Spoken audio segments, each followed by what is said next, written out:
Is audio fine? I don't know if from the game is too loud. Let me know if the game is too loud. I decided to add the audio ducking again. But I made it 2-to-1 instead of 4-to-1 because I don't know, sometimes when I listen back to it, it's just way too quiet. So let me know if it is too much. Hello, Gammy. I think honestly I should remake. My mic is very low. Oh, that's right, because my gain was down for some reason. Should be better now.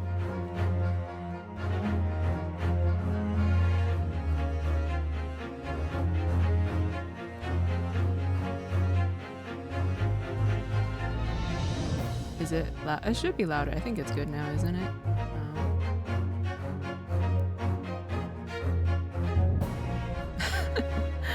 What is the wine glass supposed to mean?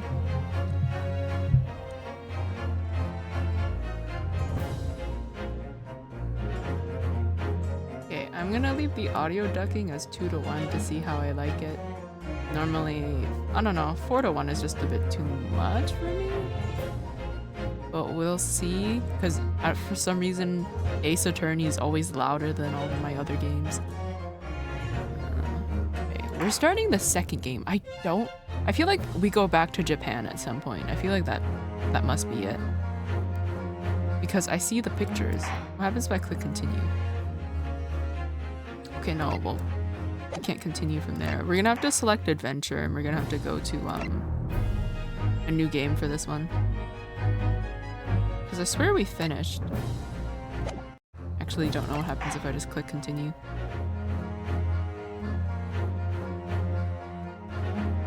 No, we went through the credits and everything. Doesn't make sense. We're just gonna go new game from the second one. Oh my god, people- wait, do I have their outfits properly selected? Hold on, give me a second. And make sure everyone's in the right fit. Okay, it's on. It's on. It's so cute that Iris made these. I love it. It's so cute. I am a little sad though that the armband seems to not be there anymore on this outfit. Yeah, it seems to be gone. I don't know why they didn't try to incorporate it into the outfit, but okay. I don't know how I feel about Shomes in this, but we'll wait until I see him in it. Alright, select adventure. Number 2 new game. The badge is on the shoulder now instead. Oh, hold on. Was it? I guess I'll see. Okay, new game.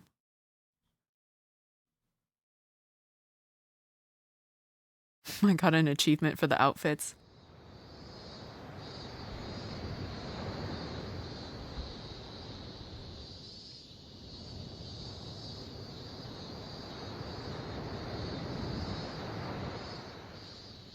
Standing here in the bright sunshine, looking out over the vast ocean. Those days in London seem like a dream. But I do miss my time in England's vast capital.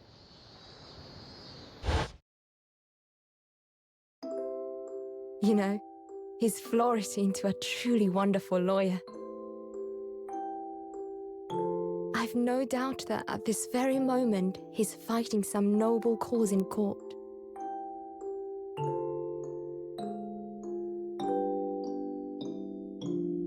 Forgive me for taking so long to come to visit you. My life has been such a whirlwind since I returned. And no one could have predicted what has happened. Just 2 months after arriving home.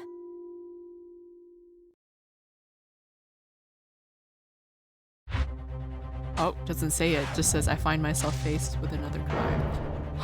Not her! Oh my god, it's Swan Lady. So I came here today to ask something of you. Tomorrow, I shall be standing in court. For the only time in my life. As a lawyer.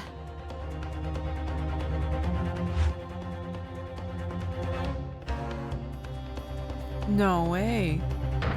Oh, she died! So please, I ask for your guidance. Kazuma-sama.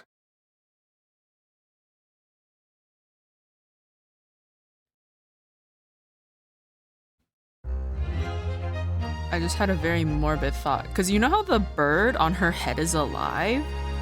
Does that mean that poor bird starved to death? While she was like, while that lady laid there dead? Or maybe it's still alive. I don't know. It would be very funny if the bird was a witness in court. I would cry, actually. It would be Polly all over again.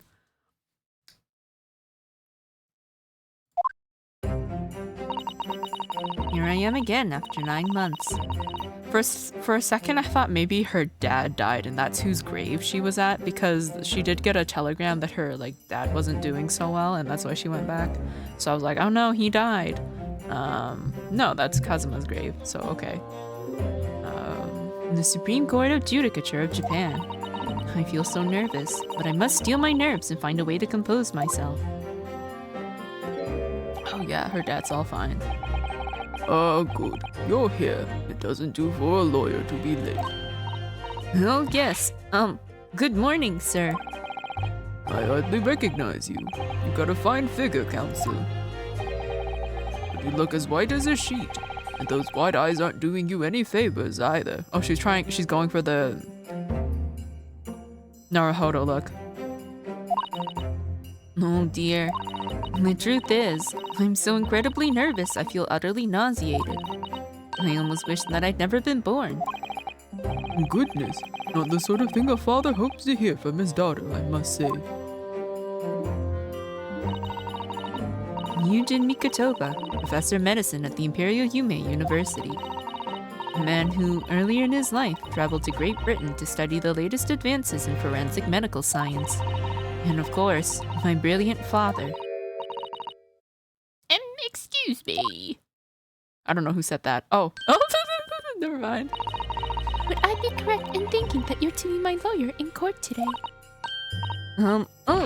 Yes. Yes, that's right, miss. Well, I want to thank you for agreeing to represent me. I swear on my life. It's a complete fabrication, this whole thing.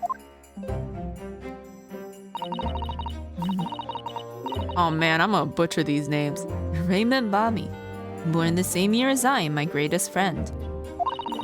Though unusual for a woman in our time, she works at the University Research Laboratory, helping my father. And sadly, she's the defendant in today's trial, accused of committing a truly awful murder. Are you feeling alright? Since we started talking, you seem, well, to become a little flushed. Thank you for the head pass, Veo. Oh my, it's just that you look so gallant and dashing. She does look so good in this outfit. I'm not gonna lie, Iris did a good job. Dahlia's sister clone? You know what? They could be related, maybe. Thank you for the tomatoes, Veo. I take the tomatoes now as a compliment. Sorry?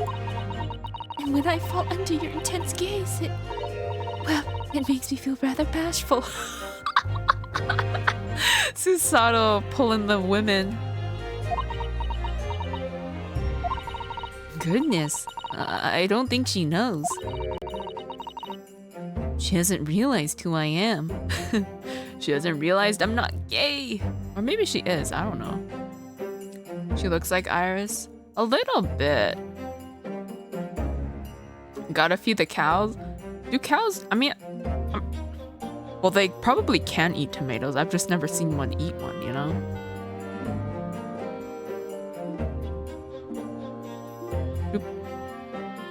I'm assuming people who have cows as like pets or who like to spoil their cows, they like to give their cows like apples or something, or like, I don't know, like people do with horses, you know? Otherwise, I just see them munch on grass. Although I heard you eat rocks as well. Is that also a cow thing? Well, I don't remember which mammal it was, but like I know it's like some of them eat rocks and it helps them digest better.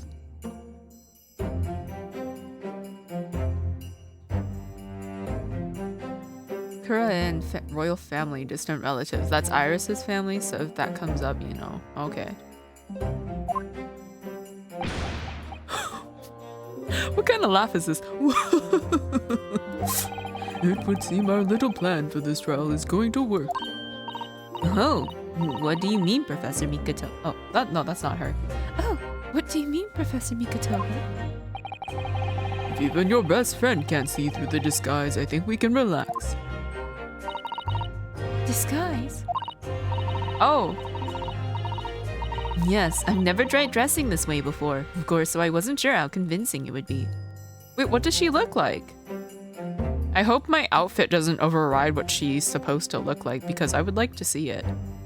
Let me actually save really quick.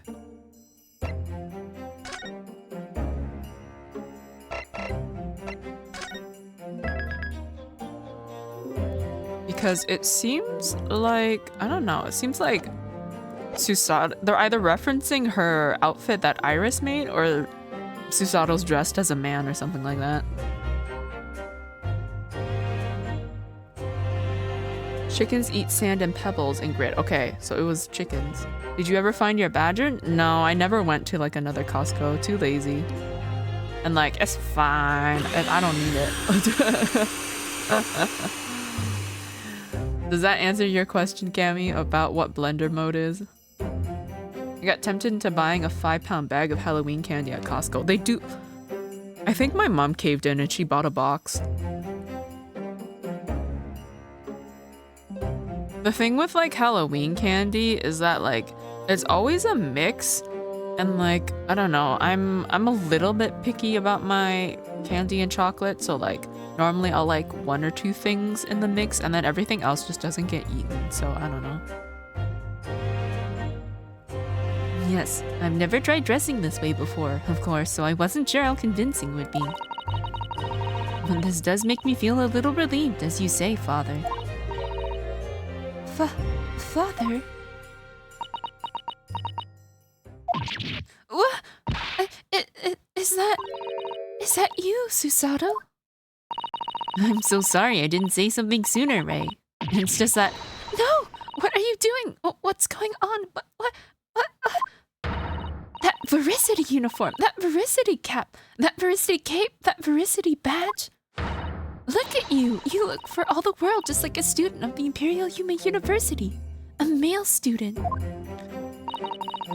I'm so glad you think so. It means all my preparations have been worthwhile. I woke at 4 this morning to make a start. Do I get to see? I want to see... Oh, we're gonna see in court, right? I really hope my Iris outfit doesn't override. I feel like it might, so... Depending what happens, I'm gonna like save, leave, and like turn off the outfit and see what happens. I committed Breaking Bad in a Walmart. You commit Breaking Bads a lot, it seems. It's better to just buy full candy bars. It is, honestly. That way you get to just pick what you want. That's also why I have like a jar of 280 Tootsie Rolls. I gave the sugar candy instead of the chocolate. I have the sugar candy. I'm assuming that's have, or you give. I give the sugar candy instead of the chocolate bag. Chocolates are expensive. Chocolate is a lot more expensive than just like candy. But I don't understand. Why are you dressed like that? Well, you see, is there something where like women can't be lawyers or whatever? It was the only way. The only way she would be permitted into the Supreme Court to take on your defense in this trial. Okay, it seems like women can't be lawyers. My defense?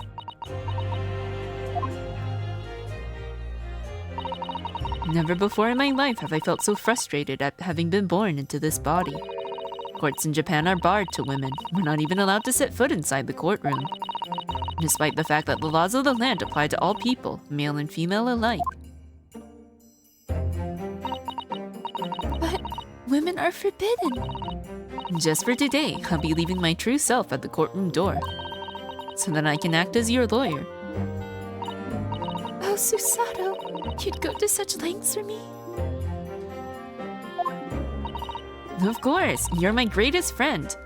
Damn. Naruhodo out there having like a sneezing fit right now. Caramel Kit Kat is the best candy bar in my opinion. I don't think I've ever had any other kind of Kit Kat besides the regular one. I don't know. I just don't go out of my way to buy the different flavors of Kit Kat.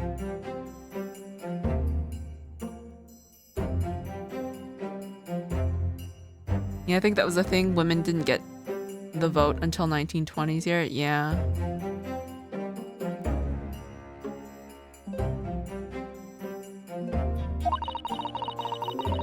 I'm just worried that I shan't be the lawyer you deserve. Oh no, I have complete faith in you. Ray, It's so strange though. I mean, you're such an accomplished judicial assistant already. And yet, just because you're a woman. What a wretched reason. I mean, why shouldn't you be allowed in a court? You're so gallant and dashing. I can see how they're friends. They're very similar. I wouldn't be surprised if there was also a thing called a Ray takedown. Ray, please don't look at me like that with those flushed cheeks and doting eyes. Oh, I'm sorry. It's just, you really do look so dashing. Yes, you mentioned that once or twice. You should be pleased. It means you look convincing as a man. I am pleased, I think. It certainly helped to bolster my confidence today.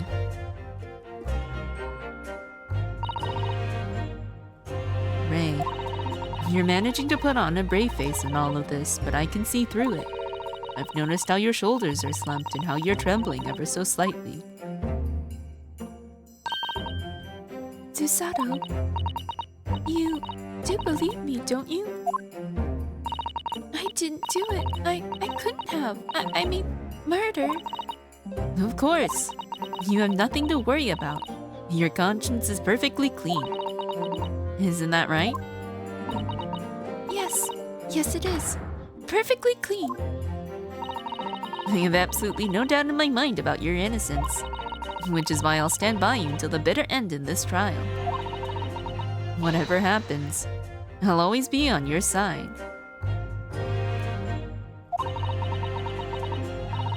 Because that's what it means to be a defense lawyer. That means so much to me, Susato. Defendant, counsel. Court is about to begin. Proceed to the courtroom at once. Oh, is Papa going to be with us in court? You should go at once, Ray. If you are late, the judge won't hesitate to pronounce you guilty. Oh. Stand aside! I don't think I've ever seen her run so fast. Well, Susato, you've certainly surprised your father. Going to such lengths to be admitted into the courtroom, and with no prior experience of being a lawyer. Do they let just anybody be a lawyer? Like, does no one fact check? There was simply no other way. That's all there is to it.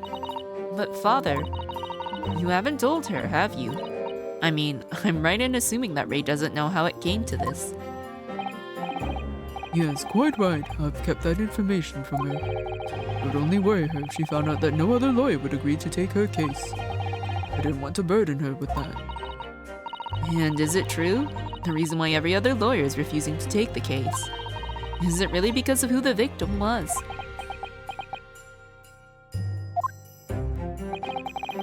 We should be making a move now, too. As you know, law isn't my field, but I'll do what I can to support my student. Oh, right. He's like, he's a medical professor. Thank you, father.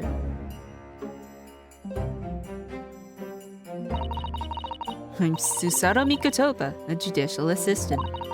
8 months ago, I accompanied a student of law on a study trip to Great Britain. But 2 months ago, due to unforeseen circumstances, I found myself back in Japan. How many times have I wished that he were here, I wonder. Still, I have no choice now but to steel myself for the trial ahead. I think I'm gonna have to turn off her outfit. Wish me luck, Naruhodo-san. I think I'm gonna have to turn her outfit off.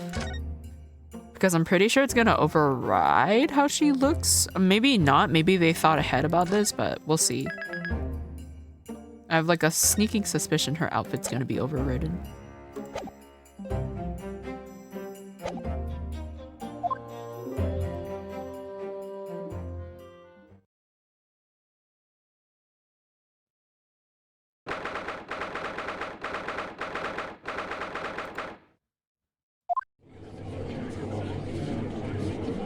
Oh! Ouch, he grew out his hair, didn't he? Damn.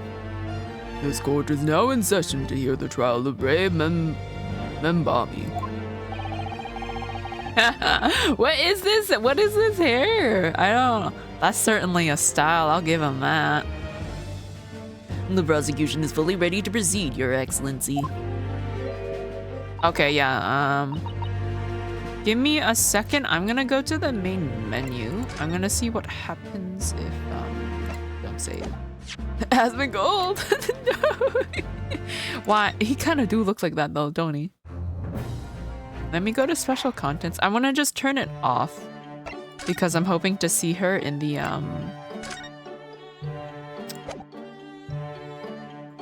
Yume University.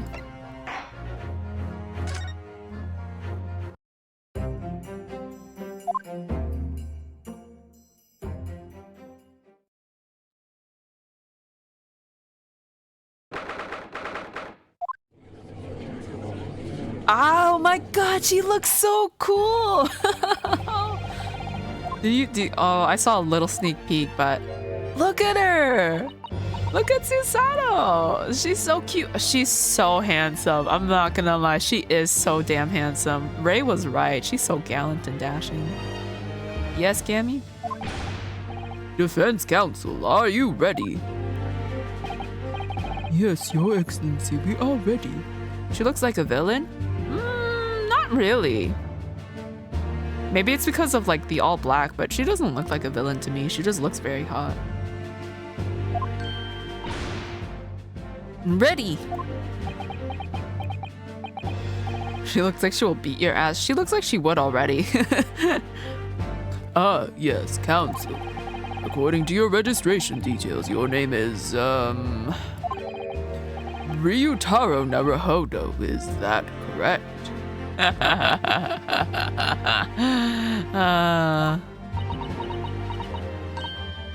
Sorry? Yes, I had to come up with a suitable male name for you for this little venture.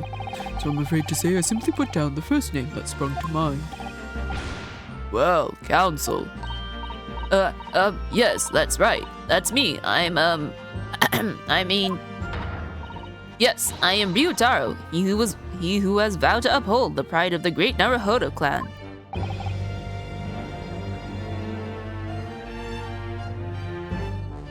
Isn't?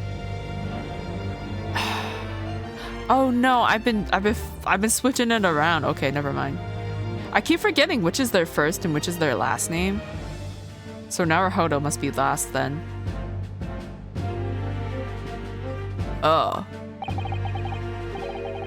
Because it keeps messing with my head because with Japanese, normally the last name comes first, and since they're using Japanese names, my brain keeps thinking that the first is the last, but it's not.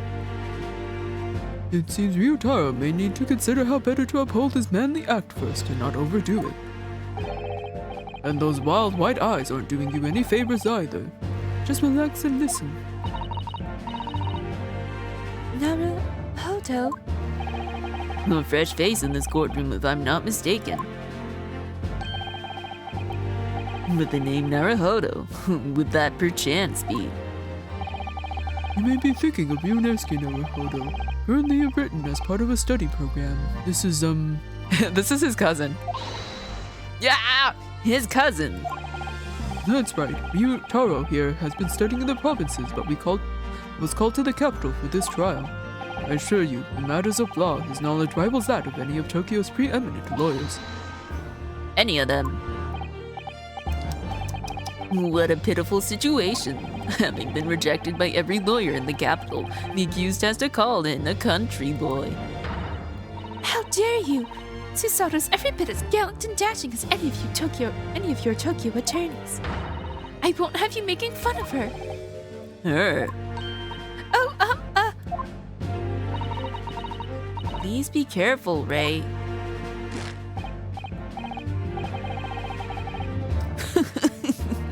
What an unrefined tomboy we have here.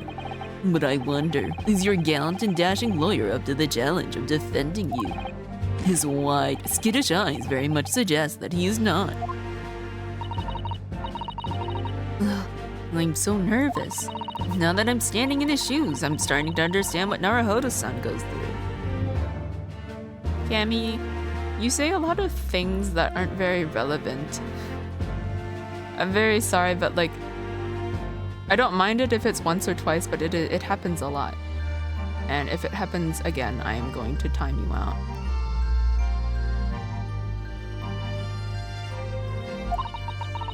Like it or not, eyes are. Oh, like it or not, eyes are wont to flit.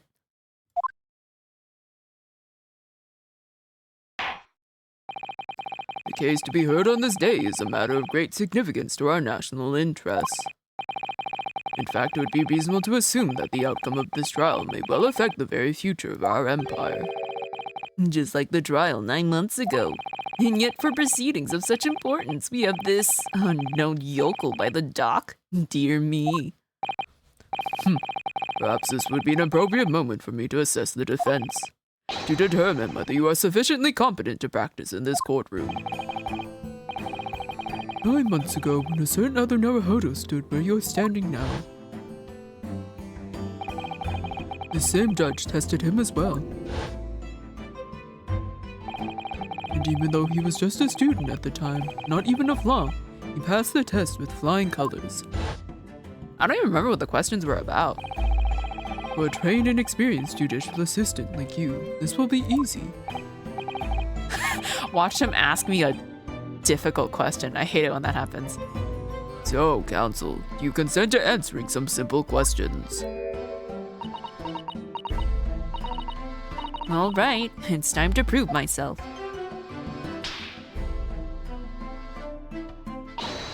Yes, Your Excellency. But please do make them simple. Very well. To start with, you will state the name of the victim. Oh, this is a tutorial all over again. Phew, that is simple. I couldn't forget that.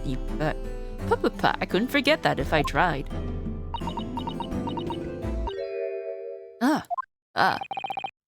What's the matter? Now that I'm standing in his shoes, I'm starting to understand something else Naruhodo-san goes through. Like it or not, minds are. Want to blank. It's not surprising, really. It's your first time in this position, and in that guise. Even a bright spark like you is bound to flicker and falter a little under the circumstances. Oh dear. This is a dismal failure. Don't fret. You will need only use the knowledge you've gained as a judicial assistant to overcome the problem. Of course, the court record. Yes, the answer will be amongst all the key information about the case in the court record. That's right. Just use E to open the court record. Then you need to flip to the People section with E. And don't take too long over it. His Excellency is watching you closely. All right, check the court record with E. That's where the information I need will be. The people. And the victim is Giselle Brett.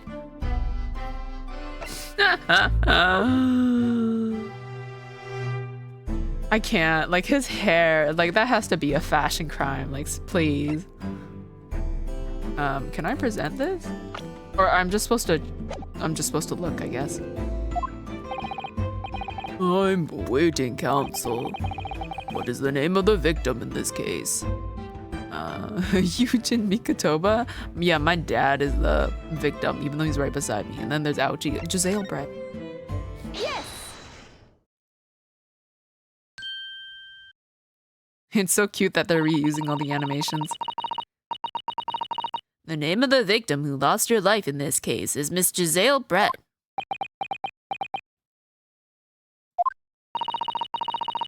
Giselle Brett. A name that will never be forgotten in the courtrooms of our country, I'm sure. Correct. And being a member of our empire's judiciary, you will be well aware of the significance of that name. Well, she's from England or whatever, right? So, let me pose another simple question. As you know, Miss Brett was a visiting student from the Empire of Great Britain. Why then is her name indelibly associated with our own empire's judicial history? Obviously, you won't have forgotten that case from 9 months ago. But if it's proving hard to recall the finer points, everything you need is included in the court record. Obviously, I still remember. And that was the start of everything. Giselle Brett. Behind the woman student persona was the face of A killer, Queen Victoria. Yeah, that lady was Queen Victoria. I guess if we look at the people thing, what does it say? 9 months ago, she was found guilty of the murder of visiting. Okay, yeah. A killer. Yes! 9 months ago, a visiting professor of medicine at the Imperial Yume University was killed. And the culprit was Giselle Brett. Yes, she was a killer.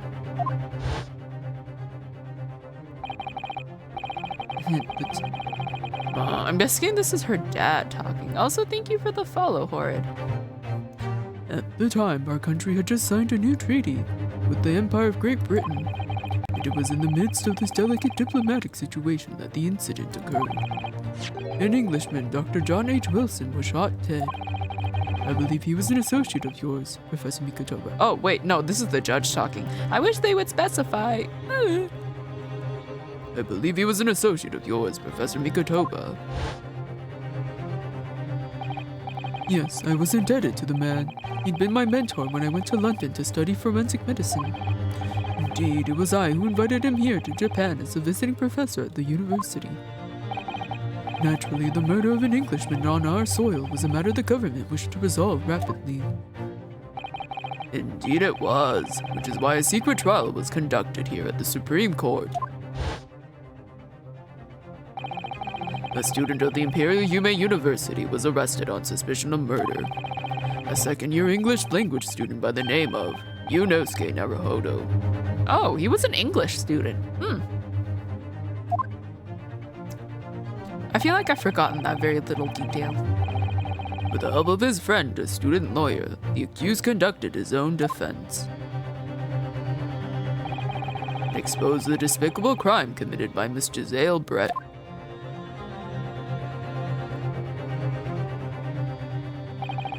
Miss Brett eventually admitted to her crime.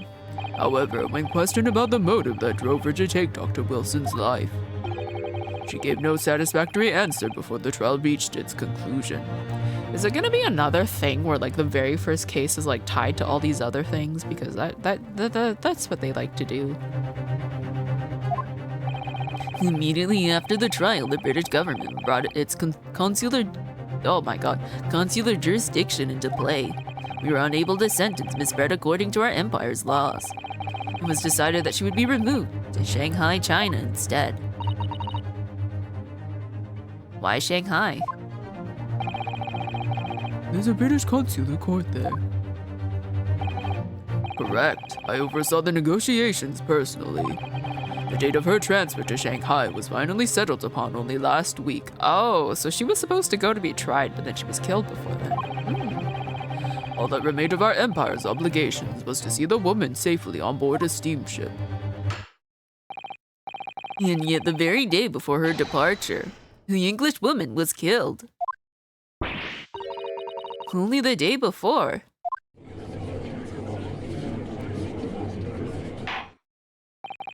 That will do. I'm satisfied that the counsel for the defense is sufficiently capable of representing the defendant.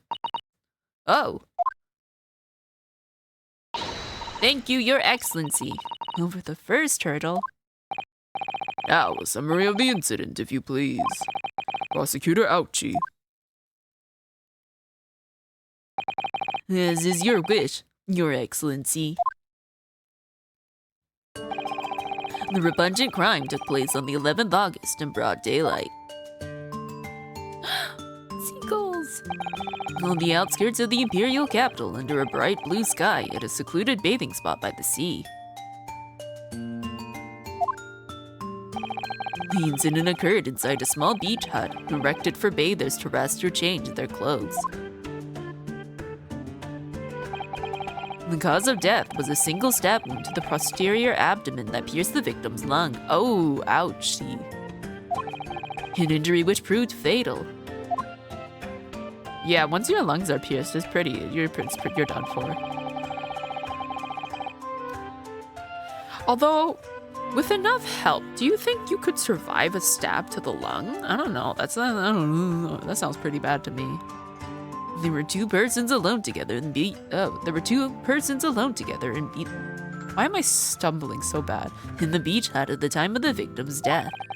Miss Brett in her bathing attire. And the accused, Raymond Bami. In her bathing attire? She looked like she was in a full-on dress. Or is this that time period where like bathing suits were kind of funny?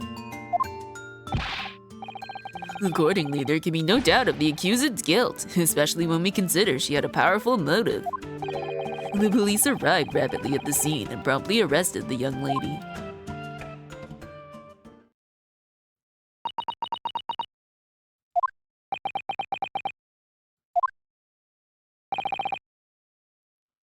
Well, that extraordinary description of events leaves me somewhat lost for words, I must say. That's certainly true. Prosecution summary was full of words that raise an awful lot of questions. As a lawyer, I really ought to pick up the prosecution counsel on what he said about a powerful motive?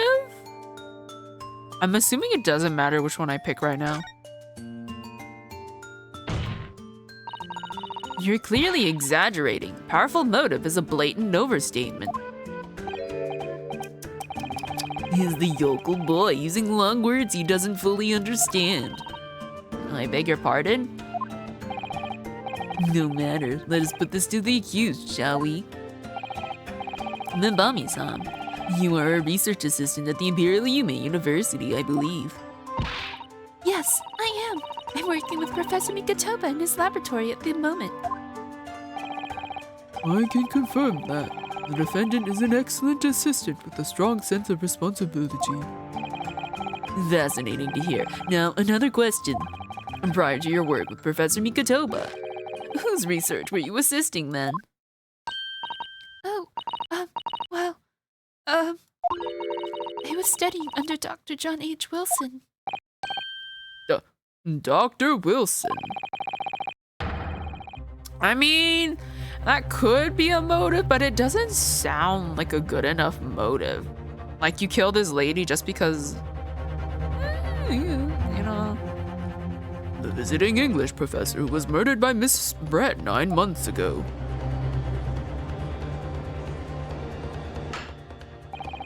The accused had a deep-seated respect for her former mentor, Dr. Wilson.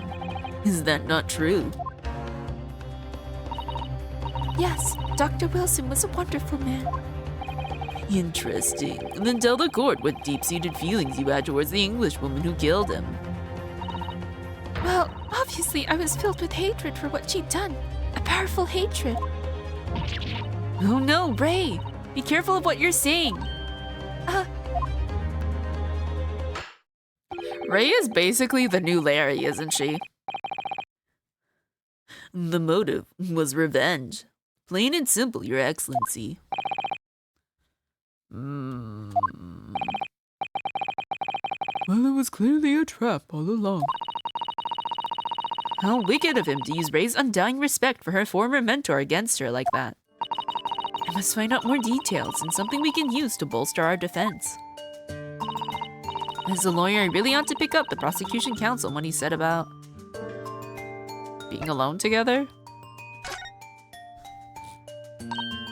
Nbami-san. Yes, what is it, Naruhodo-san. I'm really starting to wish we'd made my alias Ryutaro Susato. Please tell the court why exactly you were present at the bathing spot with the victim in the first place. And why you were alone with her. Oh, well, no, that's not true. It wasn't like that at all. There were other people present, a detective who was guarding Miss Brett, for starters. I was just asked to accompany Miss Brett as a companion, that's all. But let us be clear. At the moment of her death, you were alone together with the victim in the hut. You and no one else. The truth is, there is only one reason why this young woman accompanied Miss Brett on her bathing sojourn. It was the accused's last chance to take the victim's life. No! Because, as we know, the following day would see Miss Brett extradited to the British authorities in Shanghai. And the accused would never have an opportunity to dispatch her again.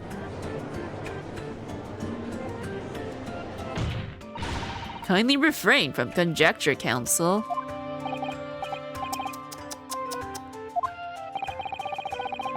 The prosecution counsel seems to enjoy using provocative tricks like that.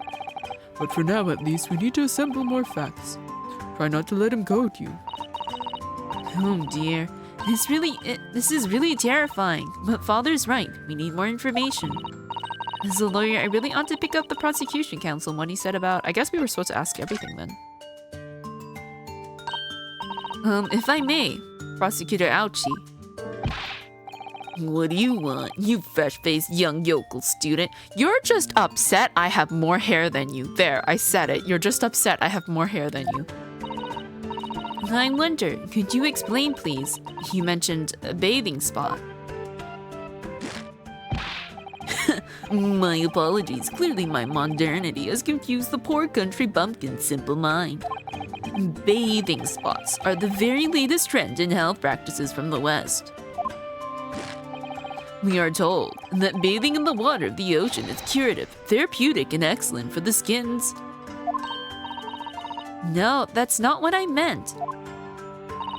I was referring to the fact that Miss Brett had, to all intents and purposes, been found guilty of murder. Why would a known criminal have been relaxing by the sea?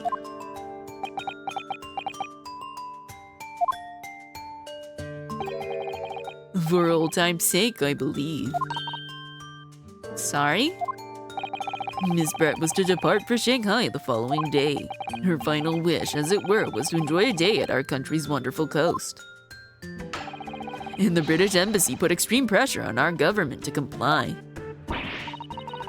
But on what grounds would we agree to such a request? Because, as usual, our government is unable to stand up to foreign powers. In matters of diplomacy, it seems we don't even have the courage to decline the whims of a known criminal. Don't look at me, Professor. It was the government who granted permission, not I. In any case, it was decided that with a dedicated detective on duty, nothing could go wrong. But in fact, a murder took place. I said don't look at me. It was that young student girl who did it, not I. No one has proved that yet. I wouldn't provoke the man if you don't need to. I believe we all have a clear picture of the incident now. Despite her guilt being determined 9 months ago, Miss Brett managed to avoid incarceration, instead continuing her research work at the university. Obviously, over that period, she and Ray would have encountered each other on a number of occasions. Oh, posture check. No, I have been shrimping. Thank you.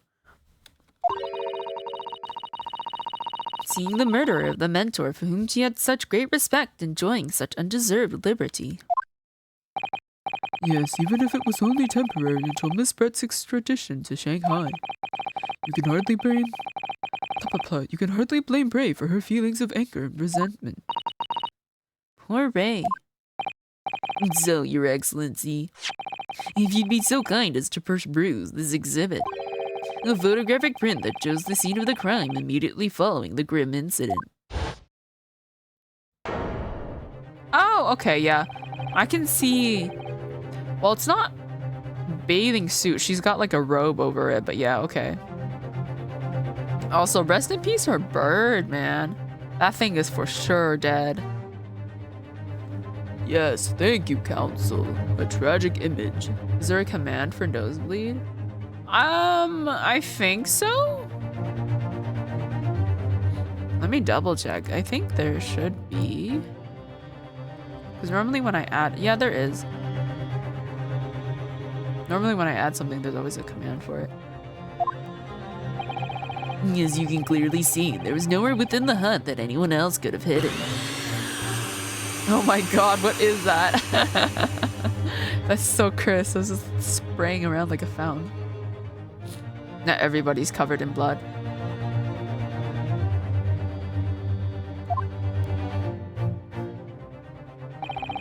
The court will accept this photographic print as evidence. As I understand it then. Oh my god.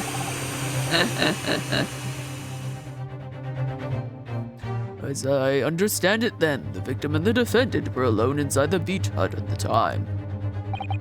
This is deeply troubling, I must say. The finger of guilt points firmly at the defendant.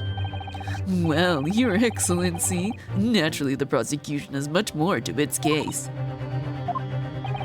We intend to prove the accused's appalling actions beyond all possible contention. To that end, I can confirm that we have multiple witnesses to the crime and damning evidence. Witnesses? But who? One of whom, I might add, is a highly respected police detective. I assure you, the testimony of these witnesses will leave no room for doubt.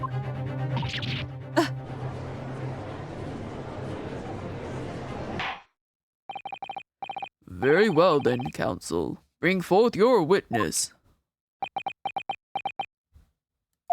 Takatsuchi Ouchi, have been waiting for this moment. Sorry? Oh yes, I haven't forgotten. That trial 9 months ago, here in this very courthouse. When that irreverent little student boy utterly humiliated me.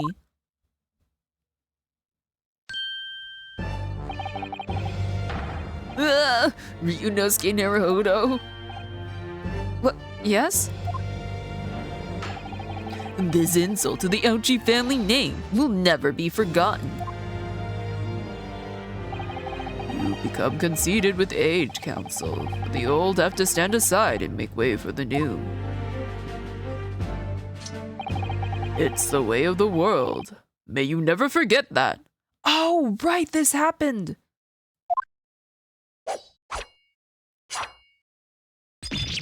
He was so cool for that. That's why his hair is like this. No way. Strike the head of a samurai whose top knot has been cut, and the bell of cultural enlightenment tolls. Yes, on that fateful day, my former self died. He's giving me 13 reasons why. Kazuma, this is your tape. I haven't actually seen that show. I just know like the little lines and stuff, but yeah. The start of your own mini... Oh god, what is that? Meiji? Meiji Revolution. Are you modernizing as well, Counsel? Silence. Since I swore revenge back then, there has been a minor miracle atop my head. Observe the ouchie growth. He means the little hair at the top, right? You see the seed of hope sprouting forth from the barren expanse of my crown. I think that tiny growth is trying to tell me something. I'm afraid I can't really see. Where is the hope exactly? I said silence! Today, I face another yokel student of the Naruhodo clan. Well, I will vanquish you, and my victory will be fertilizer for the seed of hope atop my head. You have been warned. With that, the prosecution calls the witnesses to the stand. Can you imagine? To grow all your hair back, you gotta defeat all these students in court. It looks like the stakes are high on both sides in this trial. The prosecution and defense each has much to lose. A haircut is hardly comparable to Ray's life. Oh my god, it's this man! Why does it look like he has a Furby on his head? Also, heads up, we have ads in 5 minutes. Witnesses, please state your names and occupations for the court.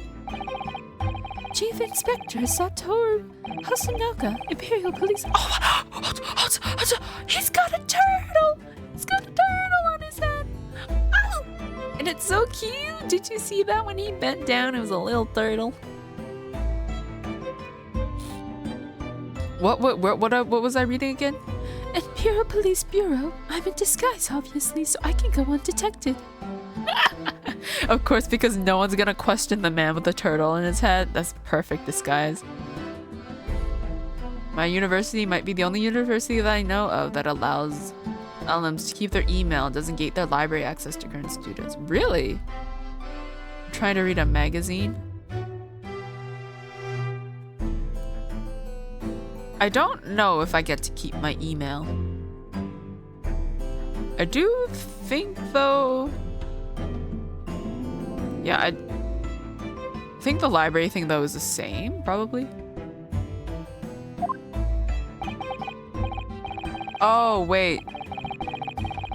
Yeah, so I think for the library it has to be current students or like past students. But yeah, if it's anybody else, you can't go to the library. Well, you can, and you can read the books there, I think.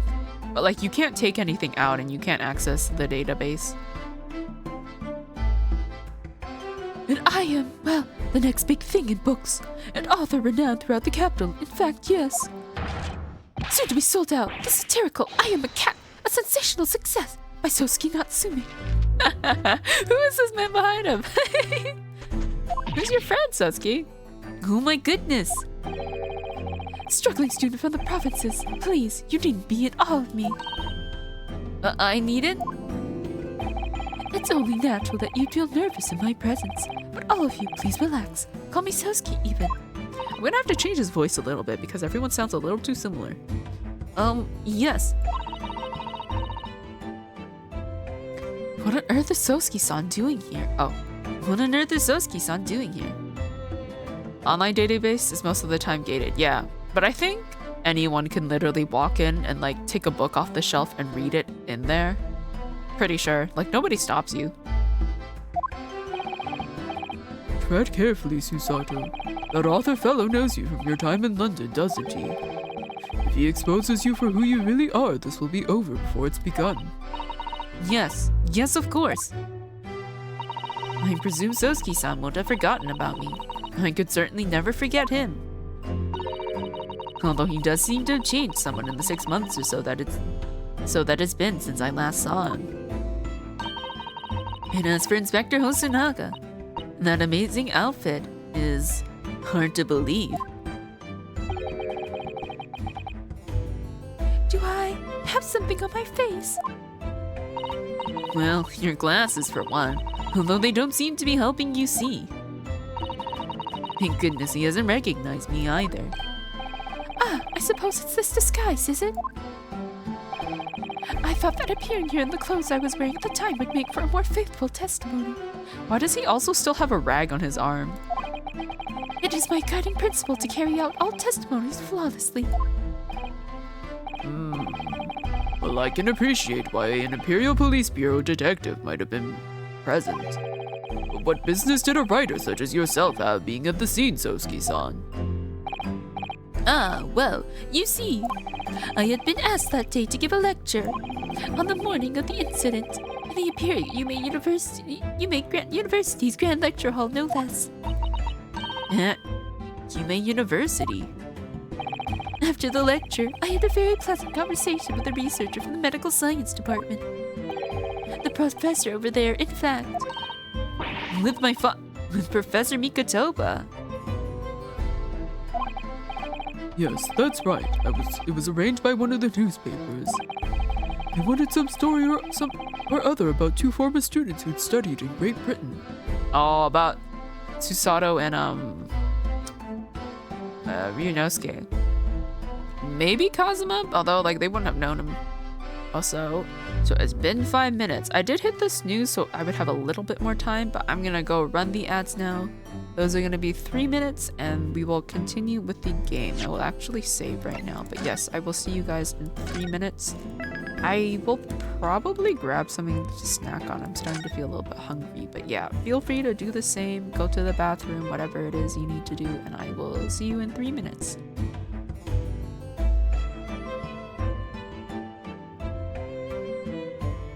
Okay, just let me put my bag on my head. Boop, and I will be back.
Back. I went and just heated up some stuff from dinner. That's what I'm eating.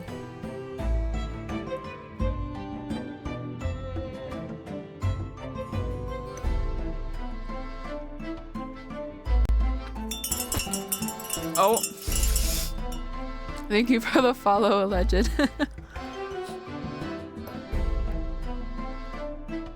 All right, where were we?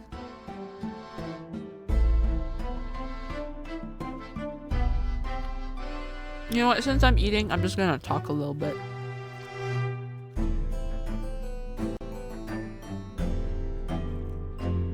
I have had bad experiences with like university libraries and like the way they gate you.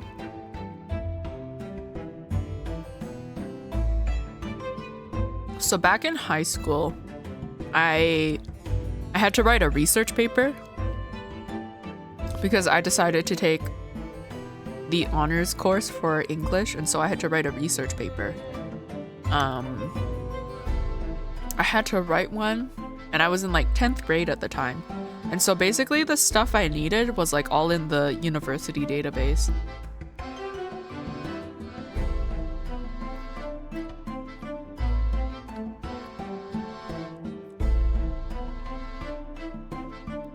Yeah, the way they gate you from their databases So basically, I needed access to articles because what my research paper was on, it was about the research papers was you choose a book, you write a research paper on it.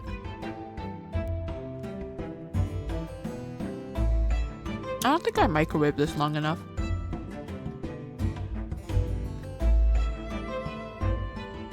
Anyways. Twice I went to the university because my teacher assured me that if I go there and I tell them that I'm writing a research paper for school and that I need access to their databases, that they would give me temporary access. And you know what? They didn't. They were like, nah. They're like, what grade are you in? And I was like, 10. And they're like, why would a grade 10 need access to the library databases? And I'm like, I'm sorry, I'm not grade 12. Basically, they didn't believe that someone as young as I needed access to their databases to write a research paper.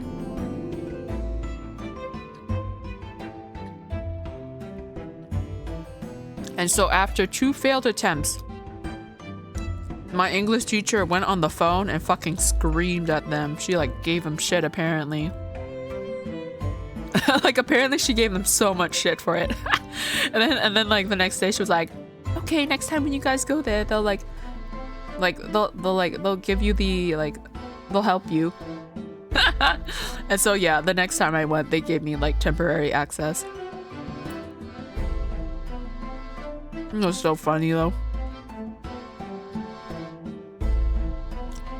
She scared me always, my English teacher, but she was so real for that.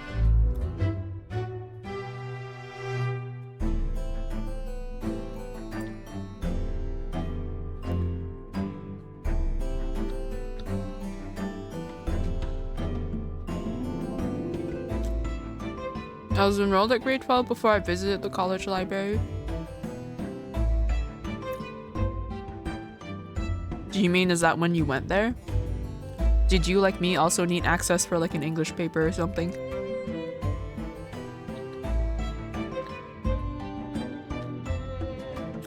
But yes, I distinctly remember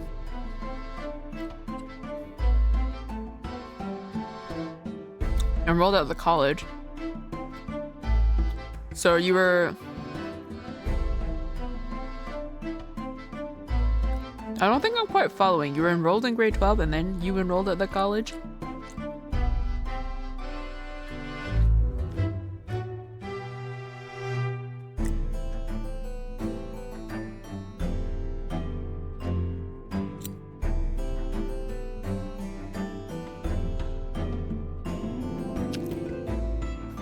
I've sat in class with younger students. I think they might be 8th graders. Oh, really?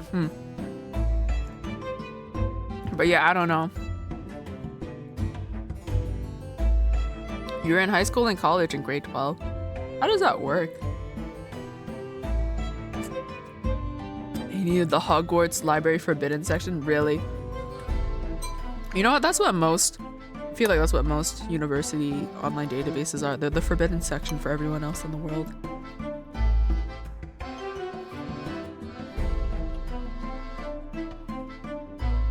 You know what? I can't even remember if I got a good grade on that paper anyway. Oh, okay. You drop a class in high school and enroll there. It's like AP.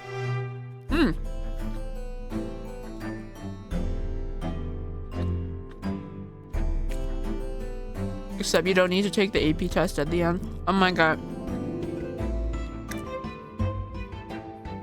Bayo, have you ever decided to just not go to the exam and just like not take the test? Because I did once. Only once. I probably should have taken more AP classes if I'm honest. Would have saved a lot more with the credits, but I decided not to.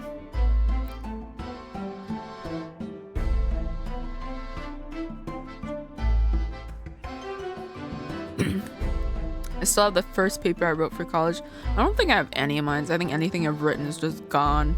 Somewhere in my Google Drive, probably. I could have taken as many as I wanted.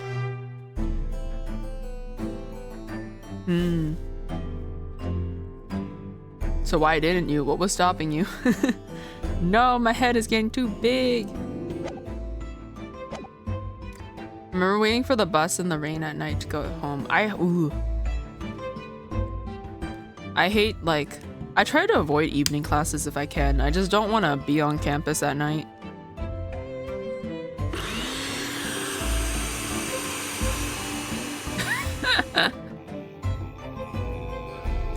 Okay, where were we?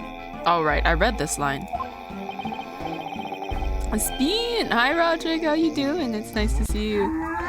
Oh, a raid. You bring friends? Thank you for bringing friends. How you doing, crazy good dude? Oh, you're playing Elden Ring, that's right. How is it? Are you suffering?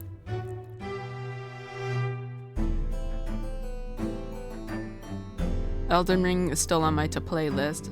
It's kicking my butt. It could be worse. You could be doing like one of those no armor runs, you know? Let me hold on. Let me just... There we go. So I don't accidentally skip dialogue. I recognize that guy. Yeah, they like to reuse characters. He rage quit.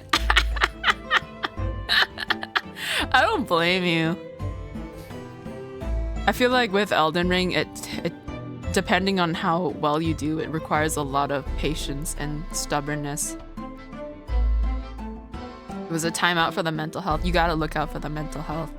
Don't be like me and keep like trying to like brute force your way. Because sometimes you think you can do it, but you really just can't. Sometimes you just gotta leave for 10 minutes and come back and suddenly you can do it.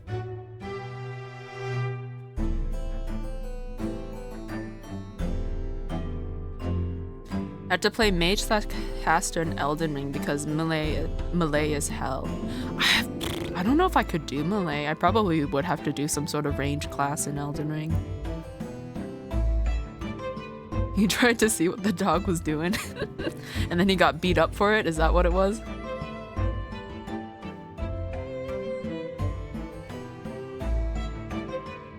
The big doggos. Oh, was that a boss? Oh, I haven't seen what they look like. I would probably try to, if knowing me, I would try to pet them. Because it's so dangerous. Why friend-shaped? That dog was like the dog in the Sandlot. I don't know what the Sandlot is. Let me just Google quickly Elden Ring dog. I wonder if it'll pop up or not. Oh my god! It's so cute! Oh my goodness, it's so cute! Look at that! Oh, I would totally be friends with that thing. Be like, hey, yep, sup y'all, this is Bob. Don't worry, he's not gonna eat you.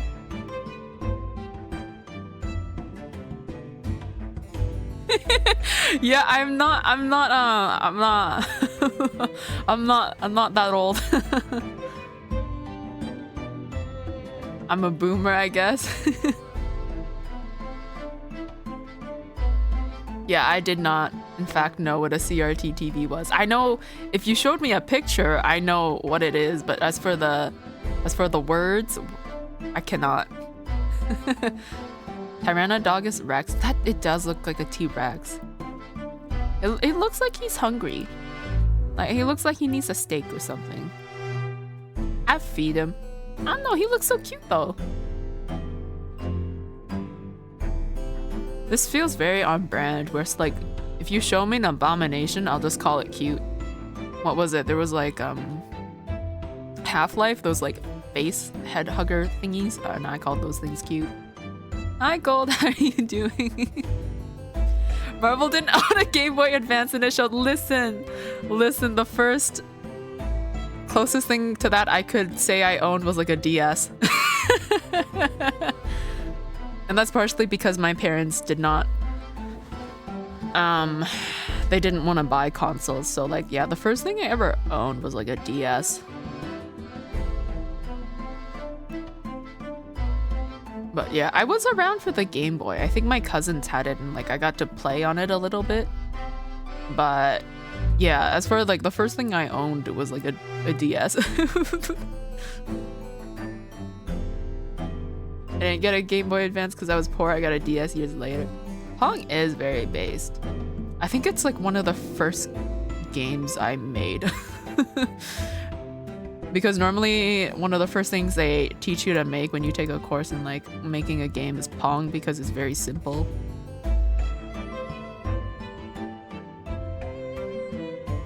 But yeah, oh my god.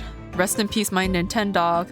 Although I think she's fine. I think I put her in a hotel before I decided I would probably never play the game again. At least I hope she's in the hotel. Oh no, I should probably check on her. My poor Nintendo. All dogs go to heaven. I loved that movie. That movie was great. Atari 2600. I recognize that name. Don't really know what it is. But yeah, I didn't grow up around a lot of consoles. Because my parents never really bought much stuff. And I don't know if it's because we were poor. Maybe it was because we were poor. I don't know. I don't know what our financial status was when I was a child.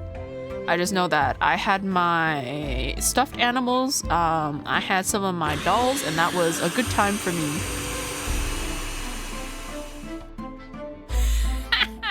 Sorry, I'm thinking back to all like the little dumb things I did as a kid now to like keep myself entertained.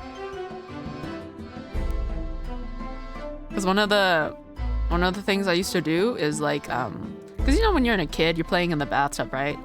I had this big metal basket thing. I don't know. I used it as a cauldron. I basically pretended to be a chef in the bathtub.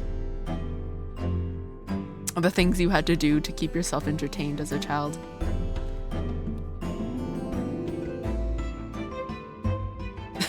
So cute. Thank you. But yeah. So many little memories.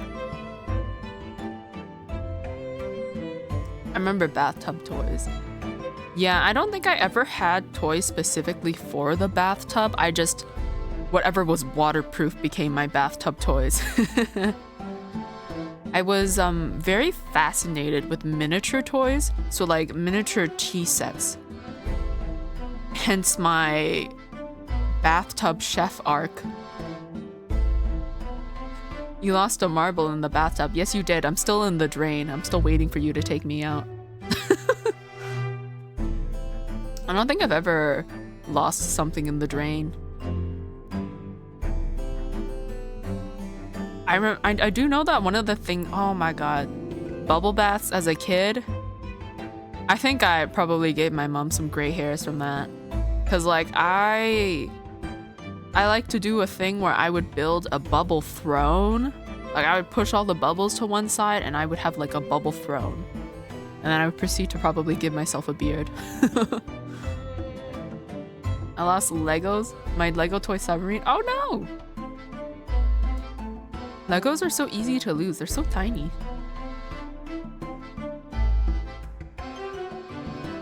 It was too big to go down the drain? Oh man. I don't want to know where that marble went then if it was not down the drain. If you never did a bubble beard, you ain't lived. Yeah. Bubble beard is the epitome of like kid bathtub activities, honestly. But yes, okay. I'm gonna return to the game. We are in the first trial of the second game. So we're basically still kind of in the tutorial. Ryunosuke is not here. We are with Susato right now. She's dressing up as a man because women are not allowed to be lawyers, in Japan at least. So she has to dress up as a man to defend her friend. She looks so good in her disguise. She looks she looks so hot. You'll see when you see her. But yes.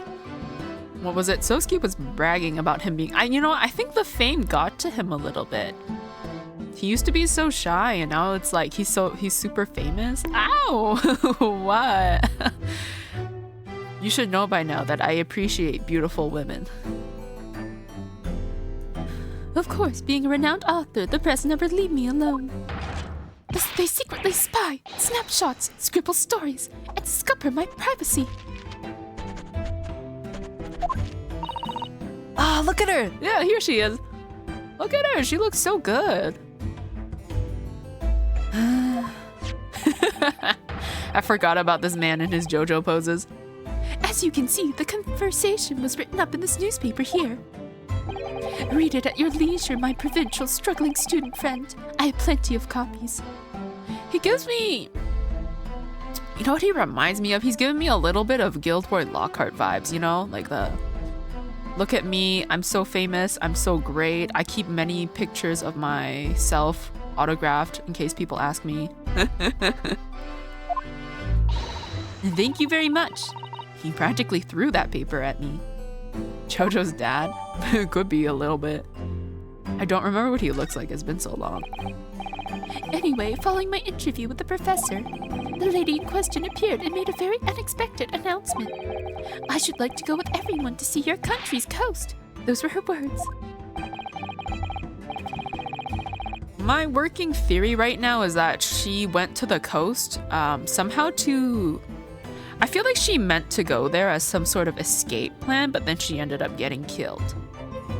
For everyone who just came, it was that that bird lady, if anyone knows who she is. The first time I ever lost my shit in this game. This lady, Giselle Brett, who had an actual live swan on her hat, she's dead. The day before she was supposed to go to Shanghai to be tried by British officials because she was found guilty for murder like 9 months ago, but they couldn't do anything to her because the the British stepped in. So yeah, basically the day before she was supposed to leave for Shanghai, she got killed. As I explained before, Miss Brett was never taken into custody. She continued to work in my laboratory, under strict surveillance, of course. At which utterance, the university immediately contacted the government to seek guidance. And the response was, permit Miss Brett to go as long as a detective accompanies her. That detective I am at liberty to divulge was me, Chief Inspector Satoru Hosonaga. What is his disguise? If he's got a you don't think he was on the ground? I'm trying to figure out how this disguise works, right? He's got the shirt, he's got the sailor shirt going for him, he's got the striped shirt, but he has a literal turtle strapped to his head. And the only reason I can think of where you would need a turtle strapped to your head is if you were like lying flat on the ground. So that's a Superman level disguise. Literally, like he takes the turtle off and everyone's like, Hosonaga? But yeah, the only reason I can think of for having a turtle on your head as a disguise is if you're like lying close to the ground. And so it looks like the turtle's on the ground. I don't know, like, I don't know. It's just so dumb. I love it. It just makes no sense, but I love it. Thereby, the entire party departed quarterly for the seaside, it seems. It was extremely challenging. Clear all other members of the public from the vicinity of the beach. I forget that he's like a sick little Victorian lady as well. Do we ever learn why he coughs up blood, like genuinely? What is it? You cough up blood if you have tuberculosis. Tuberculosis was around at this time, right? I'm pretty sure TB was a thing around here. What else? What other reason would he have to cough up blood? I don't know. I just look at the line he just said. No way. But fortunately, I am at peak physical fitness at the moment, so...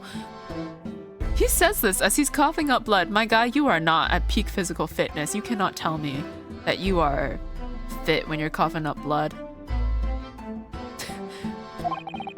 I was able to... I can't take him seriously when he has the blood around his mouth. I was able to carry out my duty flawlessly. Oh my, Inspector, you... Well, you do have something on your face now. Oh my god, his His towel has turtles on it. I gotta reset my model quickly. I am staring off into the distance. There we go. Ah, how unsightly. I do apologize. Does that mean that you went to the beach too, Father? No, no. Unfortunately, I had work to finish off. But unfortunately, of course, it meant that as my assistant, Ray was invited to take my place. Of course, being a renowned author, I didn't like to decline the invitation. Oh, but if only I had, I'd never have seen that awful sight. Ah, Giselle Brett in her swimsuit. Ah, my eyeballs. Relentlessly racked by remorse and regret. I hope we learned who this man is.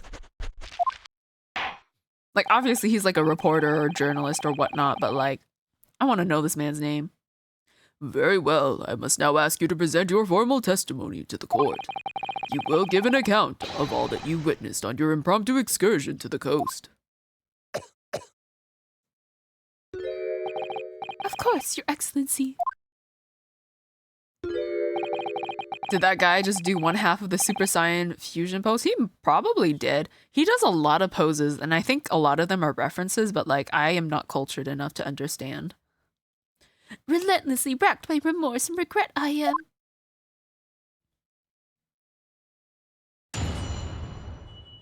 But yeah, every character seems to have like a... I don't know what to call it. Like a tick, kind of, so to speak. Like an animation that they repeat a lot. And for Hosonaga, it's him coughing up blood. And for Sasuke, it is him posing. On the day of the incident, I was ordered on a special surveillance assignment in this disguise. Wait, they told him to wear this? They're like, hey, Hosonaga, I know you're like the chief inspector. You're like pretty high up in the hierarchy of this task, of this like police force. I need you to wear this turtle on your head. Don't ask why, I just need you to wear a turtle on your head. I just managed to catch that crab when I suddenly heard a caterwaul from behind me. I ran into the beach hut at once, where I found the pair in question. Yes, that young girl was astride the Englishwoman, dagger in hand, as she stabbed wildly. I saw blood on the blade. It proved to me that she'd stabbed the victim multiple times. Indeed. It does appear from this testimony that both witnesses here present saw it. It's another one of those things of where they didn't really see the moment. Yeah, okay, it's exactly like the first case in the first game. The very moment of this heinous crime. What? Now, if you will recall, I promised evidence as well. What phrase did I use again? Oh, yes, that was it. Damning evidence. What have you there, Counsel? A so-called fountain pen, is it? I love fountain pens. They're so pretty. I can't do the dip pens. Dip pens are like too difficult. I mean, it's a learning curve, but like, yeah, I don't know. I couldn't do dip pens. The fountain pens, oh man, I like them. I have one, but I haven't used it in forever. It's mainly because the ink, I think it's water-based, but the ink very easily gets messed up if it comes in contact with water. And I learned that the hard way because the one time my water bottle spilled in my backpack and all my notes were messed up. All of them. It was just became a blotchy mess of ink and I could not make out my notes. And so I was like, I don't want this to happen again. And so I swapped to like a regular pen back. Because you can use waterproof ink in your fountain pen. The only problem is if you don't clean it out regularly, then like the ink can clog up the pen and it can get stuck there and it'll be very hard to wash out because it's waterproof. I'll make Marble watch DBZ one day so she can mess. Nest the Ginyu Forest. Oh my god. How many episodes is Dragon Ball Z anyway? It's long, isn't it? Correct, Your Excellency. I found it at the scene whilst examining the body. It appears that in her dying moments, with her final ounce of strength. What, she wrote a message? 215 plus? Oh, damn, okay. I don't know if I'd be able to watch all that. Although, maybe, is some of that filler? Because I know sometimes that, like, you can, like, skip a few episodes. The victim clutched a piece of evidence that would positively identify her killer. What? Oh, 291 in total, so is that 215 without any filler? Your Excellency, if you would cast your eyes over the photographic print of the crime scene once more. I like how even when she's dead, we don't see her face. Ah, goodness me. Yes, the victim is clearly grasping something quite deliberately there in her hand. Do you think she was poisoned? Oh my goodness, what poetic justice if she dies from... you know what? I think it's possible she got poisoned, she dies from the poison, and then she was stabbed. She was stabbed when she was dead. That's my working theory right now. Don't quote me on that. Because the person she killed was also poisoned. So how fitting would it be for her to also die by poison? And by poison she created, no less. Oh. That's how I would write this. That would feel like such a good twist. I didn't mind filler in DBZ. Well, I guess we'll have to see if I have the attention span for like lasting almost 300 episodes. That's right. The fountain pen. Oh, don't tell me it's got like Ray's name on it or something. And if you would kindly examine the pen, Your Excellency. Ah! The owner's initials have been engraved into the ebonite barrel. R.M. Ray Bobby. I don't think I know any other RM right now, but we'll see. The initials of the defendant. No! I'm not gonna lie though, Hosonaga looks like he's a prisoner. Instead of like giving sailor vibes, he looks like he looks like you just picked him off of like a prison island. I'm not This fountain pen will be admitted immediately as critical evidence. Okay. So, have I admitted anything? Decisive testimony and damning evidence. And there's a bright blue sky outside the courthouse today. Perfect weather to ascribe guilt, I feel.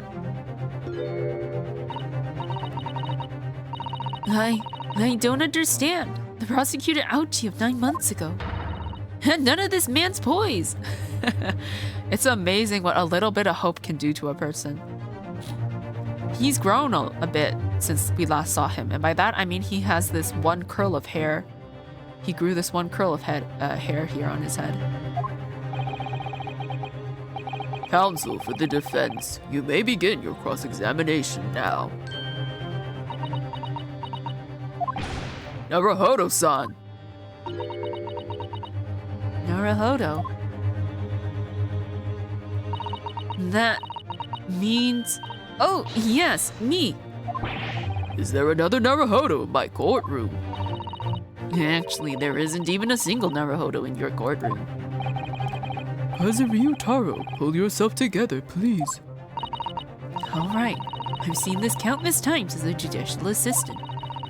Find inconsistencies in the witnesses' testimonies prove that they're lying somehow. That's all there is to it. That's how a real lawyer would handle a cross-examination. So let's see what I can do. I just realized that Sosuke's in like a... Is he in a bathrobe? Oh, that's right. He came from the beach as well. He was also there. Okay, so yeah, he's in a robe.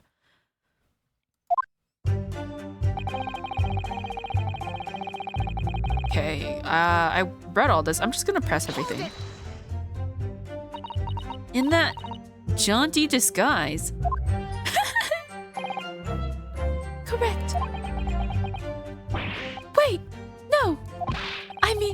wasn't the first time I've worn the swimsuit for a dip in the ocean. It's tried and tested. Could you imagine going to the beach and you look into the ocean and like bobbing in the waves is this man in his like swimsuit and turtle on his head? I think I would like slowly back away from the beach and come back another time. Do what must be done to keep the Englishwoman under surveillance. Those were my orders that day. Oh yeah, because she'll never see you with the turtle on your freaking head. And this tried and tested outfit was the answer. Being able I know they're poking fun at him, but it's so funny. It's so funny. Being able to blend flawlessly into a crowd is an important part of a detective's job.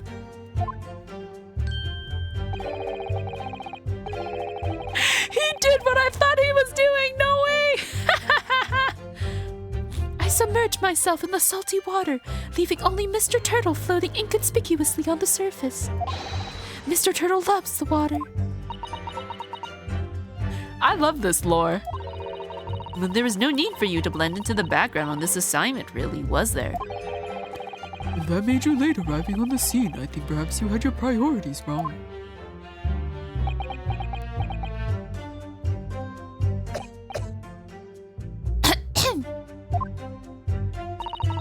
Perhaps I shouldn't pursue this line of questioning any further at the moment. Does he cough when he gets uncomfortable? I'm trying to figure out if there's a pattern to when he coughs. Like, because this line makes me think that maybe he does it on purpose to avoid answering questions. Or like situations. Crab. Ah, you're describing the victim's scream, presumably, Sosuke-san. In more literary terms, you might say it was a scream that could have pierced the heavens. Kiyo! Or the like.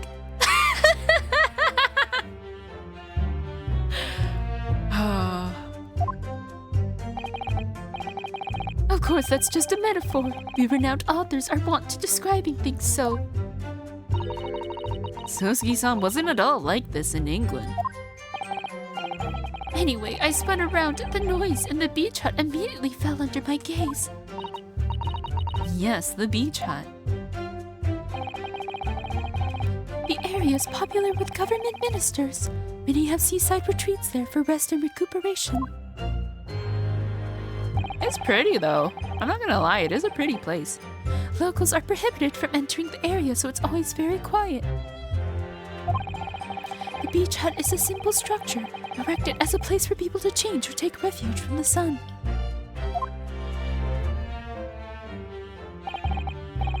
Although the Englishwoman commandeered the hut for herself, which meant that I was forced to change into my swimwear on the sand. Oh, boo-hoo, Sosuke. Ah, I imagine that was rather embarrassing for you. Everybody saw his penis. Well, anyway, I tossed the crab aside and headed for the beach hut at a run. Or, in a more literary terms, I decrabbed and beetled off hut-wise. I feel like Sosuke would do very well writing fan fiction. Like, the Tumblr girlies would love him. Okay, ran into the beach hut where I found the pair in question. That does make me think about what happened though, if like... Because if it was only the two of them there...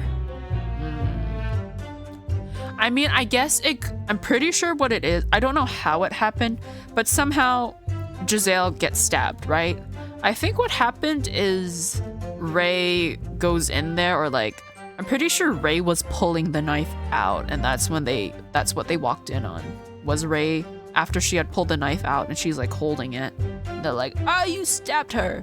Because that's exactly what happened with Ryunosuke, where John was shot, and Ryunosuke's like, "What's that noise?" And he's like, "There's a gun on the ground, let me pick up this gun." And then everyone's like, "You shot him!" Anyways, did I press this? I think I did not. Wait, by pair, you don't mean to say. But how could that be? No, you misunderstand. Obviously, I mean the victim and the defendant, Raymond Bami-san. Oh, it would have been helpful if you could have just said that from the outset. If you jump to conclusions, you have to expect to fall flat on your face sometimes. That's such a real line. He's right about that.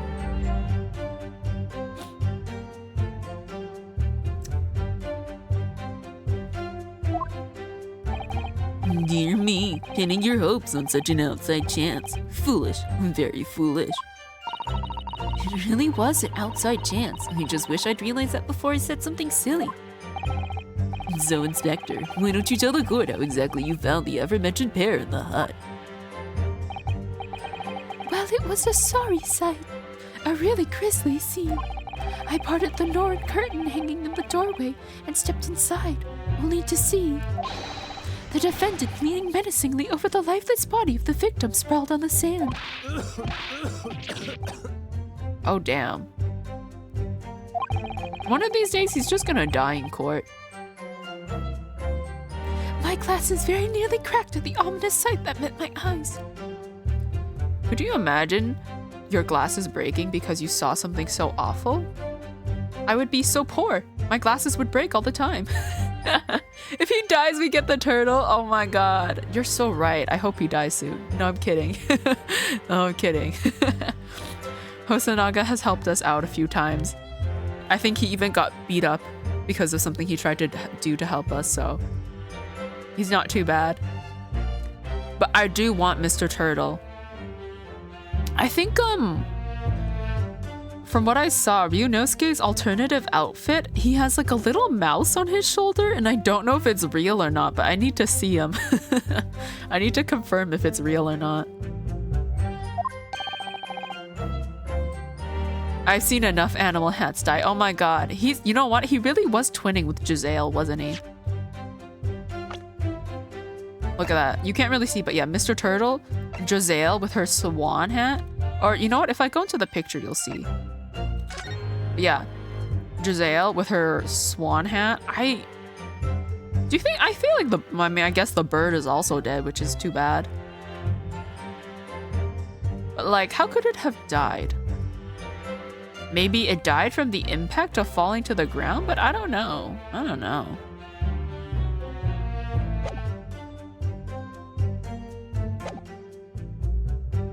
How thoroughly appalling. He doesn't appear to be lying here. Well, Sosuke-san, can you confirm what Inspector Hosonaga is saying, I wonder? She tripped, duh. Yeah, she didn't die, she just tripped and fell into the knife. Ah, you'd like a literary man's opinion. Okay, that young girl was astride the Englishwoman, dagger in hand as she stabbed. Okay, I gotta poke holes in these last two statements, I think. She didn't duck in time. No, you can't do that. Swans are scary. Are they? I've never, like, met one. I know, gooses can be pretty mean, but I don't know about swans. Stabbed wildly. You actually saw her do it. Oh, indeed. The terrible spectre, the terrain inspector, the bloody torrent, the author's torment. Oh my god. I feel like Sosuke would have his own fashion magazine. He's got the poses for it.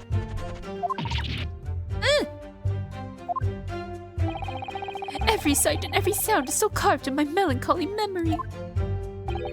That was my impression, at least, as a future literary sensation. Counsel, what on earth was that shrill, effeminate scream? Oh, no! No, what are you insinuating? I'm as manly a Japanese bed as you. I wonder if I might interject here, Sosuke-san. Something you said is troubling me. That was my impression, or your words just now, I believe. Oh, he's twitching. So, do you mean to say you're not confident that you really did see what you've described?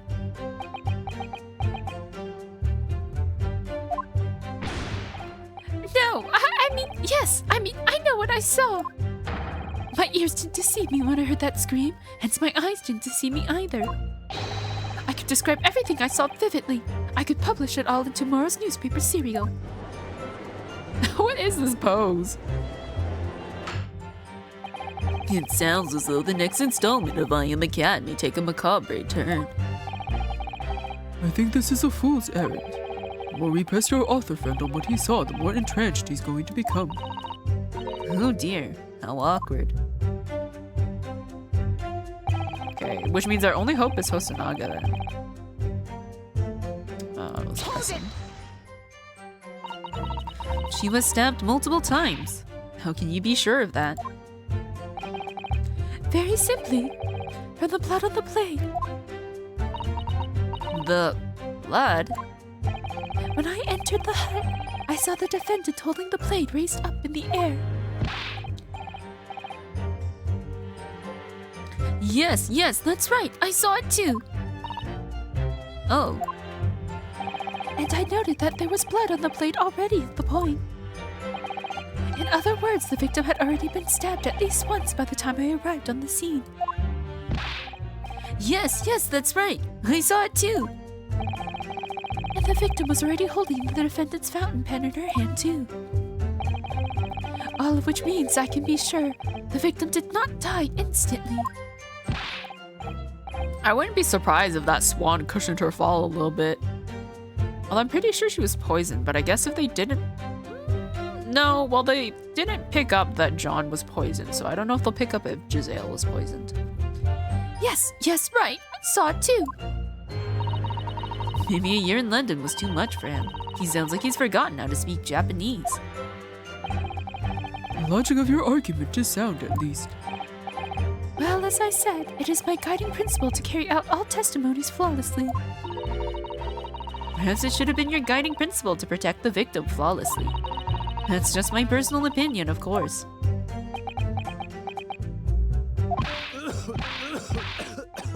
Yeah, he's definitely avoiding. Oh my god, no. Counsel, you will refrain from mocking the witness. I bullied him so bad he had to go and, like, give me Mr. Turtle.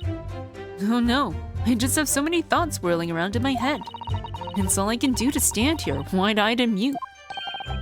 Goodness, my dear, you really must try to calm down. But how am I supposed to find an inconsistency in what these two gentlemen are saying? I don't see why either of them would have any reason to lie. What you must remember, I think, is that witnesses may inadvertently lie at times. For various reasons. A misunderstanding, a mistaken observation, a delusion even. Ah, a delusion. What's important is that we determine the truth. There's only one sure way to do that. Yes, with evidence, of course. Spoken like a true traditional assistant. During witness testimony, you can use E to pick a piece of evidence to present for consideration. So you need to listen carefully to each statement to compare what's said to the details in the court record. If you find some conflicting information, that may be the inconsistency you're looking for. Maybe the inconsistency is that Giselle was only stabbed once? I haven't looked at her autopsy report, that's what I'm guessing. Yes, it's all about inconsistencies.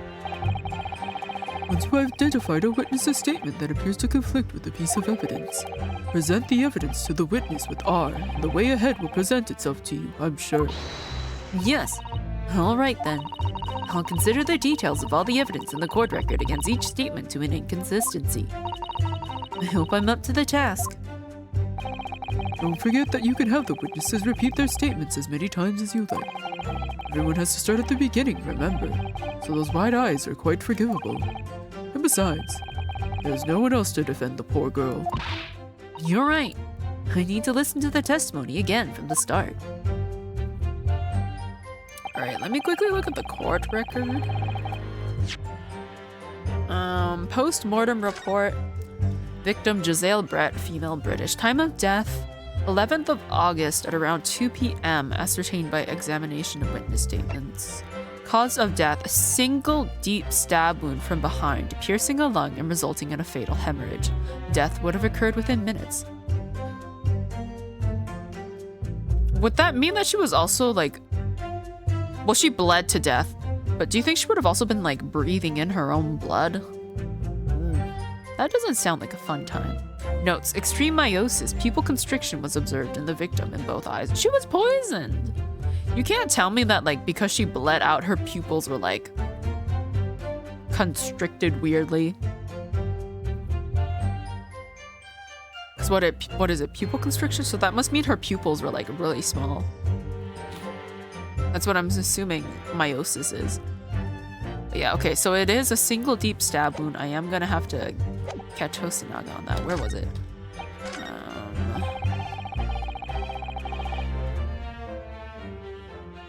You think that like a longhorn, maybe from a cow, could have caused the stab wound? Oh, dude, I would not want to be impaled by a cow's horn. Have you seen those things? Like, being trampled to death by a cow is bad enough, but to be gorged by a cow? Or just any like sort of like with long horns? Yeah, I see two right now. Are you saying you want to fight? Pop, pop, pop, pop, pop. You can't catch these horns, pa pa pa.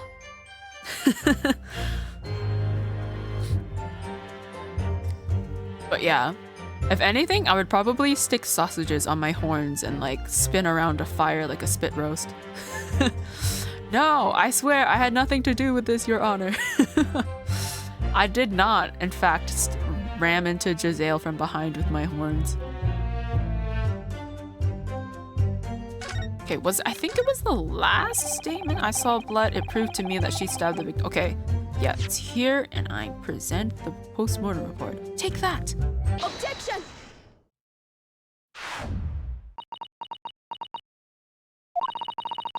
With that God, I can't English, can I? With that accusatory cry that just welled up from deep inside me. I think I finally understand. Every time Kazuma-san and Naruhodo-san have stood here at this bench, the stakes have been very, very high indeed. What's the meaning of that menacing pose, counsel? I'd like the witness to clarify something for me. Who? What? Where? When? How? Stop right there, criminal scum. You know what? I really do want to play, what was it? Skyrim. I really want to play Skyrim. Oh. So any commands are for the mods, so they don't have to spend channel points. So you would have to use channel points if you wanted to do that. So the equivalent to that would be the Blender mode redeem. But yeah.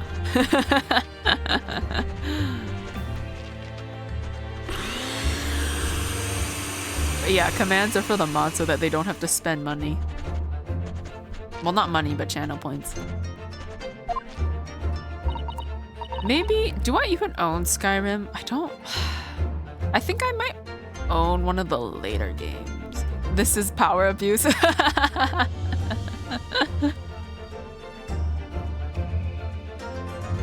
You'll just have to earn your points like everybody else.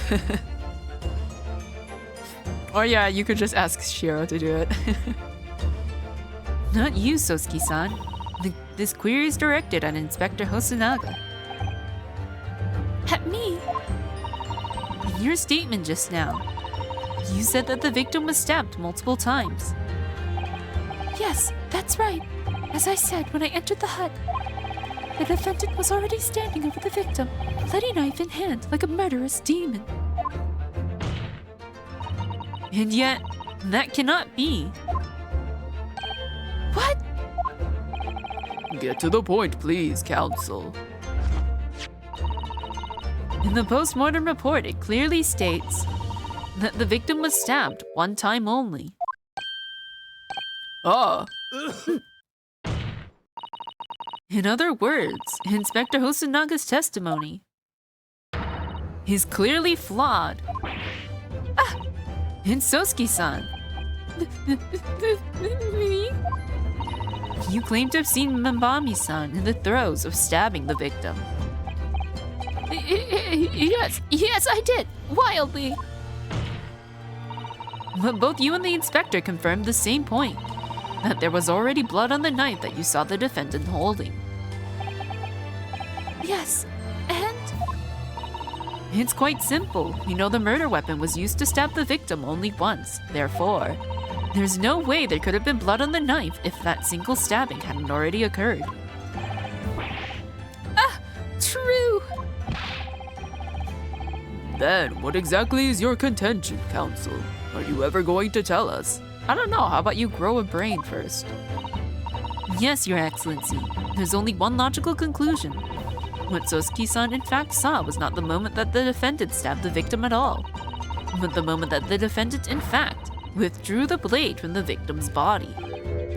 That can't be. Excellent work, Susato. You exploded at them without objection and then proceeded to pull them apart systematically.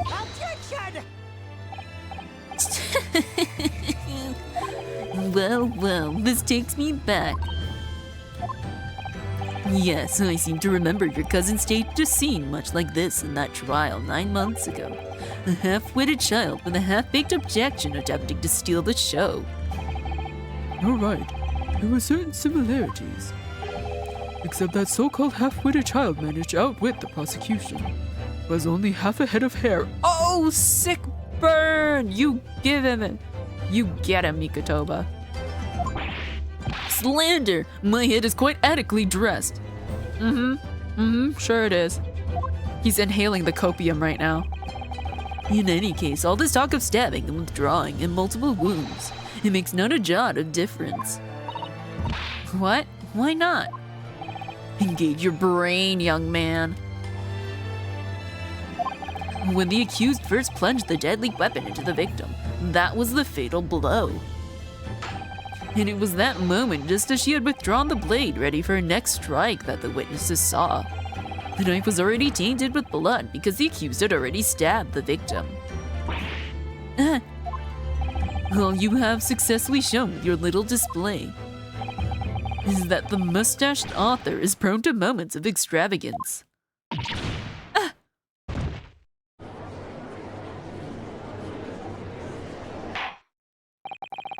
I am in agreement with the prosecution. If the defendant was seen wielding the blade at all, that is sufficient grounds for her actions to be viewed with suspicion. Although, to be fair, if you see a knife in somebody, why would you pull it out, you know? But if she was withdrawing the blade, then we are back where we started. Sorry? Consider this, young yokel boy. If the student girl is innocent as you claim, then why would she have pulled the blade from the victim, and with the demon's cold-blooded composure, too? The prosecution demands an explanation, and it had better be good. Why did Ray pull out the knife? Ah, yes, going for the jugular. What does father mean by that? Let the court hear your answer then, counsel. The truth is, I don't really know. But I had to come up with a plausible reason here. We don't have a case. That sounds like a save moment to me. I was always told to put knives back in the drawer. You pull the knife out of Giselle. Oopsies! Let me just put this back where it came from. You just stick it back in her.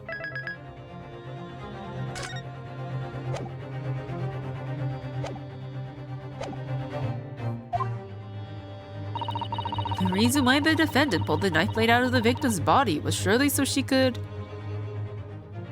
save her life? Maybe? Because the other options don't make sense, so we're just gonna try going with this. According to the post-mortem report, the victim's death was not instant. That's correct. It's thought she would have remained conscious for a short while after sustaining the injury. When was the last time you gotten into a fight? Like, a physical fight? I don't think I've ever been in a physical fight, also my head keeps turning. But yeah, I don't think I've ever been in like a physical fight.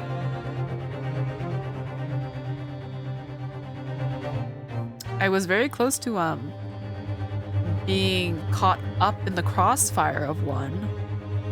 But yeah, as for actually being in a physical fight, no. Not even in elementary? No.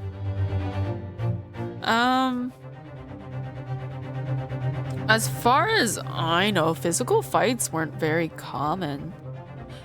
Okay, you know what? For me, I never... Have you ever been physically attacked? No. You know what though? I hear like people in my cause like after I left high school, I hear about apparently after I left, some of like the younger grades, there was like this whole thing going on where like people were getting jumped. Like students were like jumping and attacking other students, and it got so bad that they had to have like an officer around the school. So yeah, glad that was not me. Glad I was not there when that was happening. And I don't remember, I think it was because like, I don't know, there was some beef going on between these people. I think so anyway. We always had an officer at the school. I think I might have always had one, but like, I don't know, they had to add more maybe, I don't know. They're now removed from all schools, really? Also, heads up, we have ads in like 3-ish minutes. School to prison pipeline, oh my god. You know, I do know some people, not know, but like, I've seen some people where that's happened. Cause what was it? I didn't know the guy, but like in my graduating year, there was a guy who didn't make it to graduation because he died. Because he was killed. And like, oop, okay then. Other people really do be living very different lives.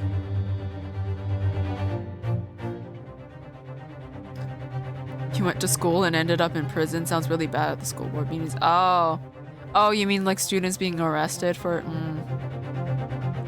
I don't know. Can't say because I've never experienced that kind of situation. Okay, back to Ouchie. Indeed, giving her the time to take hold of this piece of evidence that clearly indicates her killer.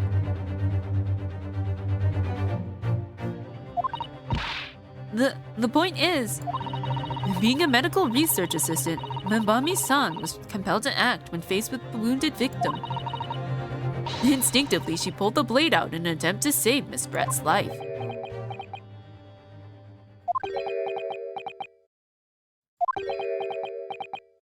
Why are you guys looking at me like that? Did you hear that, Your Excellency? It would seem this is the best we can expect of this young yokel. Indeed. Is it just me, or does it suddenly feel much colder in here? Your Excellency, if I may. Speak, witness. I would like another opportunity to testify. In respect to the slipshod assertion just put forward by the Yokel Defense Council, I mean. Slipshod?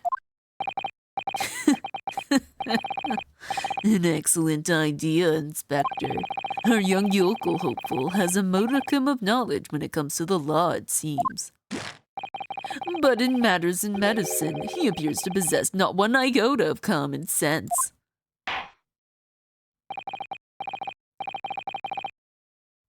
Very well, Inspector. I will permit your request.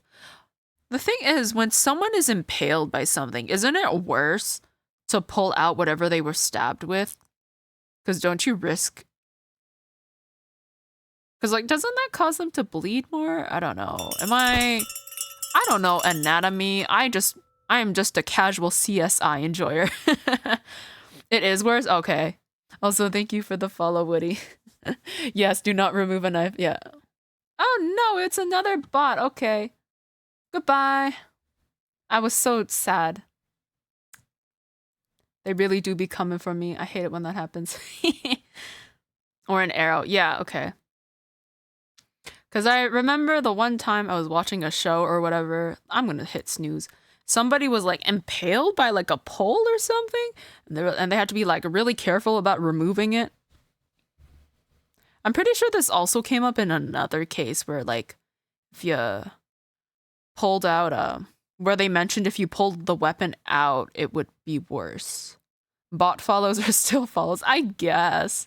I'm pretty sure the accounts probably get purged at some point by, I don't know if Twitch does anything, but we'll see. But yes, I have to run ads now. I will see you guys in 3 minutes.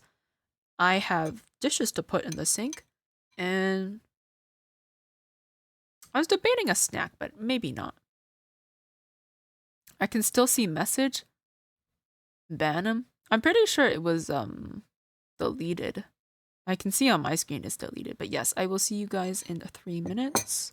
Let me go to the options menu so I don't accidentally skip anything, and I will see you back in 3 minutes. Time to bag myself.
I have returned.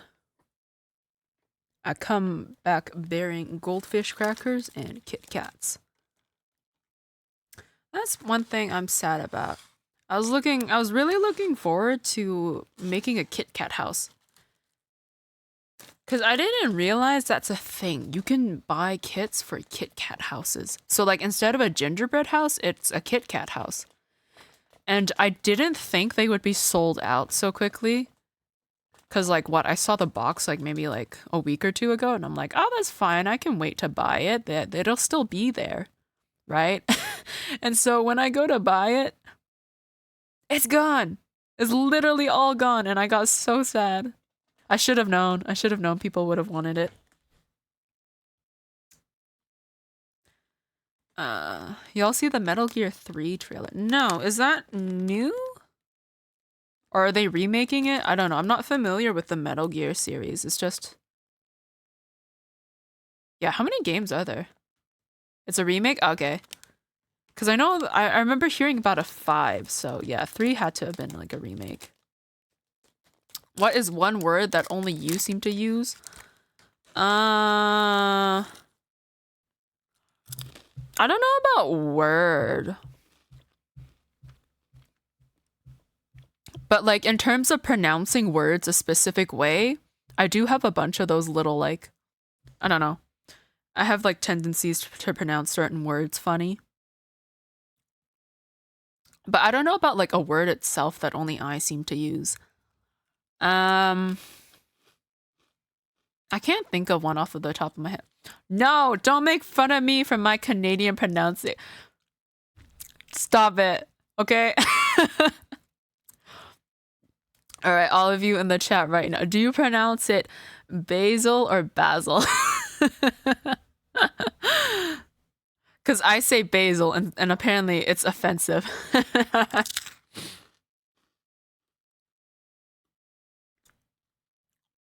It's like caramel and caramel all over again. Do you say basil or basil?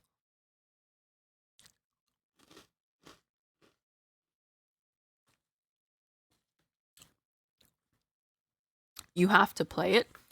Do I need to play the like the first few games in the series of Metal Gear to like make sense of all the other ones, or can I just kind of go into it? Because I don't know if I want to play like 1 and 2 with like, yeah. I don't know.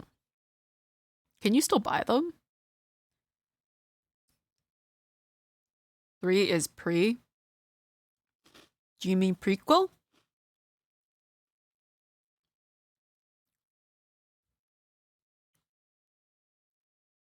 I say Indeed.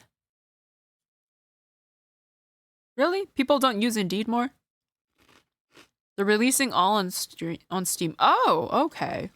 So you could probably get them all in like a bundle or something. I don't know how much they're asking for it though.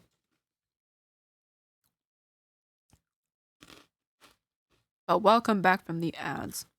I forgot to say that. 60 euros each. For each game? Hold on. Let me look real quick.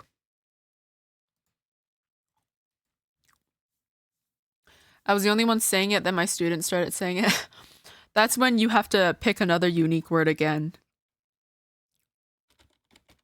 I don't know. Instead of indeed, indubitably also works quite nice.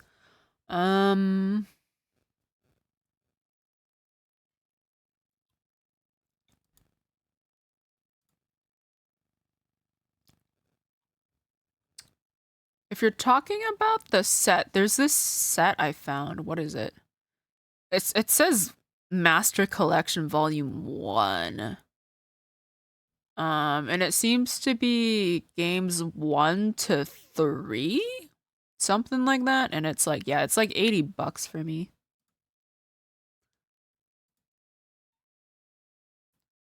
Other than that, I don't really see that does not have Metal Gear Solid 2 or 3. It doesn't. No, it says Metal Gear 2, and then Metal Gear Solid 2, Metal Gear Solid 3. I know it's got the Metal Gear Solids. I'm going to try fascinating like Spock. Tell me how that goes. Not the remake.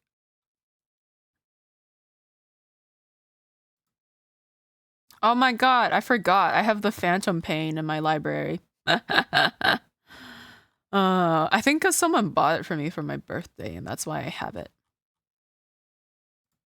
Is it any good? I think that's the only one I have. Do I own this? Oh, you know what? There might also be the other. No, okay. Yeah, I think someone bought me 5.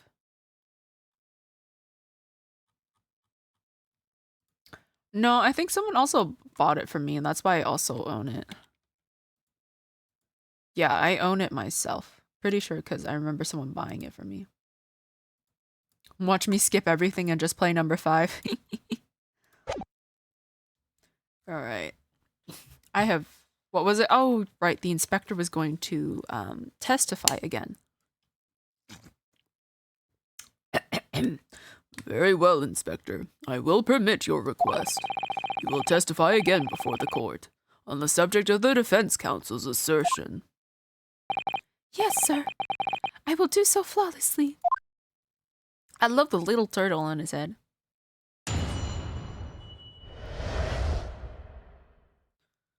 Forensic Medicine Primer. It's already released. Is it? Oh, damn. Pulling a blade from a wound without thinking could cause heavy bleeding. Oh, yeah, okay. They really do get into that. That's basic knowledge that any medical research assistant with an ounce of sense ought to know. In other words, there's no good reason why the defendant would have tried to pull the knife from the victim. Let's not forget that the young student did have a motive for killing the victim. It's a set of 3. Oh, send the screenshot in the Discord. Let me have a look-see.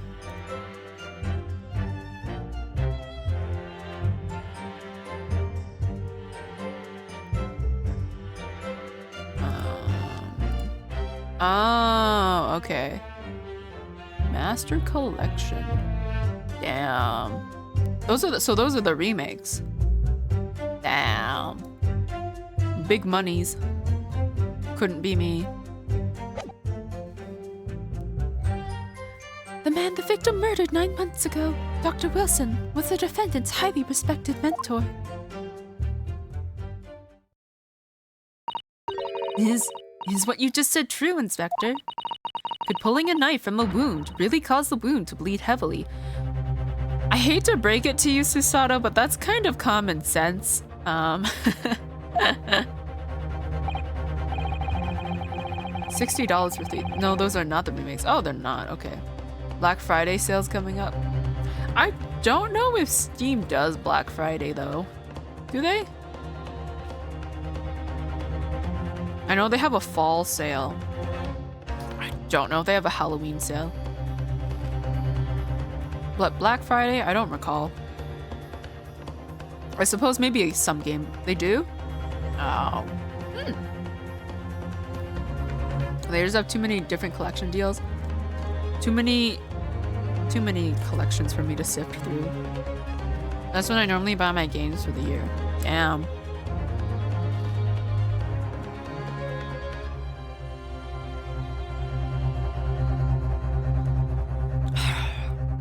I know I don't need to buy any games, but I might.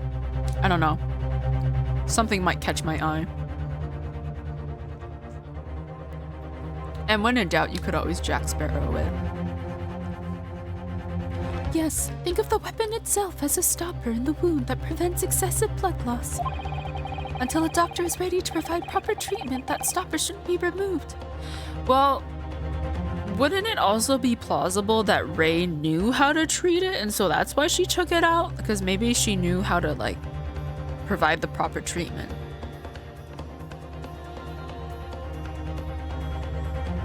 This is what you're seeing. Let me copy.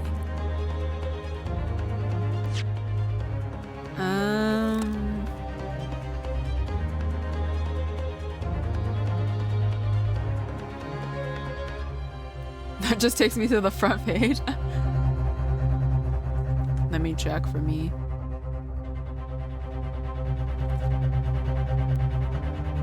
No, that brings me to a game. Could be because you're in a different country.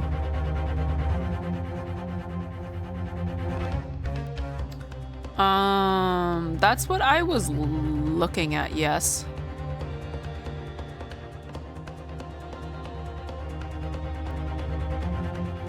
But yeah, that's what I was looking at.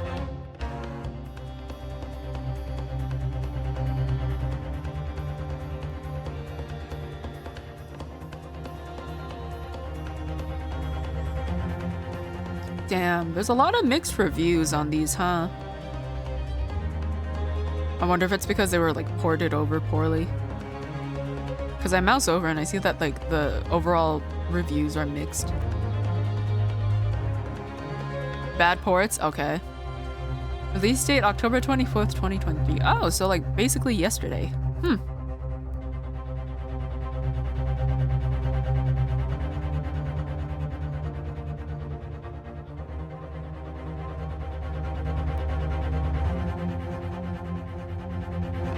But yes, maybe, well, we'll see how much it goes for.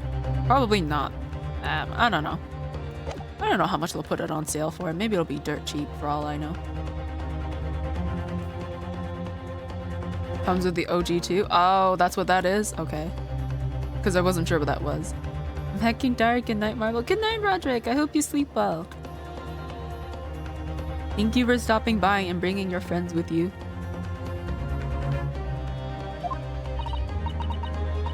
Oh, I see. This is why yokels should stay on the farm. Even a quack from some obscure mountain village would have such basic knowledge. Anyone who's ever given someone a little poke with a knife and pulled it out again knows it. Are you admitting something, Ouchie? Are you basically saying that you've stabbed somebody and pulled out a knife? Oh, well, I've never stabbed anyone, you see, or pulled a blade out of a wound, so... Of course you haven't. I didn't bring you up to behave like a bandit. Father, is it true what they're telling me? Yes, it's basic remedial knowledge for medics. Ray would have been well aware of it. If she were to claim ignorance of such fundamentals, that would prove fatal in many ways. So she must have had a reason for pulling it out. I was gonna say there's also a possibility that the knife was already pulled out and that she just picked it up. But yeah, no, okay, that's not possible because it's sand on the ground and there would have been sand on the blade if it was dropped. So she must have taken it out. For what reason, I'm not sure. Maybe she could have treated it. He looks like a samurai. I think he stabbed plenty of people. Maybe, I don't know. He was like kind of pathetic when we first met him, I'm not gonna lie. And then, why would Ray have done it? Could she have pulled out that knife in full knowledge that it... Could she have pulled out that knife in full knowledge that it would be fatal for Miss Brett? I don't know. Ray never once mentioned anything about the knife to me. It seems almost impossible to believe, but could my friend actually have? No, you have to trust your friend. Now Naruhodo would come and smack you for that. Susato. Yes? I feel like we're gonna have like some sort of lesson about you need to have faith in your client. Pull yourself together. We mustn't lose sight of why we're here. Counsel, it's time for your cross-examination. Oh, yes, Your Excellency. However, I must warn you that if your cross-examination fails to identify any issue with the established facts, I will be moving to my adjudication immediately afterwards. I understand. Believing in your clients and fighting for their cause until the bitter end. I knew it'd be hard, but I had no idea it would be this hard.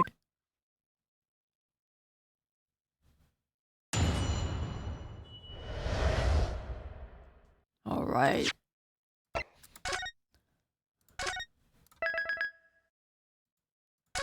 Okay. Time to press on everything.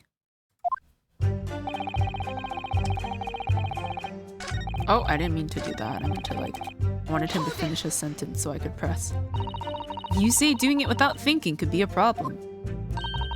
Does that mean that if you use due care and attention, it would be all right?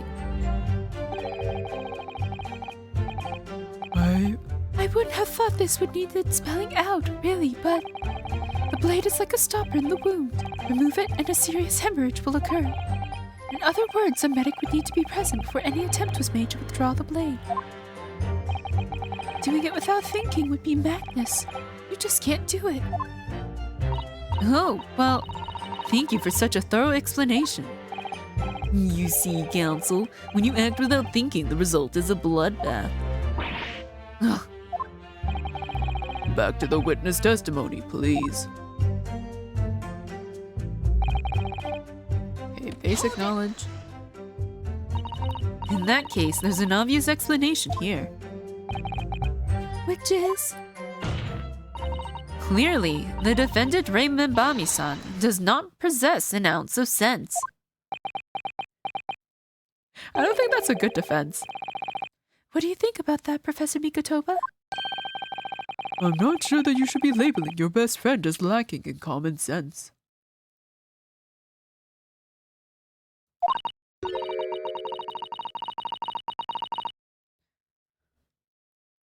Well, I thought it would be better than labeling her as a murderer. I don't know. Young people today. If that's friendship, I don't understand it. Careful, Counsel.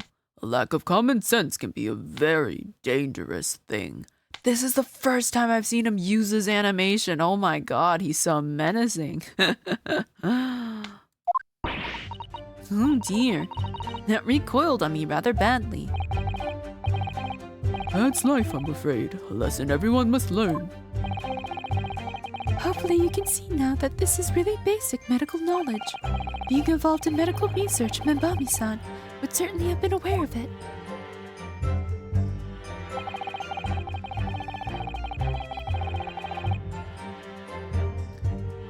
Okay, there's no good reason why the defendant would have tried to pull the knife.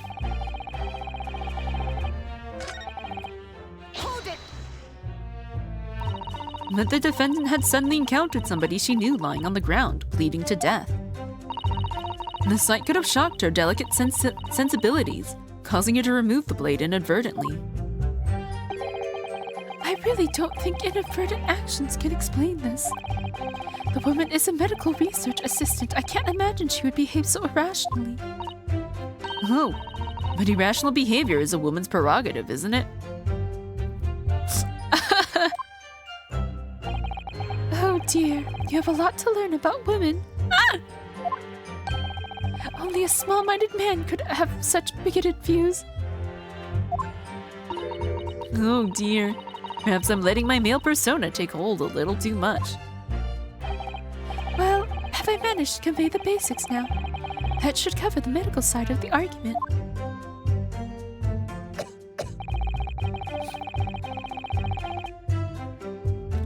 I sound like such a woman hater. Oh my goodness. Whatever the motive, it just isn't in Membami-san's nature to do anything so awful. But she had both motive and opportunity. That's very hard to argue against. But you don't know the defendant. And you, counsel, do not appear to know the law. Yes, evidence is the only way to convince the court of your argument, not feelings. With this, fledgling defender, I would almost say I pity the accused. So do I. Inspector, you will reiterate your point about the defendant's motive, please. Ah, yes, Miss Brett was in many ways a sworn enemy of Membami-san.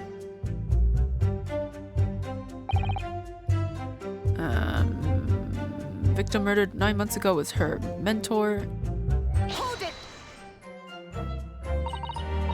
Well, yes, that's true.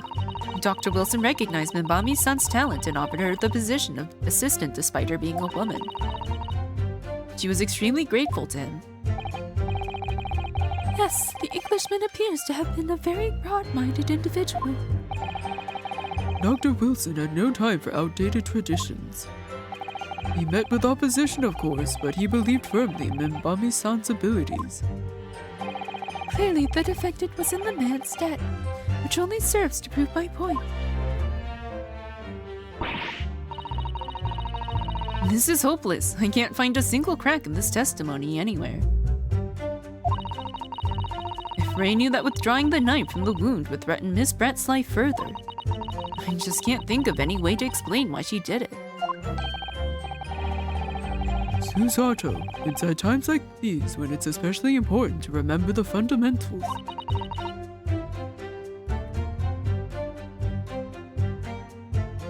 Shiro, are you doing those? Because I'm not. Evidence is what counts in the courtroom, isn't it? Of course, but I've been through the court record dozens of times already. I think perhaps you're forgetting something, though. You needn't take the evidence at face value. You can and must examine it in greater detail, too. Huh? I realize this is your first time playing the role of lawyer in the courtroom. So if you need reminding of the rudiments, you need only ask. I'll do my very best to help. Examine the evidence in the court record. It's an idea, certainly. What should I do? I know what to do. Come to think of it, Kazuma-sama and Naruhodo-sama are always turning evidence over and over in their hands. Yes, I need to examine things in greater detail with space. By the look in your eyes, I can see it's coming back to you. Go through the court record again and have a thorough look at everything. You may just find a clue. Yes, I'll do it straight away. Okay. Let's see. I did look at the postmortem report. I can't look at the photograph. Newspaper though. That picture. They look so cute together. Look at this from this angle. You can't. She's so hot. Ferocious England returnees tell all. This is the interview with you and Sosuke-san, is it, father? Oh my god, Look at this photograph. Can't see your big ass head in the way. It looks as though it was quite an exchange. Big ass head. Here, how's that for big ass head? Oh my. Or here. There, can you still look at it? Oh man. Calling my head big. How dare you? But yeah, look at that. Wegahai's offspring made it to Japan safely. They let him keep it.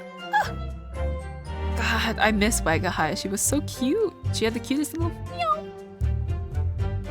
It looks as though it was quite an exchange.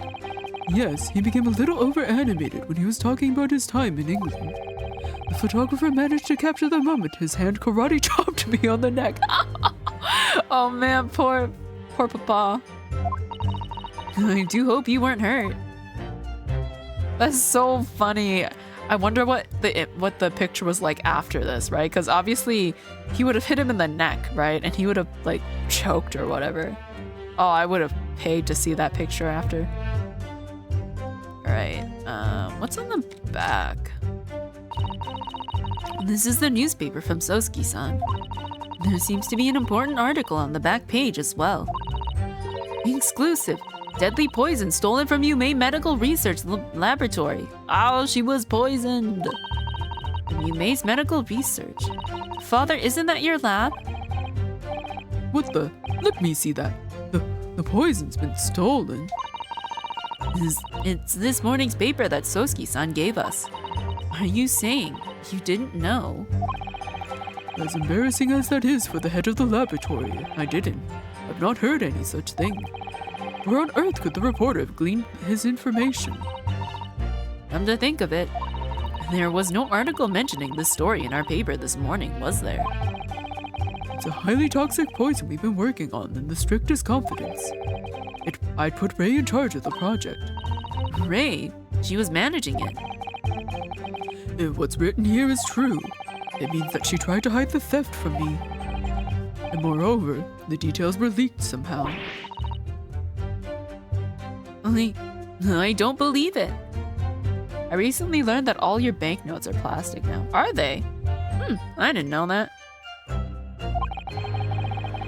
We need to read this article very carefully. Okay.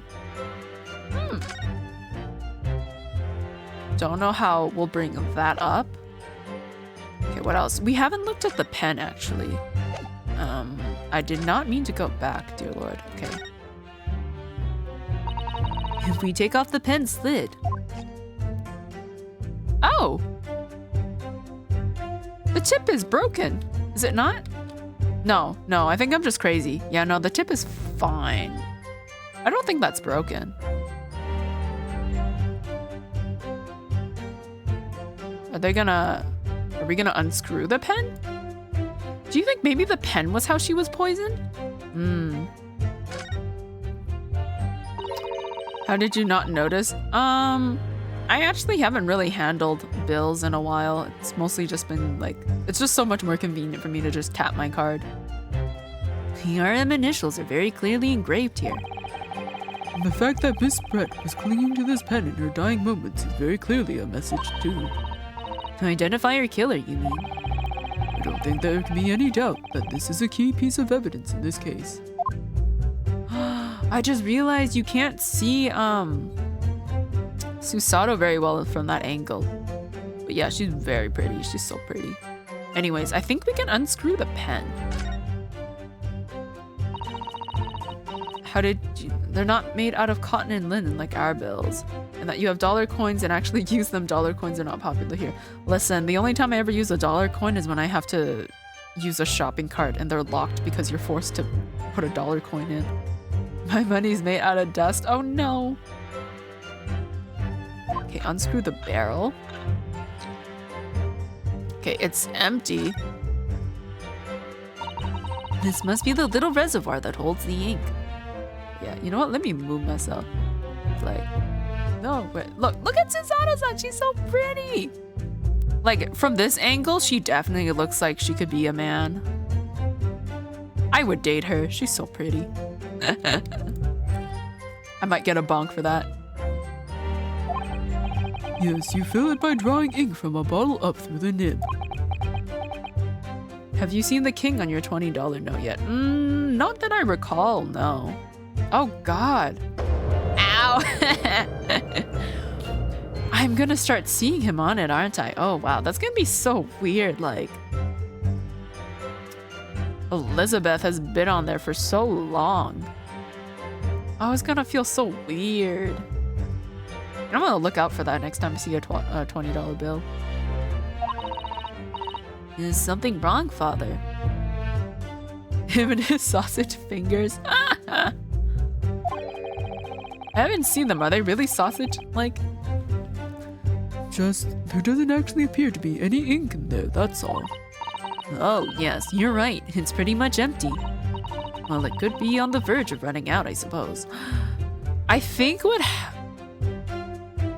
I don't want to believe Ray did it, but like so far the evidence is like, ooh. Because what if whoever stole the poison kept the poison in the ink reservoir of this pen? Because who would suspect a pen? And then did a little hitman moment where they like emptied the poison into her wine glass, you know? And then stabbed her to make it look like she was stabbed to death. What a waste of taxpayers' money to have all the notes changed because of some king nobody asked for.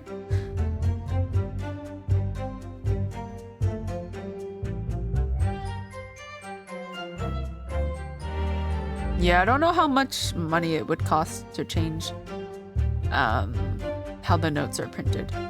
Because it's not like you're changing any of the existing ones, it's just that any new ones made are going to be printed with him on it. I never thought of Canadians as subjects until this month. Well, the more you know. Did I read this line? I don't think so. Well, it could be on the verge of running out, I suppose. Details of the fountain pen. There's a very small amount of liquid still. Oh, I bet you that's poison in there. I swear on my life, that's poison in there. What's this? There's some sort of emblem here. Look. But it isn't a Yume University one. It must belong to some other organization, I suppose. A business of some kind. But that would seem to imply that the pen doesn't in fact belong to Ray. Ooh! I am learning so much from this one itty bitty pen. And I'm probably not really going to be able to use any of it. Oh, yeah, I keep forgetting that this is how fountain pens work. And I think it's so interesting how, like, you know, the ink will flow down through these, like, you can't see very well in this picture, but, like, normally this, like, black pad has, like lines across from it where the ink will flow through, and then it'll all converge at this tip. Australia refused to get money with king printed on it, did they? Okay, poison. Okay, that was a poison article. Oh, okay, it added that as a record. Okay, I am now armed with more weapons to throw at this man. Okay, pulling a blade from a wound could cause heavy bleeding. Basic knowledge anyone ought to know. There's no good reason why the defendant would have tried to pull the knife from the victim. Young student did have a motive. Okay.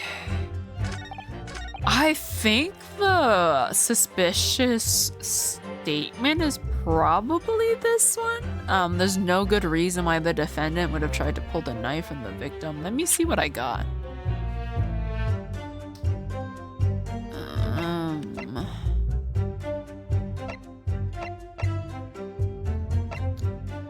Fountain pen. There's a very small amount. I don't know if it has to do with the fountain pen.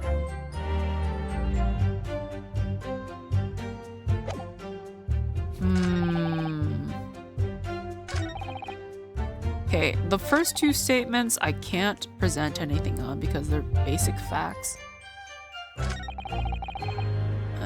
No good reason to pull the knife. Young student had a motive. Man murdered was her mentor that she respected a lot. Ah! Why am I so stuck on this? Oh my goodness.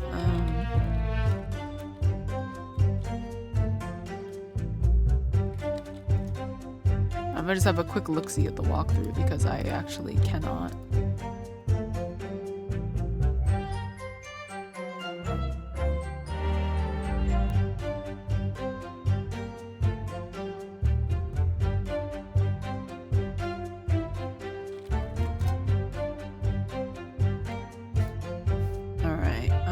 Trial part 1.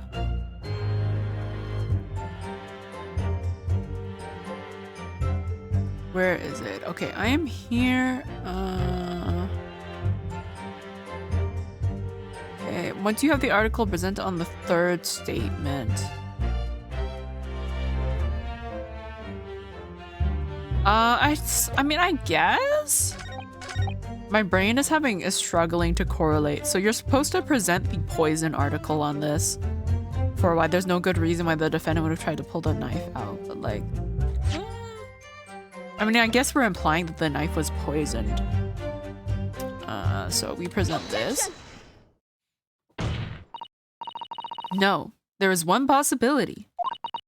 One very good reason why the defendant might have decided to withdraw the knife from the victim's wound. What?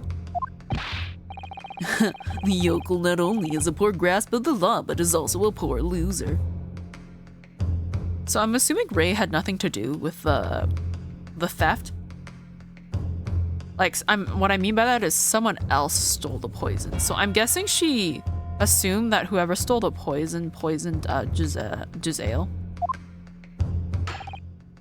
Dallas, then, what possibility do you think you've identified? It's here, in this newspaper article. An article about a deadly poison having been stolen from a laboratory. Oh my god. Did I just pull a library? Oh my god, I think I did pull a library. It's spelled... I don't... Oh my god, what's right? Laboratory? Laboratory? Is it different? Are they two different things? Or is it just like an English thingy? Hold on. I need to, it's bothering.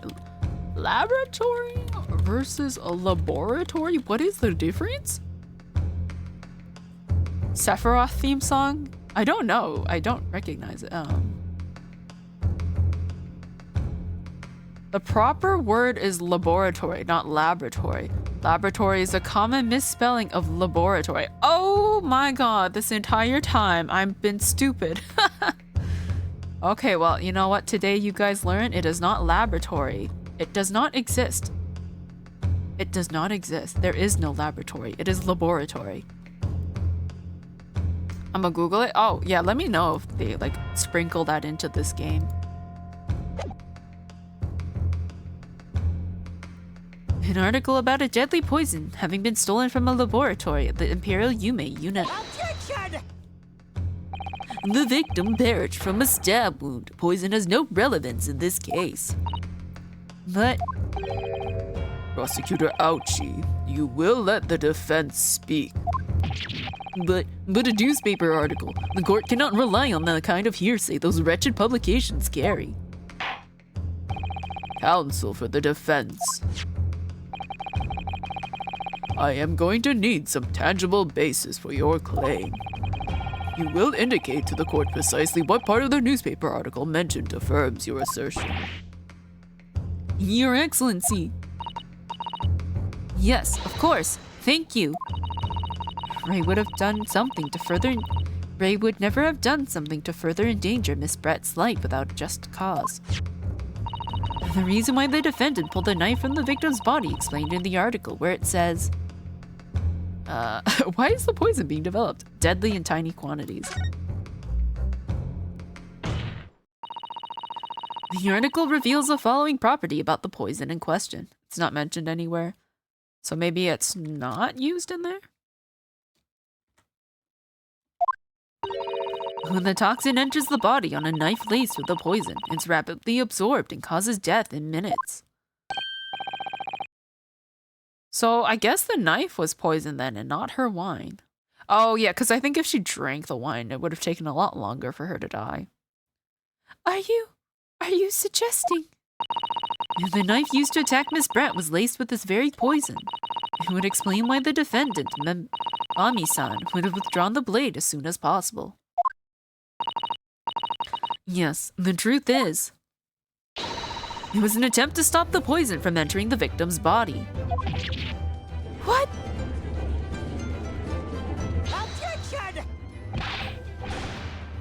This is complete and utter nonsense. This song is very similar to Sephiroth's theme. The fact that a blade is mentioned at the same time could be. Not at all.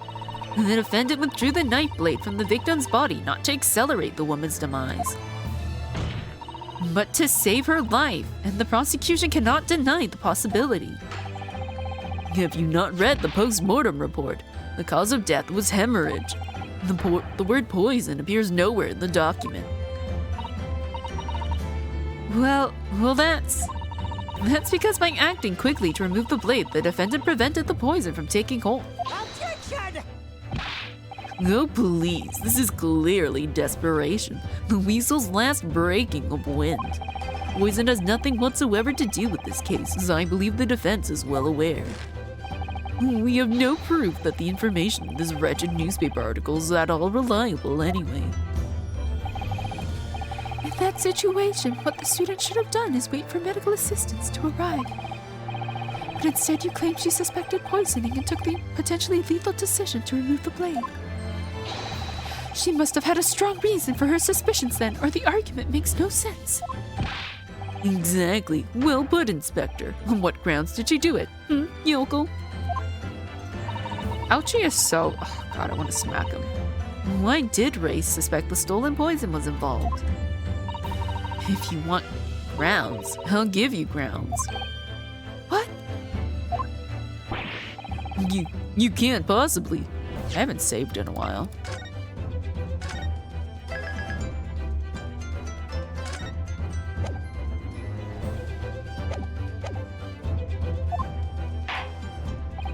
From your expression, counsel, it would appear those are not empty words. But naturally, as you stand in this courtroom as a lawyer, you must be aware that words alone, empty or not, are of no value in our modern justice system. Court demands evidence. Yes, Your Excellency. I'm well aware of that. I've seen it many times, from my place at his side of the Old Bailey.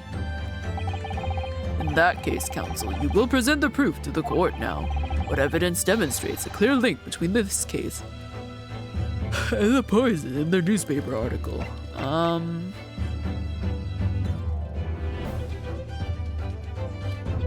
Is it the pen?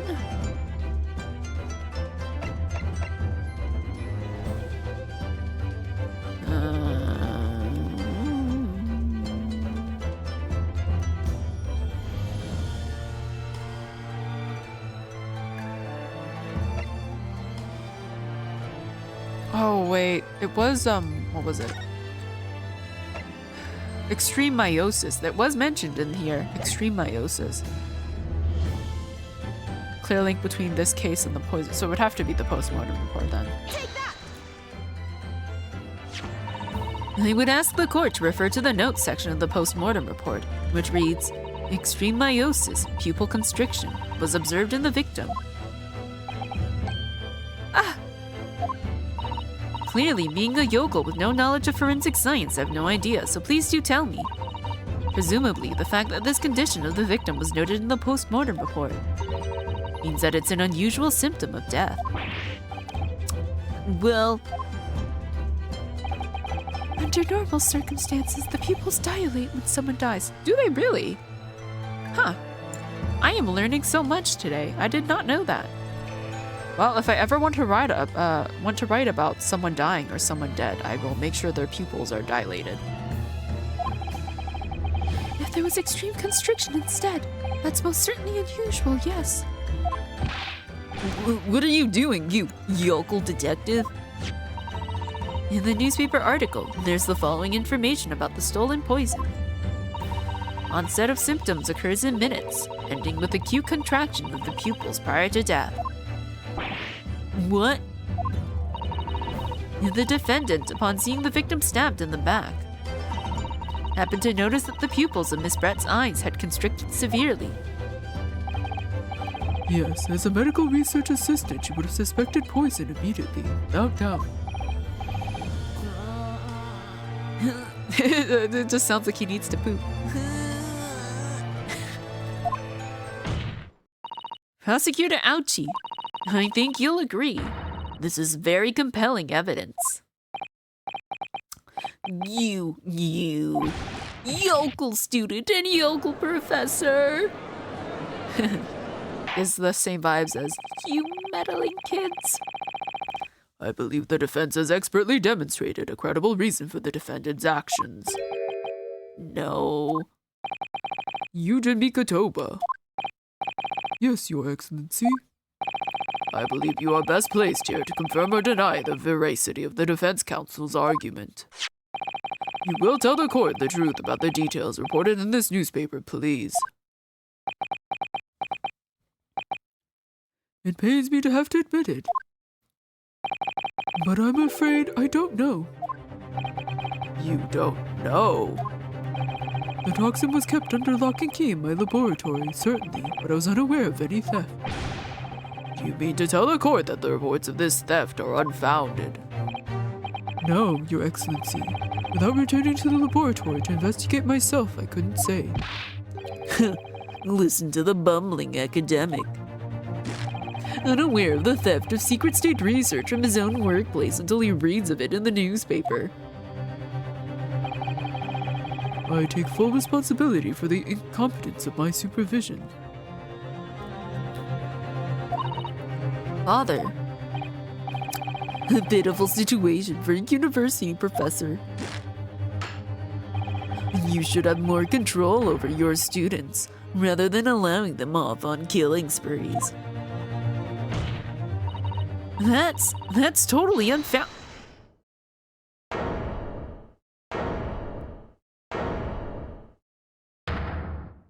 Hello, Ray. None of this is Professor Mikotoba's fault. It's all my fault.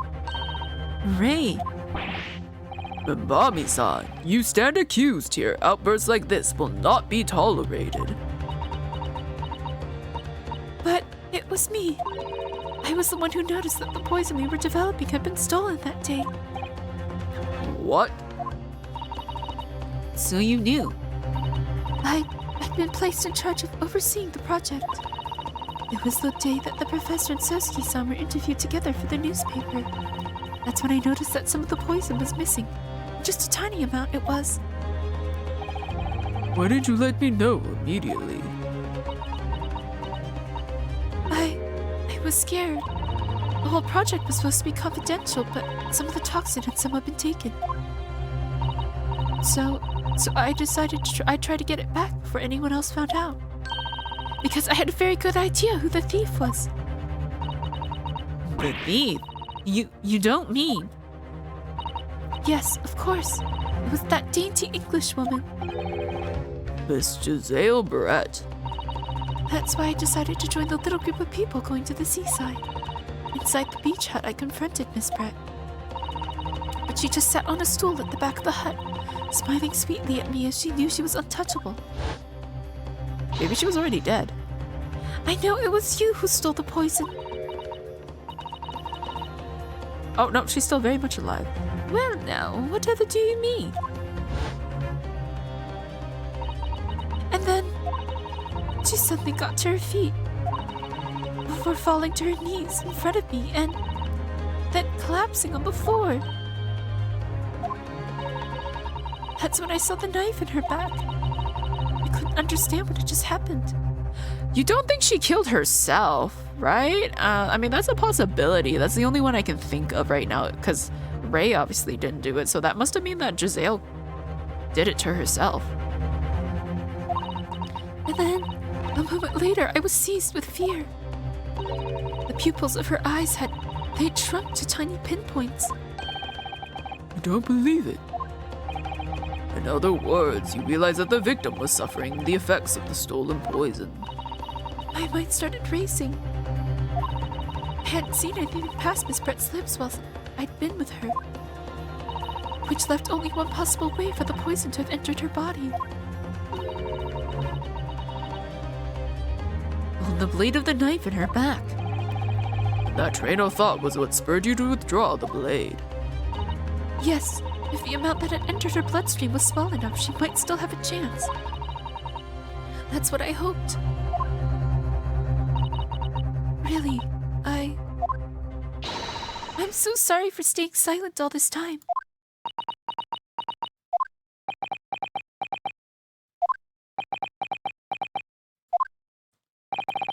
Your attempt to hide the truth of what happened is not something that can be overlooked. However, I have duly noted the courage with which you confessed in the end. Thank you, Your Excellency. It's barely perceptible, but I do think the balance has shifted a little here, in this courtroom now. Your Excellency, do not be deceived. The victim just collapsed before your eyes, you say. Well, Mbambi-san, if that is the case, perhaps you could explain how Miss Brett came to be stabbed. Well, You have no answer because the simple truth is that you stabbed the victim motivated by revenge. But you have no conclusive evidence to prove that assertion, do you?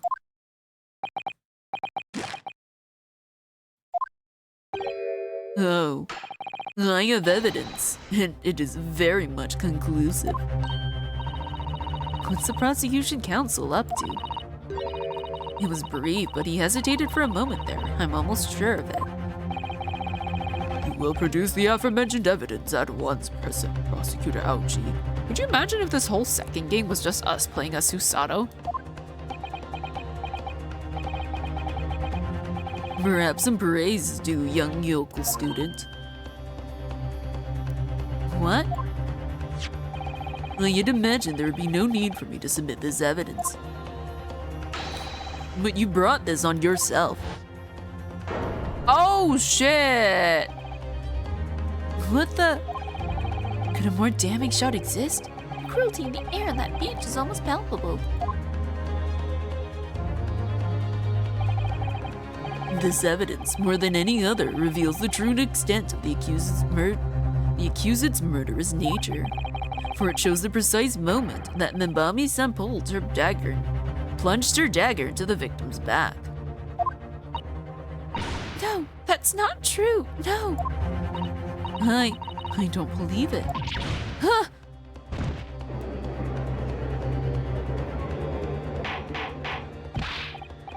Order! Order!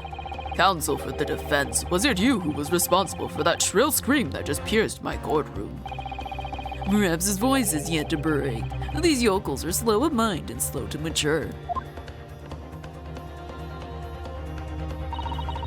I'll show you who's slow to mature. Careful now, Susato is starting to show her face here. It is often said that a picture is worth 1,000 words, and here we have ample proof. The court will accept this extremely cogent photographic print as evidence. I can't believe he's had a photograph like this up his sleeve the entire time. In such a stark image, I'm genuinely lost for words. Wait a minute. I don't understand. The thing is, who could have caught that picture at that exact moment? Like, that seems too suspicious. How did you... I mean, who took that photograph? Rain. That's of no importance here. Stop trying to divert attention. Oh. Objection! That's an absurd thing to say. It's crucially important. Whoever took this photographic print was a witness to Miss Brett's death. The court must be allowed to hear this person's testimony. I will uphold the defense's demand. Prosecution will reveal the identity of the person responsible for taking this photograph at once. Well, I'm afraid I can't do that. Pardon? You see, this print arrived at the Imperial Police Bureau headquarters by express post yesterday, when there was nothing to indicate the sender's name or address. The provenance of the print is unknown. Goodness. Are we to understand then, Council, that in full knowledge of the fact that this photograph has the murkiest of origins, you nevertheless believed it fit for submission as evidence in the Supreme Court? When you first produced that print before, I noticed that you hesitated for a brief moment. Because you knew that it wasn't completely reliable evidence, didn't you? Silence, you yokel student and blabbering professor. What matters is the blatant truth that this print so eloquently expresses. But the defendant has already admitted to pulling the blade from the wound. Clearly, this isn't the moment that the knife was plunged into the victim's back. The moment it was withdrawn. Don't waste this court's time with your ramblings. Indeed, without knowledge of who produced this print, we have no means of verifying the claim. The scene it captures is without doubt the most compelling evidence presented to the court. If the defense is unable to shed any further light on the matter, I believe the conclusion is clear. Oh no. Susato, this is the time for you to fight. If what you've established so far is true, then there can be no doubt. This photograph shows the moment that Ray withdrew the blade from the victim. Yes, we just need to prove that somehow. You'll have plenty of time to rue your defeat on the slow train back to the provinces. And to rue the day you came up against Takatsuchi Ouchi in the court of law. If I can't determine who took this photograph, then the trial's going to come to an end. Must be a clue somewhere. Must be some way of working out who took it. Well, Counsel. Your Excellency, the burning question is who took that photograph, and the truth is...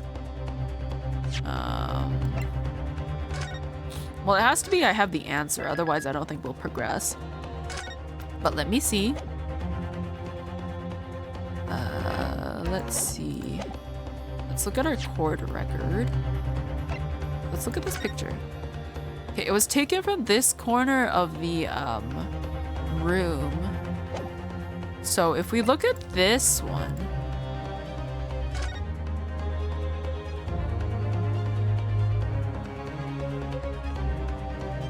it would have been taken from here, right?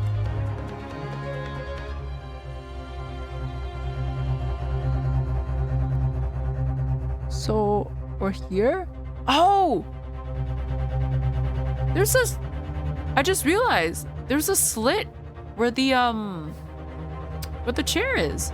She could have totally been stabbed through there. So I don't know who did it, but I know where they did it from.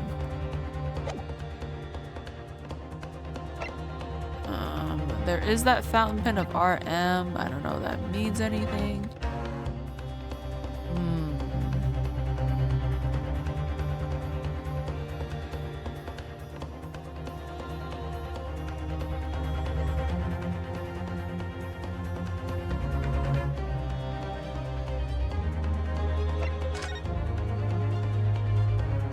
Oh, hold on.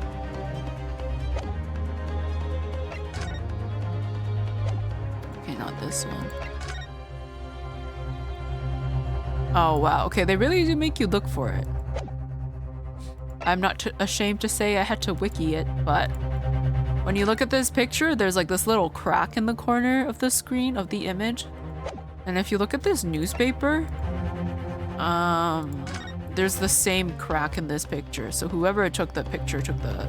It was the same person taking those two pictures, so... Yes, we know.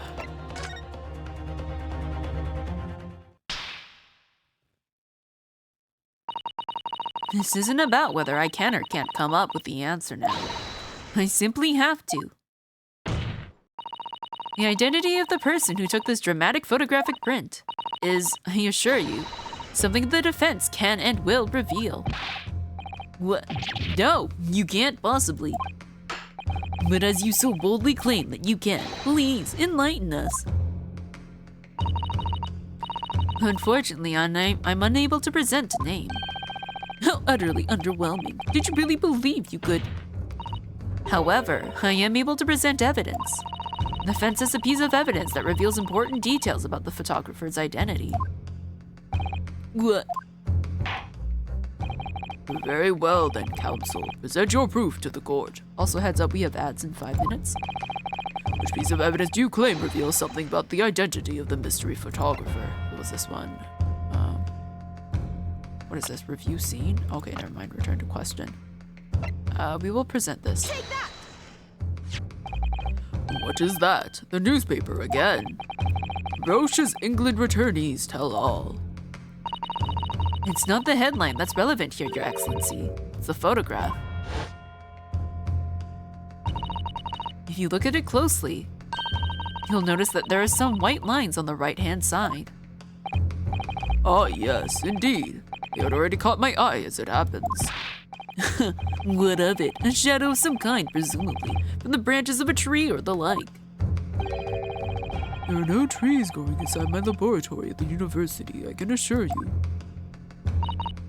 Now, if you look closely at this photograph,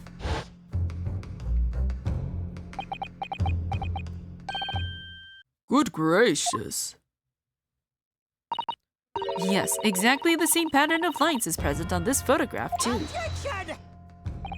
Well, that tells us nothing.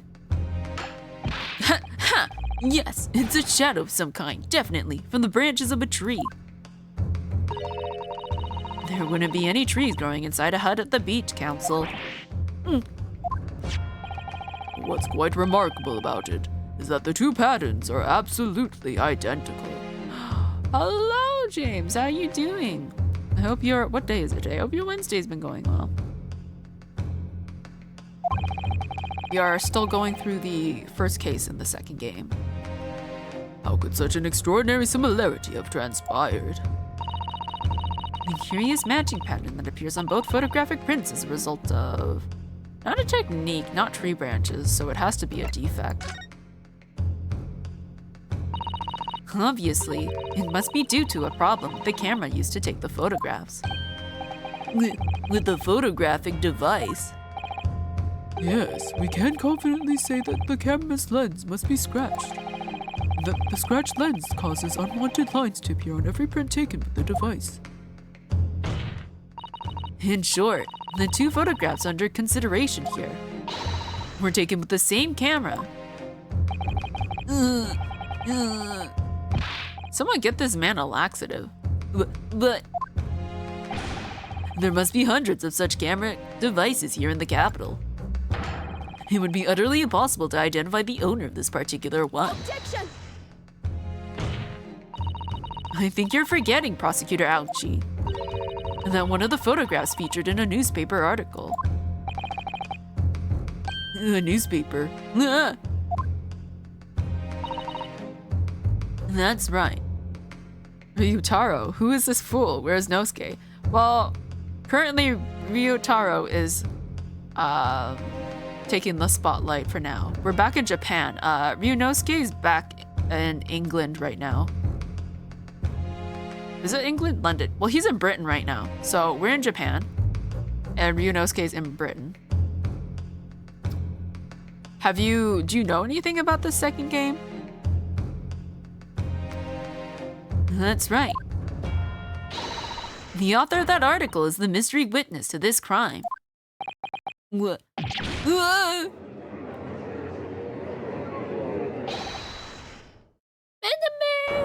I don't know who said that.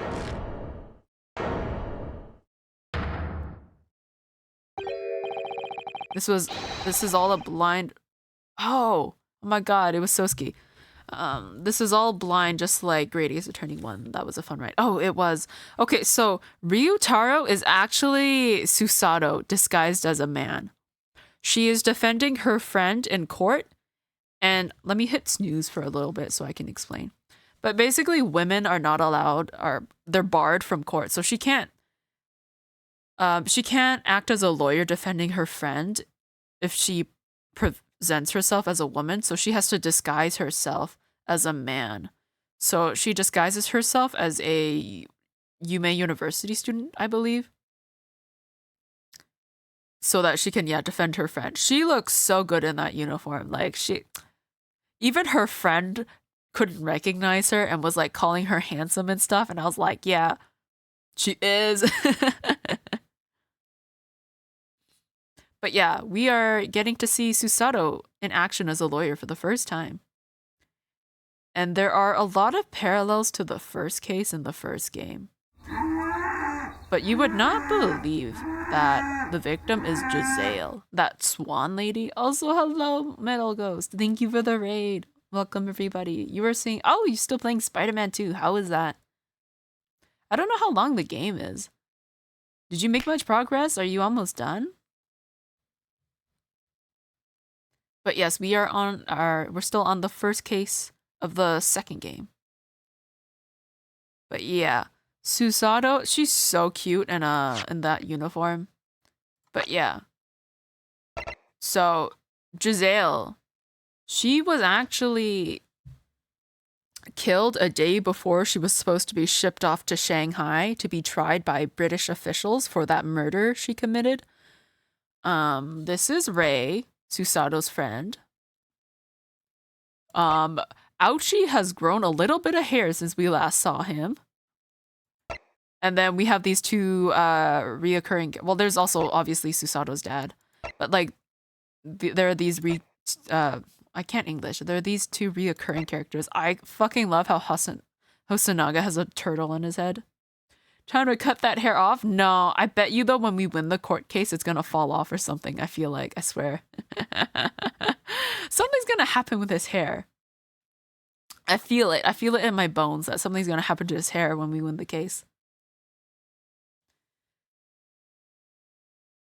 But yes, currently, so far, what we know is that Gisela was poisoned with a knife.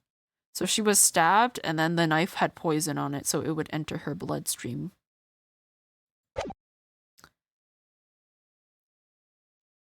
But yes, you guys have come in at a little bit of a right before the ad break. So in like a minute or two, I'm gonna have to run the ads. I see why you were called a Roche's England returnee. What are you yelling about? You've already testified. It's Menamemo, I tell you, Menamemo. Mo. Oh my goodness. Thank you for the 5 gifted subs, Metal Ghost. You keep throwing money at me. Thank you. What? But why?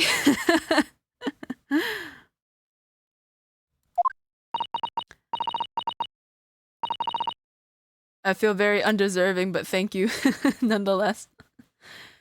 You're very generous. Sosuke-san, what was that? Did you say Menamemo? Good timing? I mean, I guess. All the people who get the gift subs don't have to watch the ads. Ever since I returned to Japan, a reporter from the Shoyu News has been hounding me, following my every move. A reporter by the name of Raiten Menamemo. Or is it Raiten? I don't know. Yes, hounding me from dawn till dusk. Ah, now that he mentions it. Oh, that guy! No way, I knew he would come in handy. Oh, that's cool. Okay, that's cool. Cause, like, this music's bopping. Cause every time Sosuke has been posing in court so far, this guy has been popping up taking pictures. Could that same reporter be? A camera to the left of him, a notebook to the right. There I am, stuck in the middle with Raiten Menamemo.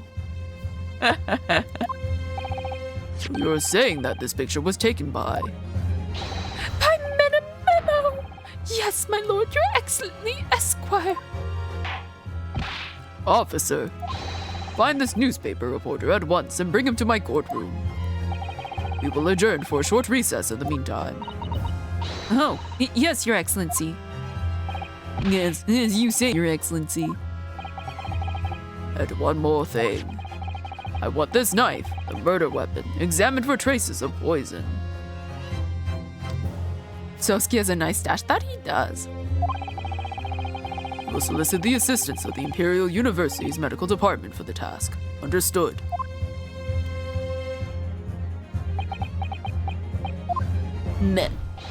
Memo. Okay, now is a good time to run the ad break then. Perfect. To be continued. Okay, I'm gonna go quickly run the ad break now. Then that will be 3 minutes of ads, and we will get back to this. Save my current progress. Yes. Okay, I will see you guys in 3 minutes. And then I'm gonna go to the bathroom. I need to use the bathroom. I will be back. You guys also feel free to take a break. And I don't know if we'll be finishing today. I feel like depends on. I feel like I'm probably on the second half now, but probably not gonna finish it. Thank you for the lurk medal. I appreciate it. I will be back.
Okay, I am back. We still have 1.5 minutes of ads left.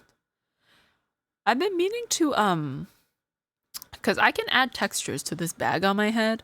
Because I can change it to, I could like draw a little face if I wanted to. I've just been lazy. I just haven't gotten around to it, but I can definitely do that. I just haven't figured out what I want to put on this bag.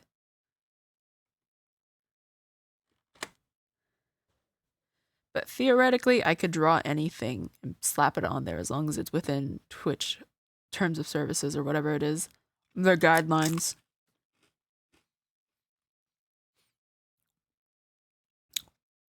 I've always wanted to try to figure out, because I know with some people who use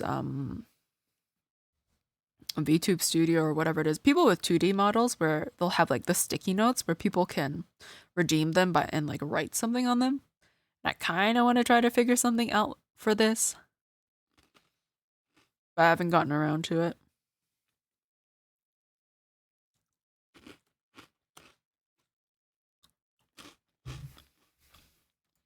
I'm gonna look at the wiki. Okay, we're on part 2.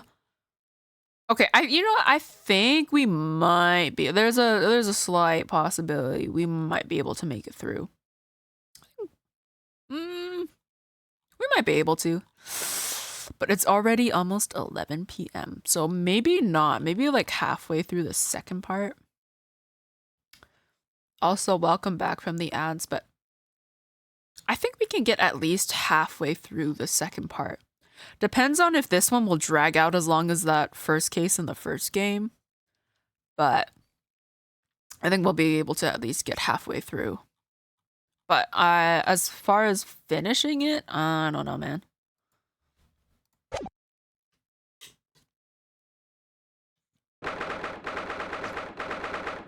Okay. I'm so sorry, Susato. I should have told you about the toxin. Ray, You have a strong sense of responsibility, I know. That's why you decided to shoulder the burden alone. No, that's not it at all. I was scared of my failure coming to light, that's all. So I hoped to retrieve the substance from the Englishwoman before anyone found out.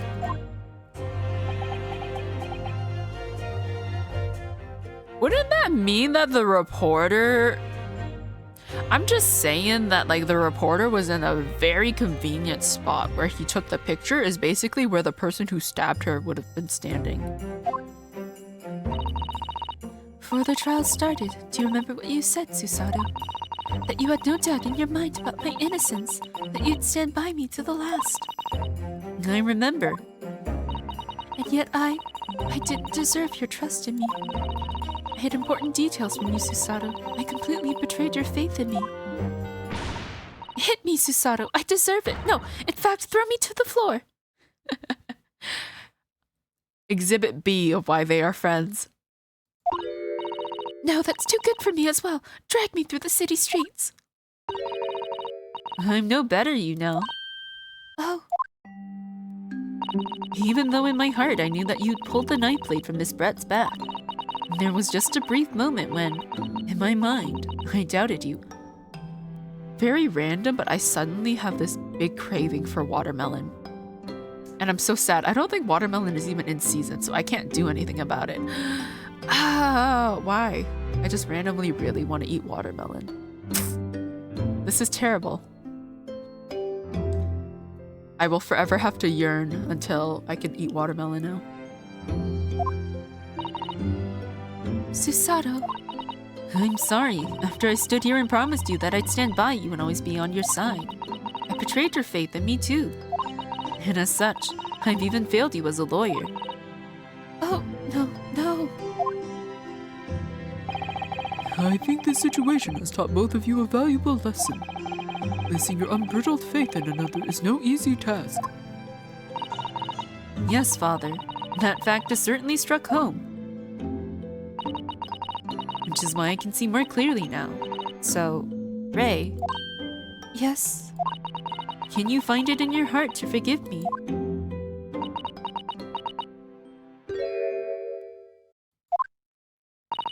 Oh, Susato.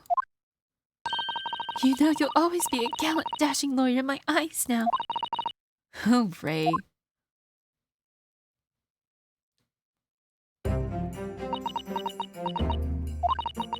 I was so scared, you know. When it happened, I didn't know what was going on.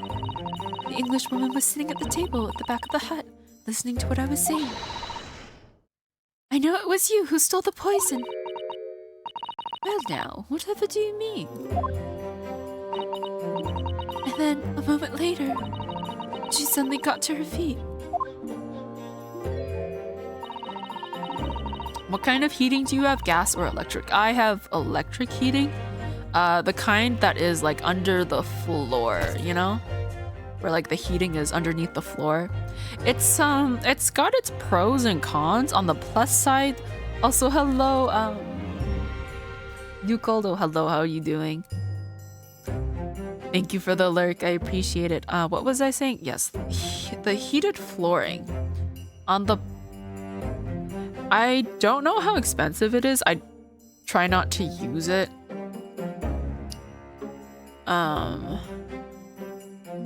So no, what it is for this house anyway that I'm in is there are multiple thermostats, and so specific sections of the house will correspond to a thermostat.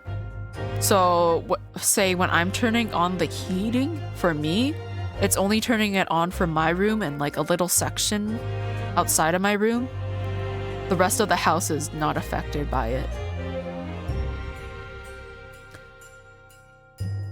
And then I think there's like, for example, another one that specifically heats up like the kitchen and the living room and so on and so forth. So the heating is sectioned off. But yeah, on the plus side, it is nice to have warm floor because you can like your tootsies are very warm. You can sit on the floor and it is also very warm. It's like the only thing I can like compare it to is like how cats feel in their little happy ray of sunlight, just like laying on the warm floor. The downside is that it takes a while to cool down and it takes a while to heat up. So in the beginning, I would always think that it wasn't warm enough, so I would keep turning it up, and by the time it got too warm, I'm like, oh, I am going to boil in here. So I would turn down the thermostat, but it would take like an hour or so. It would take a while for the flooring to cool back down, so I would just have to suffer. I had to suffer for a little bit.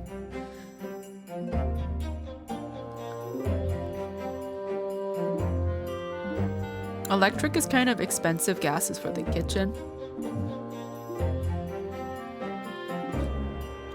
I don't know if I've ever had gas heating. I don't think so. It's either I've been in a house where it doesn't have like a heating system, so I've had to just buy one of those like, you know, those like little heaters you buy and plug into your room, like those kinds. Those ones have usually been like oil ones? Oh goodness me, I am being attacked a lot tonight. Hello Bippo, thank you for the raid. How are you doing? How are you playing Yakuza? Are you almost finished? I don't know how long the game is, but are you liking it so far? Greetings from the Bips. Welcome, Bips. Hello, Mukosa. How are you doing? We are doing great Ace Attorney. We're starting the second game, and we are still on the first case, so we're basically on the tutorial, kind of. He just finished. Oh, really?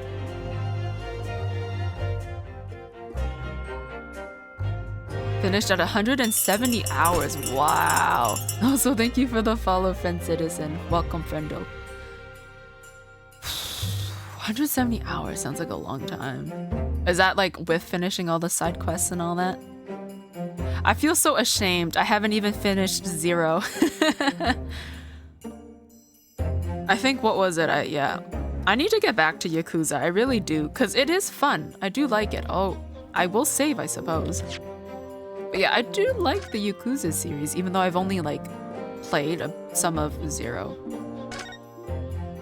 I think I own 0, and then 1, 2, and 3 or something like. I don't know. I do know I own a few of them.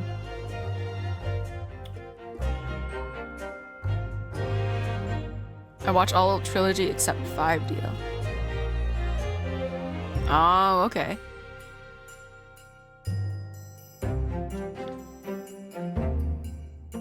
But yes, welcome everybody. Yeah, let's see, where were we? Oh, yeah, we're in the middle of a recess, and the defendant, a friend, is telling us about basically what happened from her point of view. Only games recently I've managed to put over 100 hours are Baldur's Gate 3. That is very fair. Elden Ring, I just don't have the attention span anymore. That's true. It's very hard for me to keep playing a game for a long time unless I find it fun. A good ongoing is a heavy ongoing.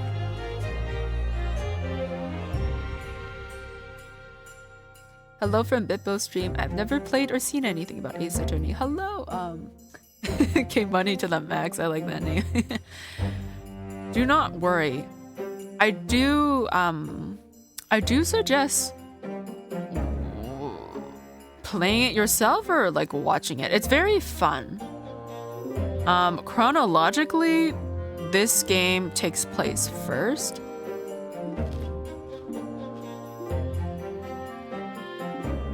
But yeah, I started out playing the Phoenix Wright trilogy. But yeah, Ace Attorney series is very fun. I think that, what was it? They were doing another remake that's coming out at the end of January. But yeah, if you like detective games or murder mysteries, this is a very fun game to play. It's like a little bit like, well, no, that's not a good comparison. I was gonna compare it to Danganronpa, but that's not a good comparison at all. The only thing they have in common is that you're trying to figure out who killed who. Jean-Pierre voice? Oh my god. I see the name Jean-Pierre and I think of Jean Armstrong, the little French chef I did. My poor French accent still haunts me to this day. Oh dear lord.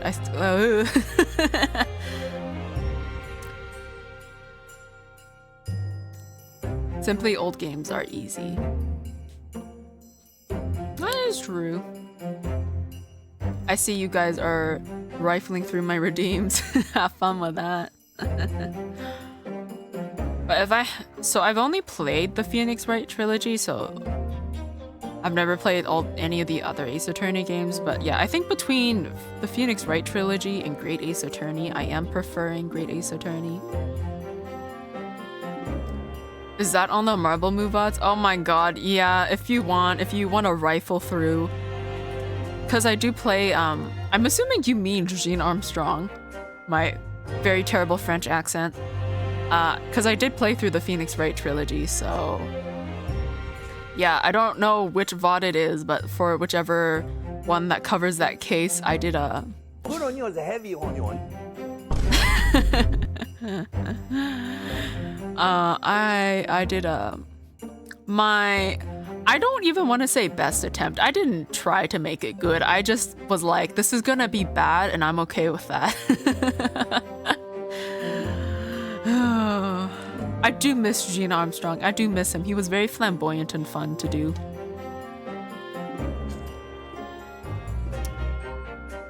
Croissant.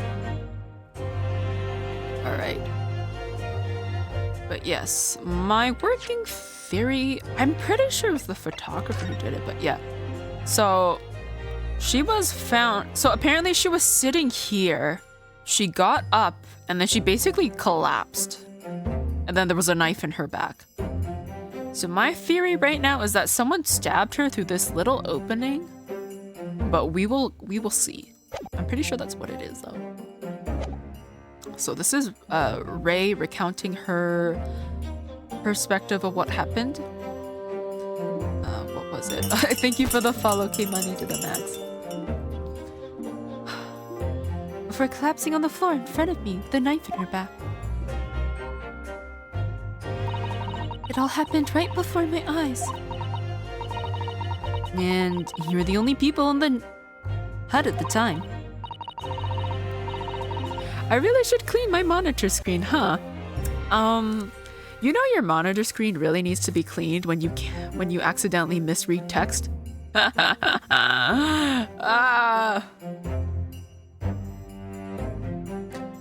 Little Miss Muffet sat on a tuffet and died. Yeah. What? How did that rhyme go again? It was something to do with a spider. Was it not you? Listen, I don't know. I just never think about wiping it down. Okay, that's my bad. Okay, I'll clean it after the stream. I swear. That's right. Just Miss Brett and myself. There was no one else. So I just don't understand how she could possibly have been stabbed like that. A great mystery indeed. 48 awards? Oh, where did the 48 awards come from? Do you mean for a game? 3 years of sneezes all over the 3 years of sneezes all over the screen. I mean, I guess technically you're not wrong. I think most of this is probably like splashes from food? Maybe? I don't know actually. I don't think I actually want to know what these are. I still can't believe it happened. That's why I just couldn't bring myself to speak up. Noodle slaps? Probably. Yeah. I do like my nudes.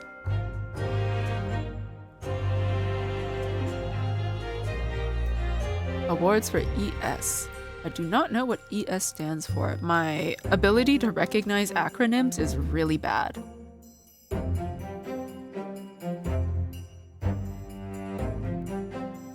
It will be all right. However it happened and whatever really went on by the sea that day.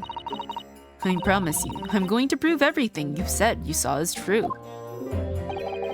Spoken like a true Mikotoba. Now, I think we should discuss what's coming up in the trial, don't you? Emergency snacks. Oh! Oh, you mean 48 redeems. Yep, and still counting. Oh my god, that reminds me. I meant to add one for Halloween. I wanted to add a trick-or-treat redeem. I keep forgetting. But yeah, I think there's a limit though to how many redeems you can have. And I'm pretty sure the number is 50, but I haven't tested that yet, so we'll see. We don't have much time. We must make sure we have our facts in order. Yes, I expect the poison is going to come under close scrutiny in the upcoming proceedings. The police should hopefully have identified it on the blade by now. I bet you it's not on there. I bet you it's not on there. I am still sticking with my pen theory, but the problem is I don't know how it entered her system otherwise. You're collecting cookie bits for ending the stream? Can't wait to see that happen. I don't think I've ever actually, because I do know some streamers have that redeem where they have one where if you collect enough points, you can just end their stream, and I haven't seen that yet. Like I haven't been there personally for that to happen.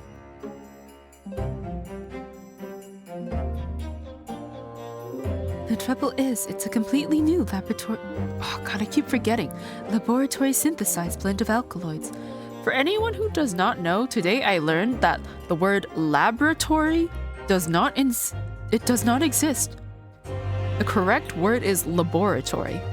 Laboratory is just a misspelling that people keep using that does not in fact exist. So it is laboratory. Police won't have any way for testing it. Oh, I see. Yes, without this chemical reagent, it's impossible to detect the toxin. Why'd you pull this out now? This is so funny. It's like, all right, we're calling a recess so we can test if this knife has poison in it. And then like Papa Mikatoba just pulls out the chemical reagent and it's like, oh, they'll never be able to test it without this.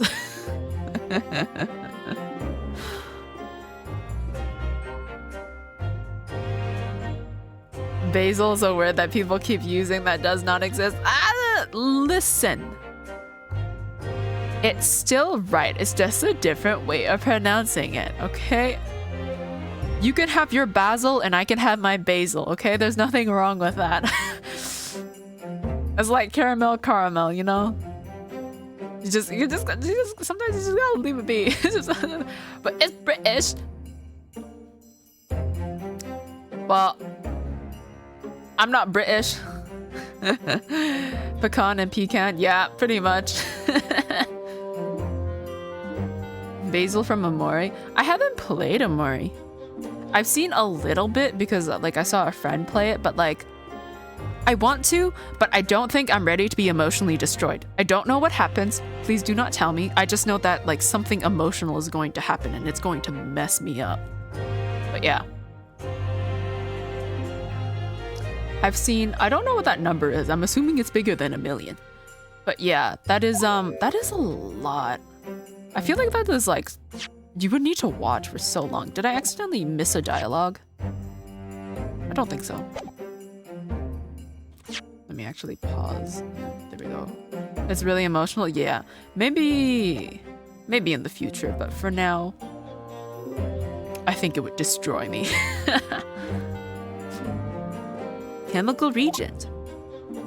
I sent a colleague of mine off with some earlier to deliver it to the police headquarters. Oh, okay, never mind. He is one step ahead of me. You know, I underestimated him. I'm sorry for that.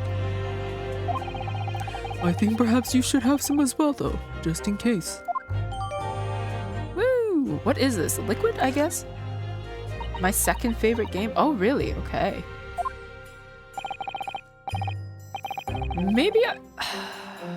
Maybe I'll see how much it goes for when the sale is on. What's the matter, Susato? You're suddenly very quiet. It's this newspaper article. Exclusive deadly poison stolen from Yume Medical Research Laboratory. I'm wondering how the information got out, given that it was a government secret. It was all the Englishwoman's doing. What? It was when the professor and Sosuke-san were being interviewed at the laboratory. That so-called English lady swaned in and without any compunction said to Professor Mikotoba, "Oh, Professor, surely your guest would love to hear about your work on that substance there." British woman. Yeah, the British woman died. She also killed somebody. So for context, 9 months ago, in a trial, we found her guilty of murdering somebody, but like, she got away because like, the Brits intervened and wanted her trial. Like, they basically pulled their jurisdiction or whatever it was. Basically, they wanted her to be tried by British officials. So she was supposed to be sent to Shanghai because there was British officials there who could like put her on trial or whatever it was. And the day before she was supposed to leave for Shanghai, she was killed. Susato. I think she's a little too innocent for that. It put me in a very awkward position, to be frank. But Sosuke-san's curiosity had been piqued, so I had little choice but to give him a cursory introduction. So then, Sosuke-san knew about the poison. Yes, and it's highly likely that the reporter who was writing up the story about us would have caught a glimpse of the toxin too. This Menamemo-san. By the way, did that reporter join you all when you went to the beach? Oh, no, I don't remember the reporter being there. Indeed, he shouldn't have been. I very much doubt anyone would have wanted him there. I mean, he could have been hiding. Surely he's better than Hosonaga at disguise. I mean, Hosonaga literally strapped a turtle to his head and then went into the water. Deserved. A little bit, but like, I don't know.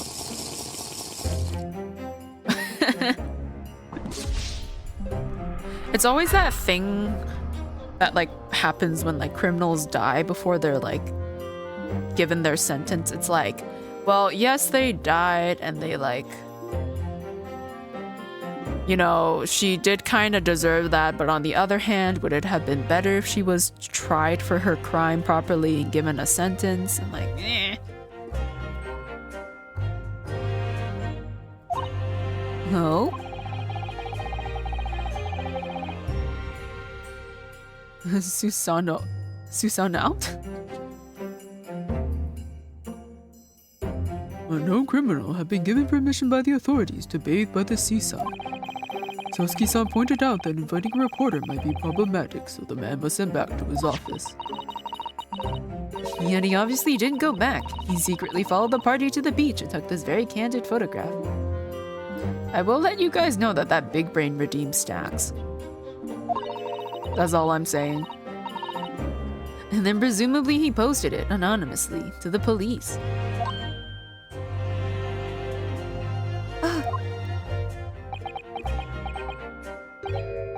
Yes, that must be what happened.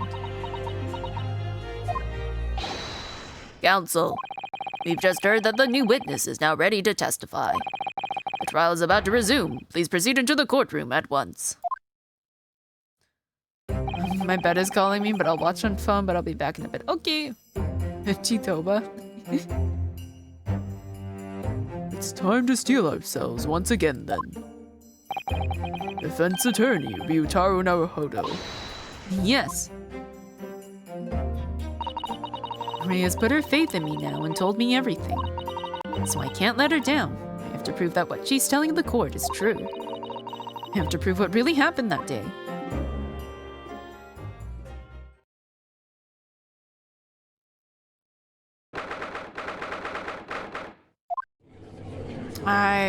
I'm really feeling like it was the reporter that did it.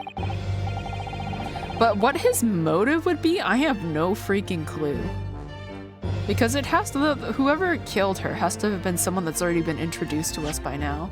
Because otherwise it just doesn't make sense.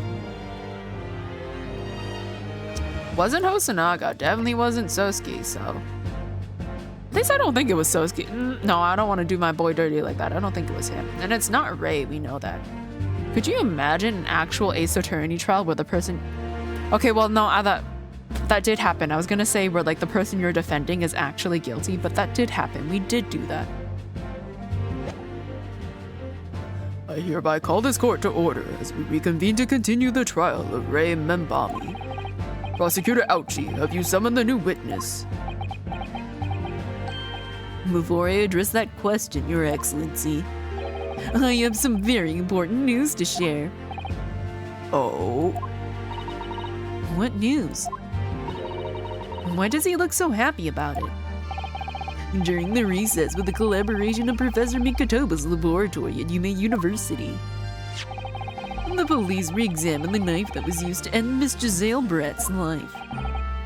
Excellent. I admire your rapid handling of the matter. Oh, too kind, Your Excellency, too kind. I was merely carrying out your instructions, of course.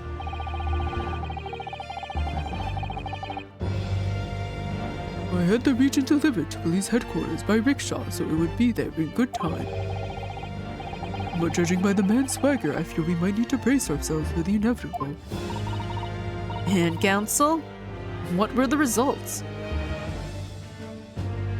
Yeah. His name is supposed to sound like Ouchie. It's because his descendant's last name is Payne, but spelled P-A-Y-N-E.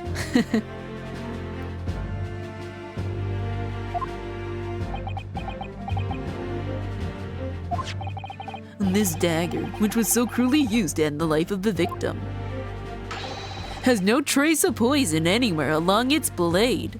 I knew it. But the thing is I don't know how it entered her bloodstream. Like, I guess in her wine? Thing is, well, no, if you did drink it, it would take a while for it to, like, enter your body, right? I'm pretty sure. A flood of pain, truly. He is very painful to deal with. What are you sure about that?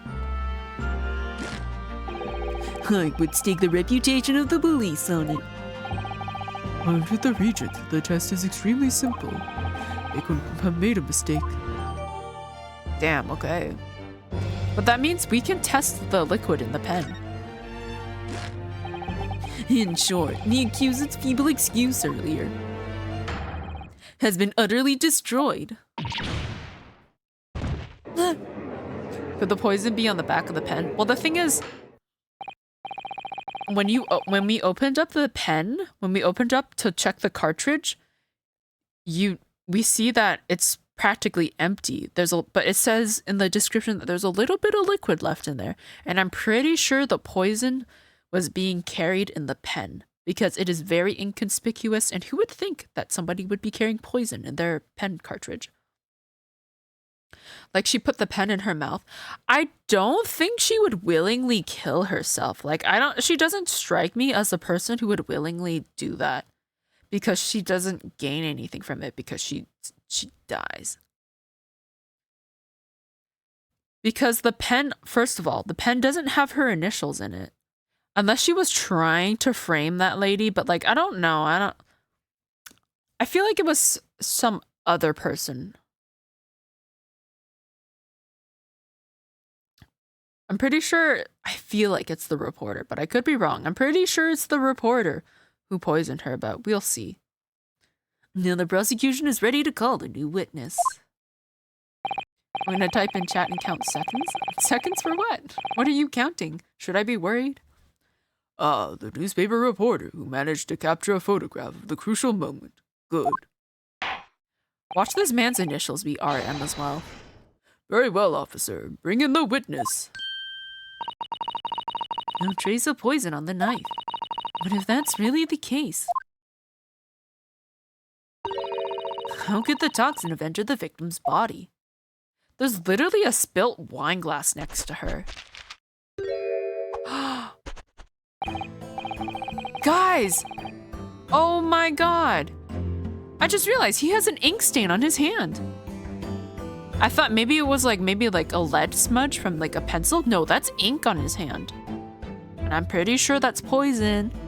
Oh man, could you imagine? It's like those videos I see where it's like, You know those like TikToks? I don't have TikTok, but like I see those TikToks where it's like POV, like, or like me trying to be a hitman, and it's like someone trying to poison someone, but they mess up and accidentally end up poisoning themselves. Could you imagine though? Like, he's got that poison on his hand and he accidentally like rubs his eyes or something like that, and he just dies. Time jump is non-existent. He killed her. I'm pretty sure he did. I'm not sure. My time is 11:24. That is also the time for me. It is 11. Time for near midnight. Marble snack. I think dumplings. Man, I'm too lazy to make dumplings at like midnight. Maybe if I was drunk or something, but like it just seems like so much effort. Because the way I like my dumplings is I like them with the crispy bottoms. So I fry them in the pan first.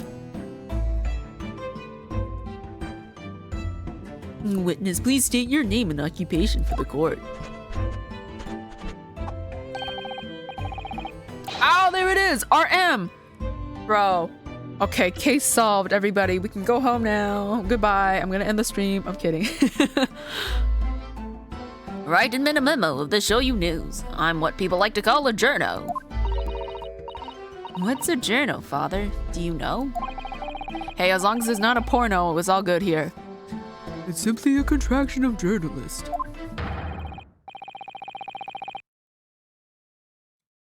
Yep, that is how I'm going to make them too. Yeah, I don't know. It's just I like the crispy bottoms. It's just that crunch. I don't mind them without, but like I don't know. I just like the crunch. He's literally in prison right now. He is. Boop. Thank you for the boop. I'm there where the oh god, what voice did I give him?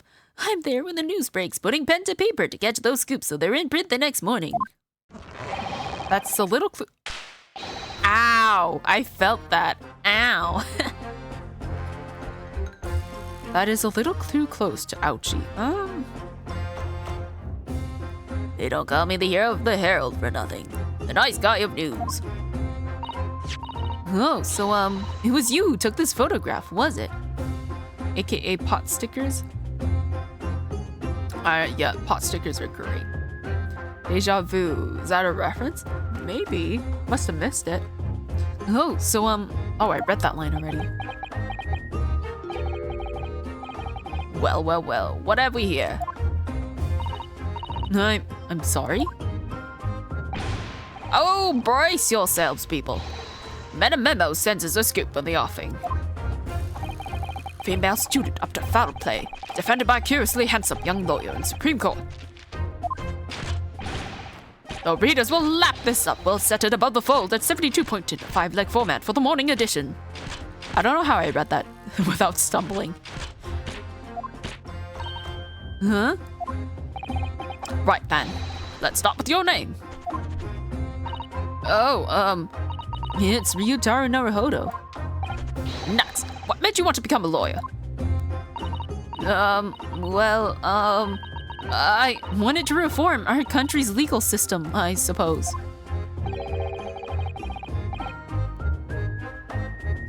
Ryutaro has suddenly become very ambitious, I see. I just borrowed Kazuma-sama's dream for a while. By the way, my name is Taketsuchi Aochi. That's Taketsuchi Aochi. The so-called dark horse of the Supreme Court. My objections strike fear into every defense lawyer's heart. Meta Memo was like, who fucking asked you? A scoop of photography. Is that what the reference is for? Because I do not know a scoop of photography. It may also be called gyoza. Yes. Many names, but at the end of the day, it is all delicious. No, the readers won't buy that. Witness. Yes. What this court demands to know is whether or not you were responsible for the taking of this picture. It was delivered anonymously to the Imperial Police Bureau only yesterday. Yeah, I wouldn't be a journo if I didn't click quick when I present with a scoop like that, you know. Would I? Why is he suddenly British? Oh my goodness. Sometimes stories call out to me. Sometimes I have to chase them down. But either way, you've got to be fast. Fast legs to run with and a fast hand to write with. It's no good if you don't note it down, I always say. Wow, the ladies must love him, huh? That's what I call my meta-memoism. Meta-memoism? Ah, yes, I remember your face. We met that day when you were interviewing myself and Sosuke-san. He's British? I accidentally made him British. I don't know if he is or not. With the name of... Oh my god, the pen has the same thingy on his, has the same symbol on his sleeve. Okay, that pen is his, definitely. But yeah, with the name of Memo, like a... I don't know, that doesn't sound very Japanese to me. Oh, it could be, I guess. Yes, right. That was me, Memo again. But you were supposed to be going back to the Shoyu news offices after our meeting. The scoop is, I didn't. Because that English woman's words had piqued my journalistic interest. Miss Brett's words. I know some people lick like the tip of the pen sometimes when like it's dry. But like I've never seen anyone do that with a pencil. Like what does that accomplish? Meta Memo Eminem? I mean, he could. I mean, with the way I do him, he could speak fast enough to be a rapper.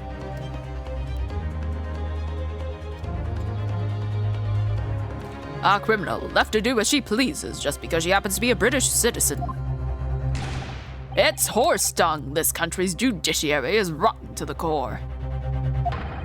The Supreme Court's rulings aren't worth the paper they're written on. The police are just imperial pawns.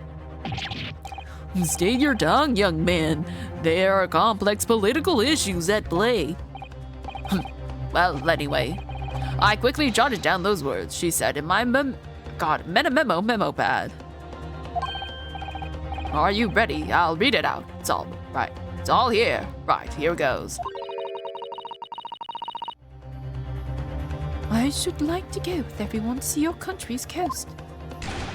A serious criminal going on some junket. People need to know about this. That's why I decided to sneak after them. To get the woman's story so I could hammer her in the press. Do you mean to say that you did indeed witness it firsthand? Where does he get a new pencil? Well, he's got another one on his ear. And that's where he pulls it from. But it seems to me that he has infinite pencils on his ear. The grim scene portrayed in this photograph. Oh yes, I saw it with my very own journal eyes. So yeah, this is where he keeps a spare pencil. And that's where he pulls it from.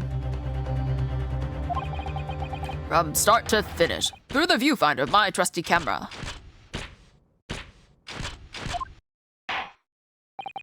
Thank you, Metamemo-san.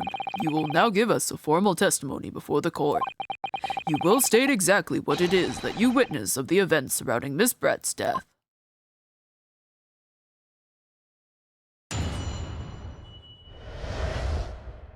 You can be a millionaire with that pencil generator? He could, honestly. The beach hut was made of shoddy old reed screen, so there were plenty of gaps I could see inside through. Oh, ew, that makes me think about how many people do you think peeped at people changing? Because that had to have been a thing, right? Because if someone was like, wait a minute, look at this hut with all its gaps in between the reeds. Oh my goodness, did that woman just walk in to change? Or did that man just walk in to change? Let me have a peek. I feel like that happened. The English woman was sitting on a stool when the student girl came in and started arguing with her. Seconds later, the girl pulled out a knife, throwing the English woman to the floor as she stabbed her in the back. My smoldering journal spirit burst into flames. Quick as a flash, I whipped out my camera, ready to click. I pulled apart the rough weave of one of the screens and poked the lens through for the perfect shot.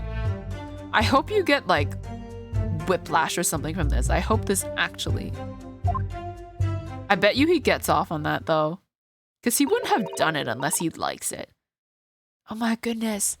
We have a masochist on the what is that? On the bench? What is that called? I don't remember. Read screens, you say? Right, you can see them clearly enough in that great shot I snapped. The hut walls were just screens made of coarsely woven reeds. Yes, it allows a breeze to pass through and bring some relief from the summer heat. Oh, so they're purposely made.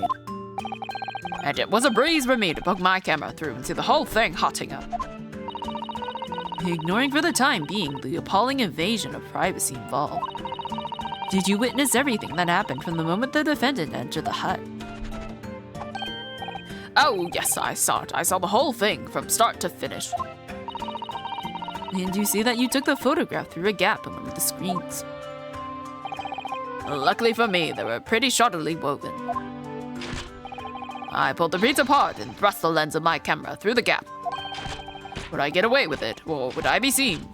It was the gamble of a lifetime. A tenacity of purpose that's considered admirable in a journalist, I suppose. Run a risk one day, run a scoop the next. That's metamemoism in a nutshell. Metamemoism sounds like some religious cult in the Yakuza games.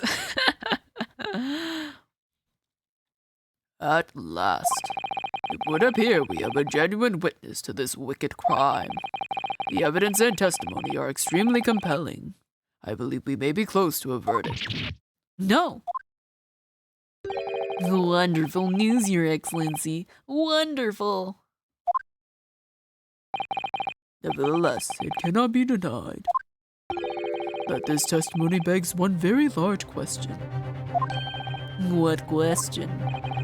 Exclusive news, a startling photograph, all the makings of an exceptional story for the reporter. Why then was the story never published? Oh, that's right.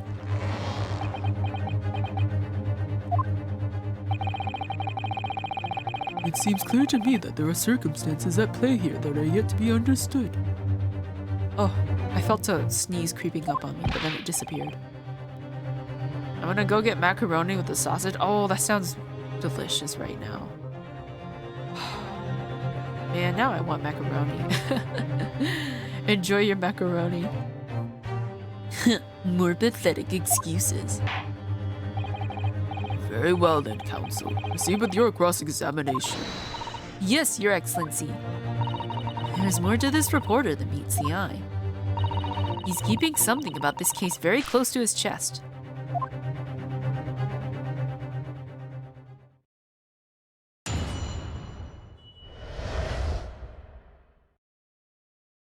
No worries. I got snacks. I have goldfish on me. Okay, we're gonna press them on everything.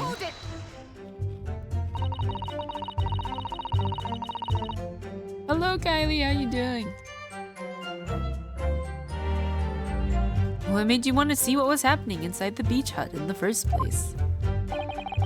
Call it journo instinct. Can you think of a better reason? Oh, I don't know. Perhaps because as well as being a proven criminal, the person inside was a young woman. You pervert. Ah, I see where you're going with this. Brace yourselves, people. He's painting the journo as a voyeur. I mean, are you not? It's hardly slander, sir. You had a camera and you were taking pictures without the woman's knowledge. Nope, you've got it all wrong, little student boy. Sorry? To my mind, all that was inside that hut was a scoop. Nothing more, nothing less. Scoops know no gender, man or woman. It's all news. That's not even metamemoism. It's basic journalism. If only the courtroom was as indiscriminate. Right, so if that's all buttoned up, can we move on? Tell the court then, witness, what sight befell your eyes when you looked inside the hut? A sight that vindicated my journo instinct, that's what. When I pulled back the reeds, I could see it all as clear as day. Okay, sitting on a stool. Where was he sitting from then? So he didn't see who stabbed her. Either that or he's lying. Menemem. So you actually saw Minbami-san entering the hut? Yep, and she was raging like my journal spirit. And the argument you mentioned, what was that about exactly? You stole it, I didn't steal it, that kind of thing. Talking about the poison, I suppose. The student girl walked right up to the English woman and really started laying into her. I mean, if she'd laid into her any more, there would have been eggs. Man should have been an author. His descriptive talents are wasted on journalism. But the student's rantings fell on deaf ears, like a Japanese person listening to English for the first time. He really ought to work on his similes first, though, to be honest. Anyway, the point is, that woman in the dock was mightily angry. Eggs? I think he was making a pun, kind of. And her temper finally got the better of her, it seems. Dear me. Which was the climactic moment that I caught on film. Okay, pulled out a knife, throwing her to the floor and stabbing her in the back. Do you swear before this court that you actually saw the precise moment when the stabbing took place? Ha! The precise moment, I didn't see just that. I saw the whole hellish scene play out, from start to finish. I have here a simple plan of the beach hut. Perhaps you could use it to explain to the court exactly what you witnessed.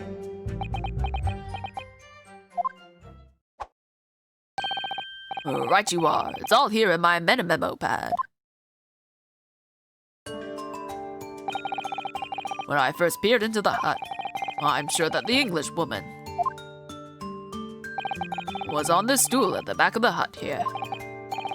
Yes, the accuser's own testimony confirmed that. She just sat at the back of the hut, smiling sweetly, is what I have noted. Stop breaking a pencil? I know, like, all the pencils he's wasted until now, very sad. It's my turn to testify now. Try not to interrupt. Ugh. Then, the next moment, as I was watching, the evil student girl entered the hut.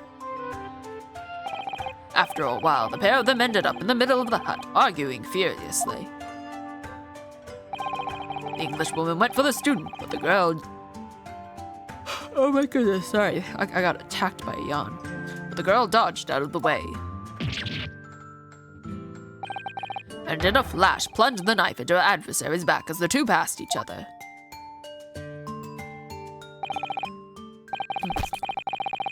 What you describe is a grim crime indeed.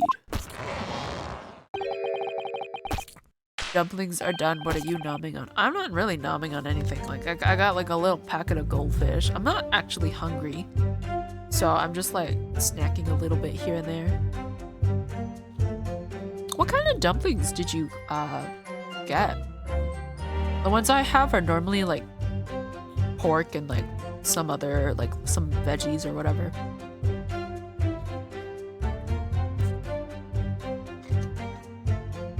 I think that's the most common filling I find, like pork and like some sort of vegetable thing. I can eat a whole goldfish pack. Goldfish are really nice. My favorite is the extreme cheddar flavor. Chicken, I think. Oh, I don't think I've had one with chicken. Never sugarcoat the truth. That's what metamemoism says. This man is gonna have like a whole Bible, I swear to God, on how to be a journo. Metamemoism. By the way, Metamemo-san, whilst you were watching that terrible scene unfold before your eyes through the gap in the screen, did it not occur to you to try to prevent the tragedy rather than capture it on film? Journals have to be observers. We can't get involved. That's our reason d'etre. Their reason to be, basically. So you didn't converse with Miss Brett at all?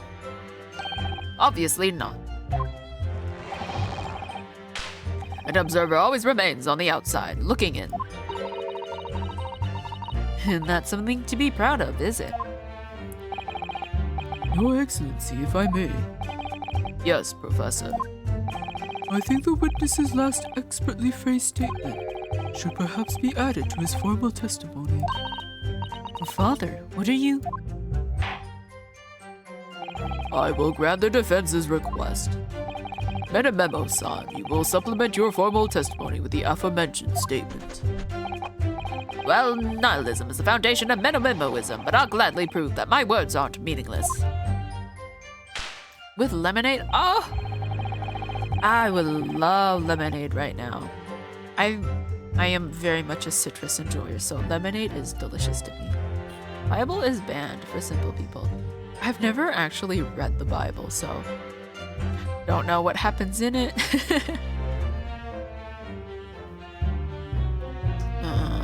I didn't press this button. Really? You didn't set foot inside the hut at all? Are you quite sure about that?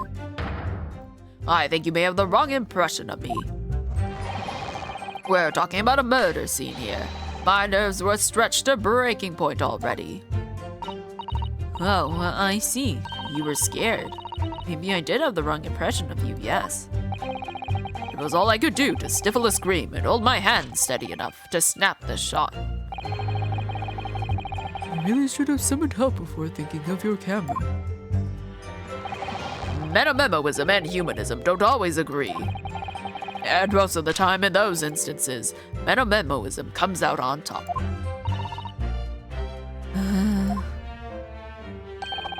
As a sculptor of stories, sometimes I have to be cruel for my art. Yes, that's spot on. Surely he's making all this up. All the holy books are worth a read, provides a lot of insight to humanity. Maybe. I'll consider it. I don't know if, like... The thing is, if it's not interesting enough to me, I am not going to be able to, like, continue reading.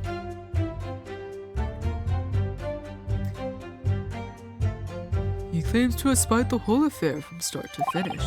If true, his testimony is devastating. But it does seem as though he's holding something back, doesn't it? I need to go look back at that statement that he modified. If that's how you feel, I suggest that you trust your instincts and press him on everything he said. Oh, is that me saying it? Oh, oopsies. It's okay. As you've no doubt seen done many times before in your role as judicial assistant. Yes, I have. I've seen witnesses like this pressed off. I know exactly what to do. As an aside, antibiotics were only widely available after the start of World War II. Oh, that's interesting to know. A lot of the rules make sense. When a cut off your finger could be fatal, or an amputation. Oh yeah, amputations, oh boy. I bet before antibiotics, a lot of people were dying from amputations. Okay, which was the statement that was modified?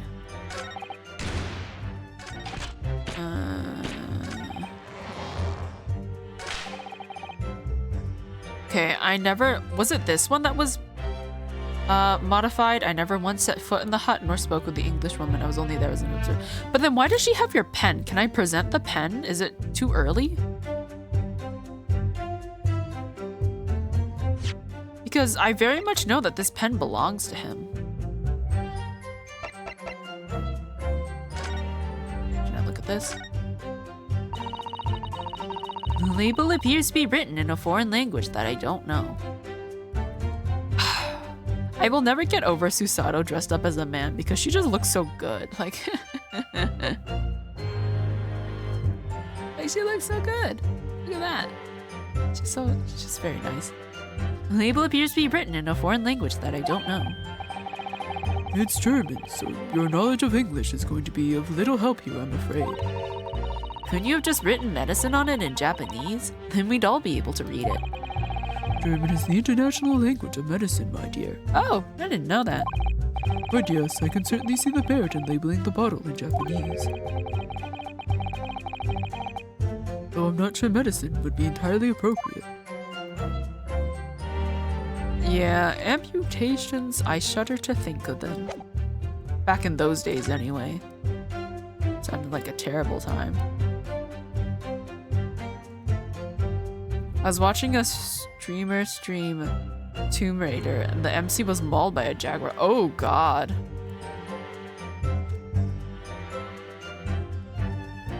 I think I have a Tomb Raider game. I've just never played it. It's just been sitting in my library. If I look at this pen again, does anything different happen? It gives me a check mark, so... What if I open this again, though? Because the thing is, when you unscrew it... Also, heads up, we have ads in 5 minutes. I just don't know if it'll let us test the liquid in here. No, it's the same thing. Yeah. Pretty much empty.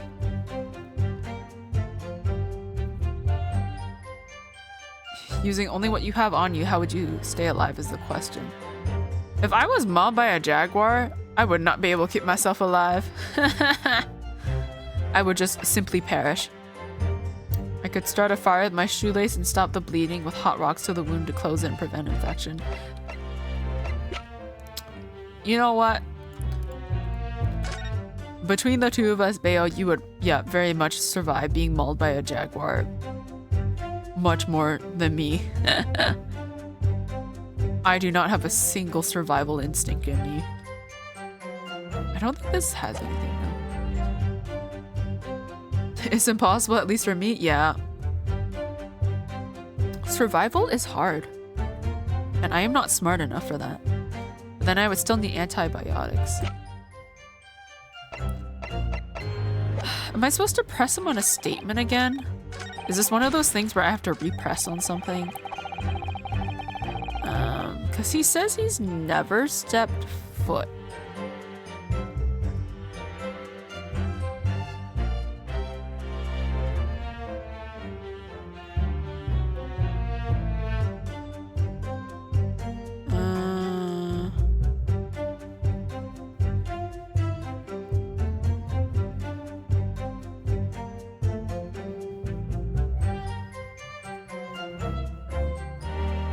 Okay, yeah, I'm supposed to show the fountain pen. Oh, hydrate, thank you. Okay, yeah, because he says he's never stepped foot, but this pen proves he did. Objection! That guy who always dies first. Yes, the one who always dies first in those, So basically, if this was a horror movie, you would die first. Which led me into researching how I make antibiotics, which has led me to research into sulfa drugs and antibiotics. Are you able to make your own antibiotics? Is that a thing? My conclusion is that I would need a lot of time and materials to make the amount of penicillin needed. Oh. Well, there goes that plan. It is.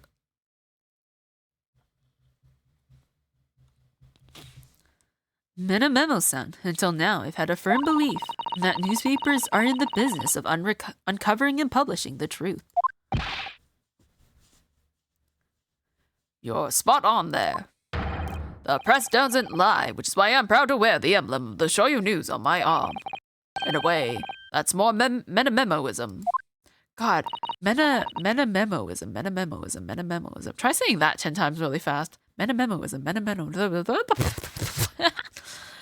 Sadly, though, it seems the journalists who write for those papers don't always share the same passion for the truth. What are you suggesting with those recriminatory words, Counsel? Memo-san, do you recognize this fountain pen? Ah!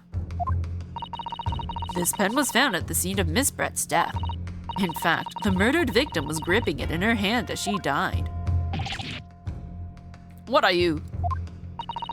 If you look at the barrel of the pen, you'll notice that its owner's initials are engraved there. RM. Yes, thank you for bringing that up, Counsel. The initials of the accused, Raymond Bobby. Is it a coincidence? I wonder. That your initials are also RM. No! Right in memo, RM. That's horse dung. Can't you see? One of the central tenets of minimalism is being a pencil user. And yet, as the court will clearly be able to see, on your right hand, there's a very obvious blue ink stain. It would appear that you must have rather carelessly left it somewhere recently. Your favorite fountain pen, that is. Horsey horse dung. Okay, I have to go run the ads now. So that's gonna be another 3 minutes. That will probably be the last ad run I run, hopefully. And then I'm gonna have to cut it off soon because I do have to wake up early for class. So I don't want to go too long. But I feel like I am very close. According to... Depends on how long it takes me to read, but accordingly, I am like halfway through this second part, but well, if we have to end it, we have to end it.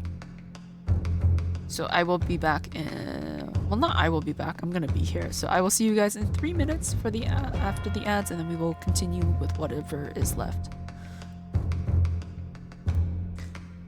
You could eat some moldy bread, but you would need a lot of it, but you would also be eating a lot of bad mold. Oh, is there antibiotics in mold or whatever it is? Is that what they make penicillin from? Mold? I don't actually know how it's made, so. Horsey horse dog? Yes, that is a very funny statement. Moldy bread, more like molecular by. Yeah, I would not choose to eat moldy bread. It's certainly an interesting choice. Have you guys ever eaten something and then realized it was moldy? That is like one of like the worst realizations ever. I think I was eating brownies the one time, and like there was also like a different pastry. There was like lemon. There was like some sort of lemon cake on the same plate, and I go to pick up the lemon cakes and they were moldy.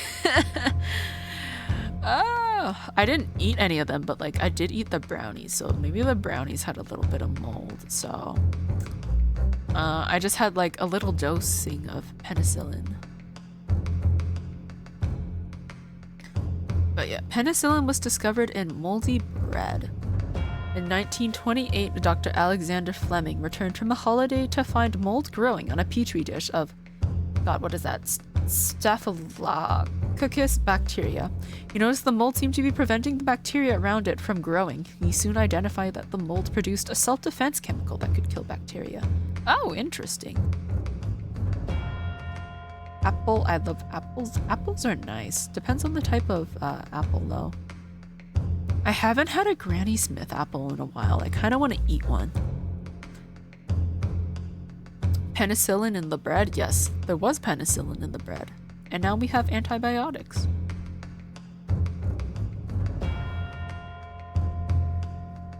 But yeah, I would not suggest eating a bunch of moldy bread because I think the cons would outweigh the pros.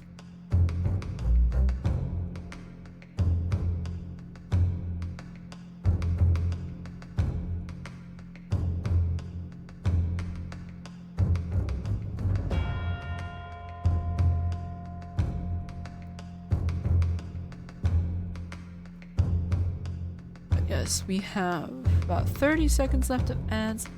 Penicillin doesn't work much anymore. Oh, it doesn't. Is it because, do you think it's because we've used it too much, or like, because I know the thing with antibiotics is like, yeah, okay, yeah, penicillin resistant bacteria. The thing is like, eventually when you start using it too much, you become resistant to it. And that's why anytime like I go to the doctor and I'm prescribed medicine or whatever, I try to avoid antibiotics. Even though maybe I'm just being paranoid, but I'd rather just not take it if I don't have to. Rather not build up that tolerance. They made so much in World War II and used it so much and it was so cheap. And then eventually the bacteria learned to overcome it.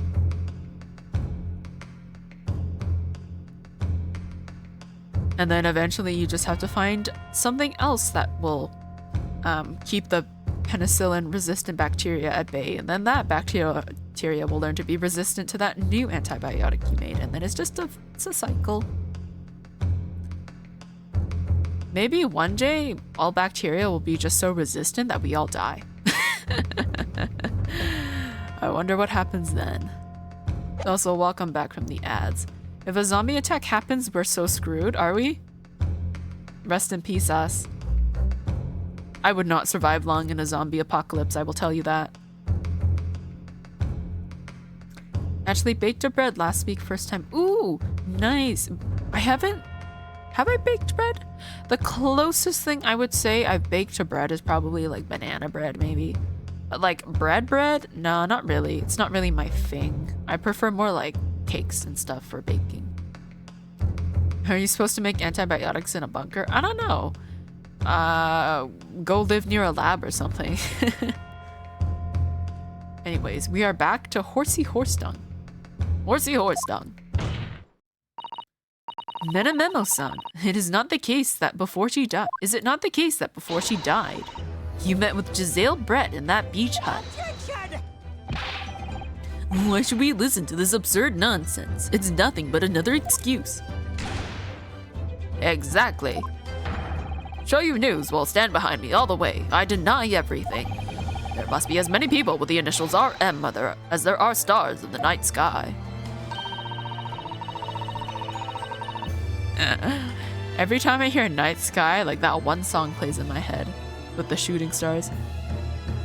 Anyways, think about it. Before antibiotics, you would either heal or die. Honestly, yeah. I would be dead by middle school, yeah. Bayo catching a little bit of polio and then keeling over and dying. I baked a pizza and dough too. Oh, pizza dough is fun to make. Yeah, homemade pizza is fun. I've only made it like a handful of times. The defense has neither the time nor the inclination to count every star in the sky. And there's no need anyway, because this pen has more to tell. Yes, there's another clue. A clue that undeniably proves who its owner really is. In that case, counsel, the defense will now show the court where this alleged clue lies. Of course, Your Excellency. Damn, this music is going hard right now. The clue on this fountain pen that clearly reveals its owner's identity is... 'tis there on the tip.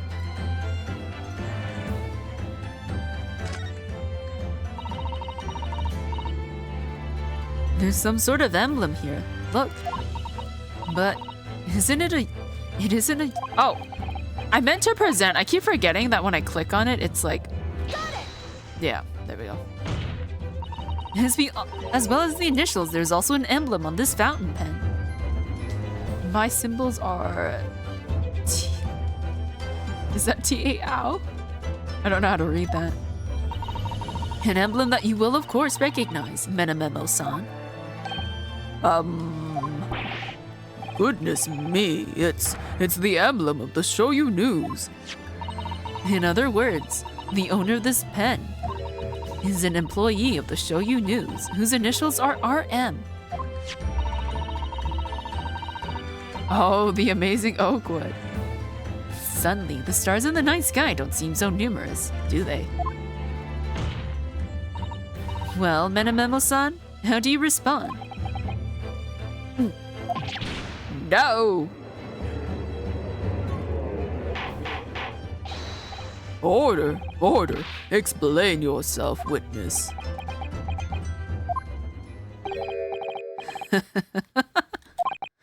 So, this is how the mighty Supreme Court works, is it? Using coercive tactics to have well-meaning citizens reveal harmless secrets. I've used nothing but honest tactics. All right then, fine. I won't try to hide it anymore. Yes, not long before that grim tragedy unfolded, I, a Shoyu News reporter on behalf of the public, conducted an interview with the English woman. An interview? You never mentioned this before. When exactly was this? As I said, it was before that evil little student girl showed her face in the hut. It couldn't have lasted more than 2 or 3 minutes, that's all. It was just a brief exchange. She's going insane. A little bit. But it came to nothing, and as we metamemoists say, the people don't pay their dues for unworthy news. I suppose people don't normally lick a pencil, but it's just become... But he's doing it because he's so used to writing with a pen? That's what I'm assuming. However insignificant you deem it to be, this court cannot overlook the meeting between yourself and the victim. You will testify now under oath about the precise nature of this meeting and what transpired. Got it. Yes, all right. On one condition. Condition? In all good conscience, I couldn't speak out alone about this. You need to call back the earlier witness, Sosuke Natsumi-san. Sosuke-san? Oh, yes, according to my notes here, that man has a secret of his own, and brace yourselves, because it is not a harmless one. It's big. What? What? Oh wow, this gets juicier and juicier. Metamemoism states that one man's secret is every other man's front page story. Very well, I will grant the witness's request in this instance. Officer, summon the earlier witness back to the stand. His secret is that he loves pets. I think his... Oh, you mean Natsumi? Sosuke? Because I thought you were talking about Metamemo. And I was like, there's no way that man loves pets. Sosuke-san hiding something.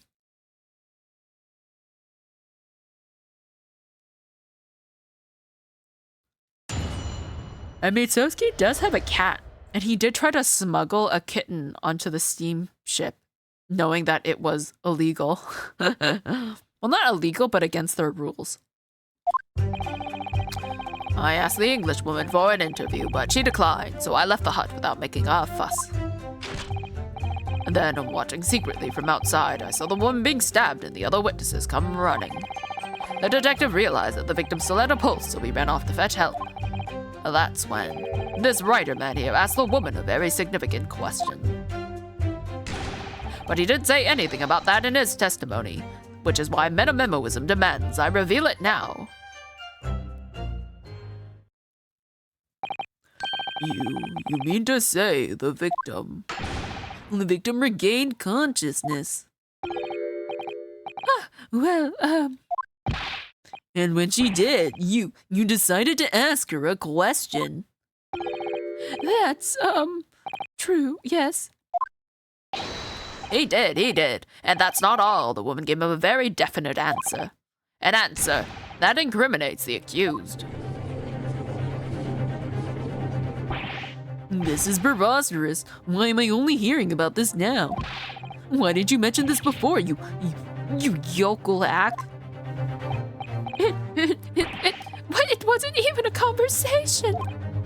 Yes, I did pose the withering English rose a question. I don't deny it. But she could no longer speak. She was barely conscious, even. Counsel for the defense, I expect a thorough cross-examination to be conducted here. The court must and will know the truth. Absolutely, Your Excellency. The reporter is claiming that Miss Brett implicated Ray somehow. What on earth could have happened in that hut?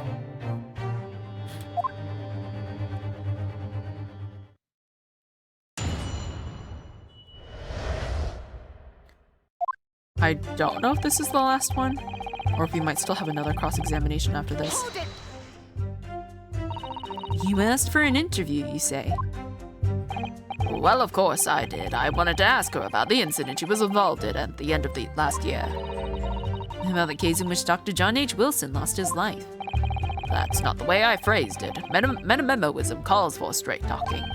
Why did you murder Dr. Wilson, is how I put it to her. Yes, that sort of talking is as straight as a ruler. Well, it's straighter than me. Ask every question as if you're asking for a menu in a restaurant, I say. It's the best way. A veteran at the paper taught me that. And how did Miss Brett answer? With one simple phrase. Mystery's a woman's charm. Whew! That told me, so I waltzed right out of there. really. Something about that doesn't quite seem to fit together. Leave every room as if you're waltzing in an ants hall, I say. It's the best way. A veteran at the paper taught me that. Okay. That was very persistent of you, considering that Miss Brett had just turned you away. Persistence wins the prize. Any memo... God, I can't say it. It's so difficult after a while. Metamemoist will tell you that. Let them think you've left. Then just when they lower their guard, that's when you swoop in for the scoop. And the fruits of your labor are all too apparent in this telling photograph. Though I'm sure the young yokel student would rather not be reminded of this damning evidence. Actually, it's thanks to that photograph that we managed to identify this witness. And now that you've found me, I'll tell you whatever you want to know. I've got nothing to hide. I'm sure. Please do go ahead, witness. The court is eager to hear what you have to say. Try to stop me. There's a story to tell here, and I'm going to tell it. Okay, detective realized. Still had a pulse, ran off to fetch help. And Sosuke-san remained behind in the hut. That's right, yep. Our author friend here was a blabbering wreck, shaking all over from his head to his toes, mustache twitching, eyes bulging. What do you expect? You don't know how to share my troubles that taunted me whilst traveling abroad. Back behind baleful bars. They'll be coming for me, surely. That's all I could think. I felt as though I was gasping for air, drowning in a sea of cold sweat. Poor Sosuke-san. His experiences in London have scarred him deeply. And the world seemed to close in around me. I quietly recited a prayer to Amida Buddha. Eternal emptiness, empty eternity. End is coming for me, surely. No sutras are to resound in my courtroom, please. And now, we come to the crucial part. That's when it happened. Okay, asked him a question. What question? What exactly did he say? Well, now, you should hear that from the horse's mouth, I think. Don't you, Mr. Brighterman? Out with it, you yokel hack. What did you say to her? What did you say to the dying Englishwoman? Well, in truth, I'd been catching crabs at the water's edge and building castles in the sand, you see. Well, the seaside is a place to be at leisure, I suppose, even for a grown man. But then all of a sudden, from that little beach hut, a young girl's panic-stricken cries for help pierced the air. Alright. I ran up to the beach to see what was happening, to find the defendant leaning over the collapsed victim. As soon as Inspector Hosanaga saw Miss Brett on the ground, he sprinted off to get help. And then, just a moment later, I heard a faint moan. A moan from the dead Englishwoman. I nearly jumped out of my skin. But what did you ask her, Sosuke-san? I asked her, who did this to you? Don't protract this any longer. How did the woman respond? She didn't. She said nothing in response. But When in the stand, you will answer the questions asked of you unambiguously. Now, without evasion or reticence, I demand that you amend your testimony. I will.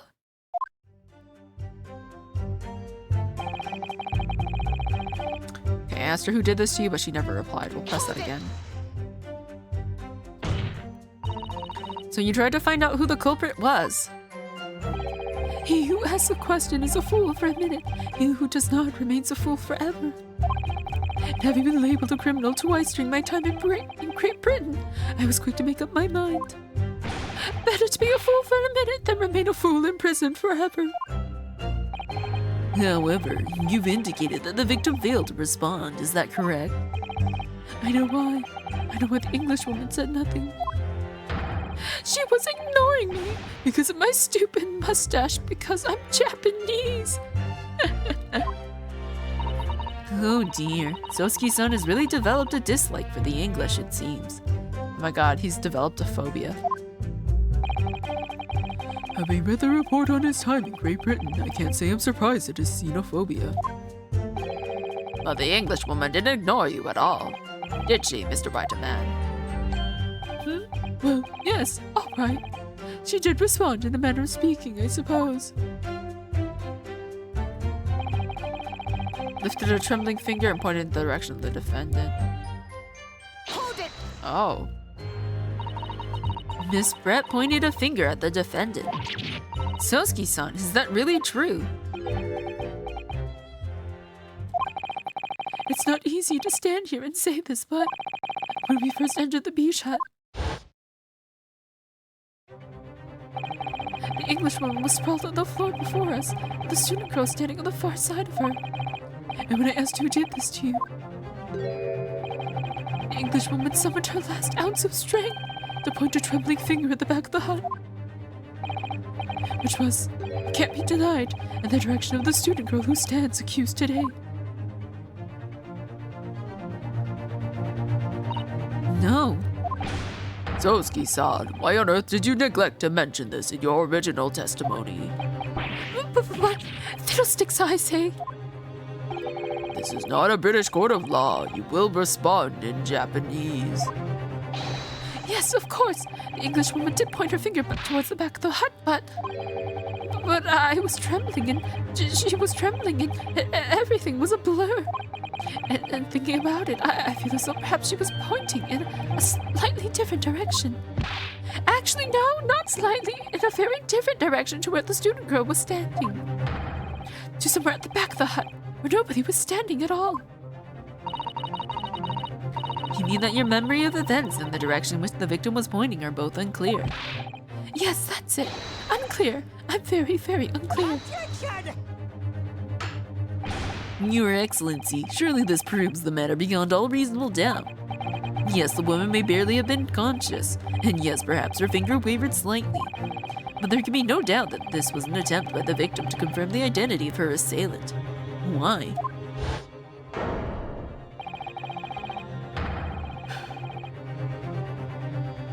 Because as the court can see, there was no other than the accused in the direction the victim was pointing.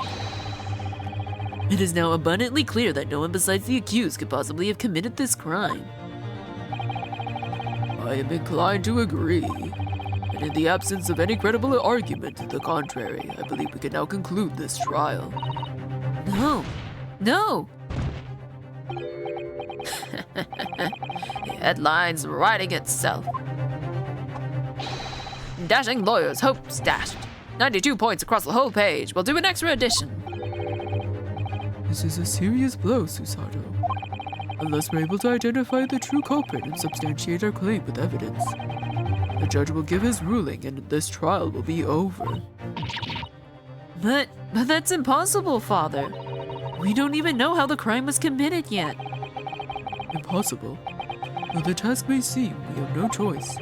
We must think back over everything we've learned thus far. Somewhere in all those details, I'm confident we'll find the clue we need. Ray gave us her account of how things unfolded in the defendant's antechamber before the trial resumed. She told us what happened at the precise moment Miss Brett was killed. The Englishwoman was sitting at the back of the hut, listening to what I was saying. And then, a moment later, she suddenly got to her feet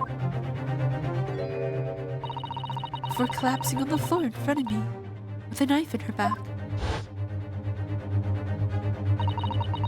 How could Miss Brett have been stabbed in the back in a beach hut that was empty but for herself and Ray? Somewhere amid all the information we've gathered so far, there must be an answer to that question. I take it then that the defense has nothing further to add. And so, the gallant yokel student's luck finally runs out. I can't say I'm surprised. In that case, I am ready to deliver my final verdict on this matter. This is a crucial turning point now. If I can't establish what really happened, it's over. Where was the real culprit hiding? And how did he or she stab the victim? I know how. Objection!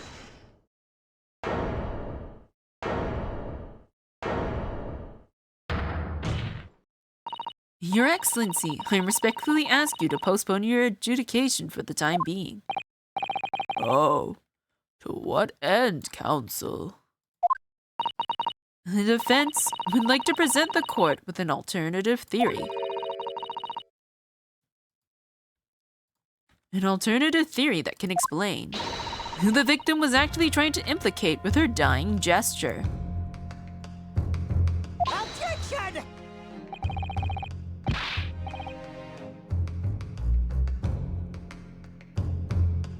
An alternative theory? None exists. Objection! There was someone else present at the scene who could have committed this crime. What? And the victim, Miss Brett, tried to reveal who it was to those around her at the time. By mustering all her remaining strength and pointing a trembling finger in the killer's direction. This is fiction, fantasy.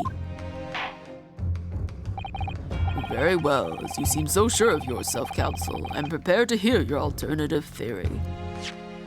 Let me save in case I mess up. You know what? I am feeling very close to the end now, so maybe we will get to finish.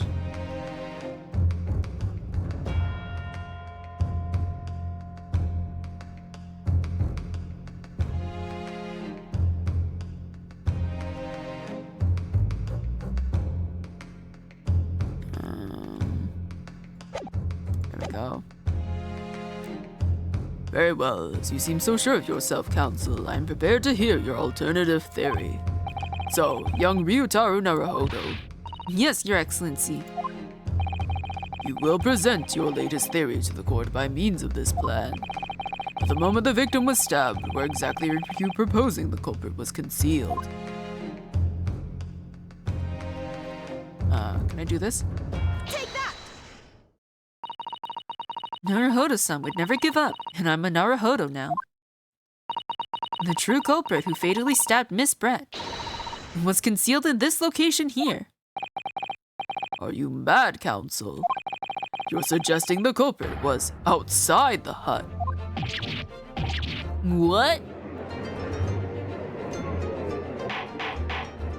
Order! Order! But Student Lawyer Naruhodo-san Esquire, that makes no sense at all. You've just pointed out the exact spot where I was hiding to get my scoop snap. But I didn't see any suspicious individuals loitering about, I can swear to that. Obviously, if the culprit had been outside the hut, there is no way that he or she could have stabbed the victim who was inside the hut. Actually, Prosecutor Alchi, there is a way. And, in point of fact, the defense can provide evidence strongly suggesting that is precisely the way Miss Brett was killed. You're bluffing. The defense's assertion is clearly too fantastical for the court to comprehend. You will need to give us more guidance, counsel.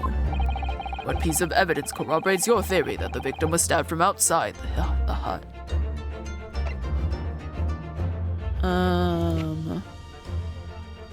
Is it anything in the pictures? Can I show this picture? I think it has to be this picture, right? I'm pretty sure if I present this photograph, because there is a... Yes, okay, I'm supposed to show this. Take that!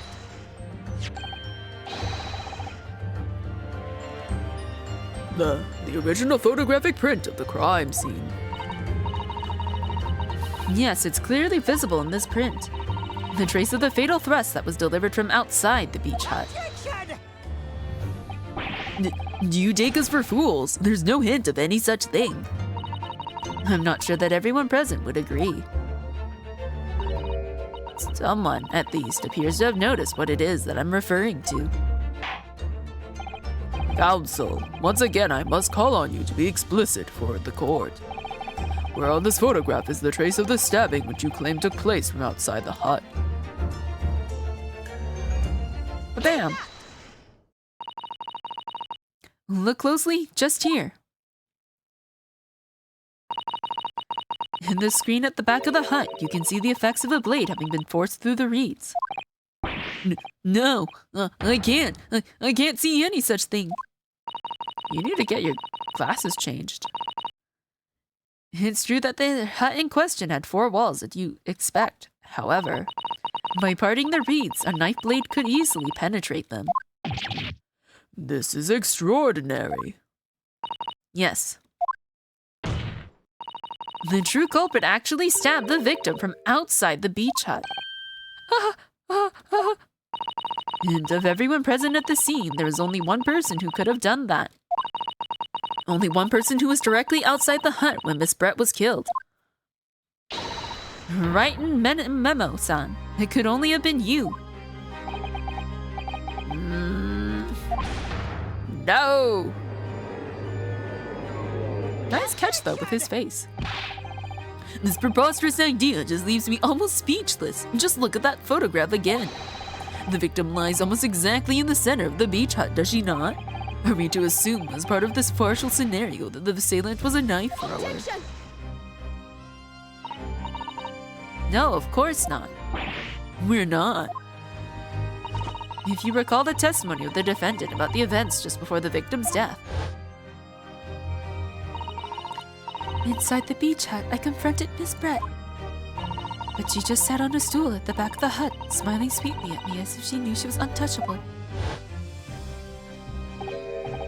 The stool. Have another look at the photograph. A slit in the reed screen would align perfectly with the back of a person who was sitting on that stool. My word.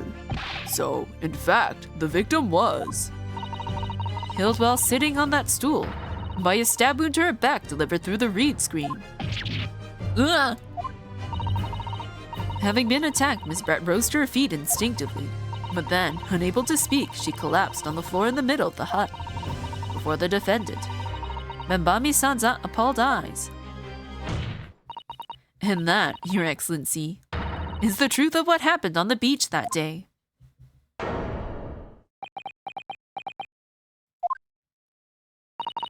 By your silence, Menamemo-san, I take it that you don't deny the charge. This is absurd! That will do. It would appear that we have a tacit admission of guilt from the witness. Accordingly, this court has successfully established the truth of this matter, which means that the defendant, Membami-san, is innocent of the crime. Oh, thank goodness. I finally made him cave. I must say, I've never been more proud. No, this can't be. The Ochi clan can't. What of my growth? My growth of hope. It wasn't all an apparition. I can't accept this. I won't. I see no reason for the continuance of this trial. I will therefore move to conclude proceedings by delivering my final...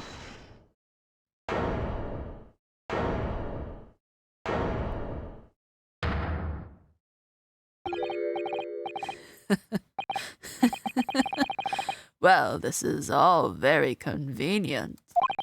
This is how the highest court in our mighty empire delivers justice, is it? Suppressing well-meaning citizens is freedom to speak and branding them as criminals.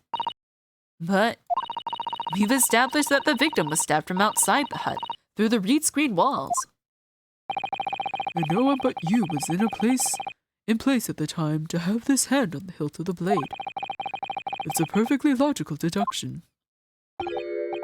So, your argument hinges on the location of whoever stabbed the Englishwoman, doesn't it?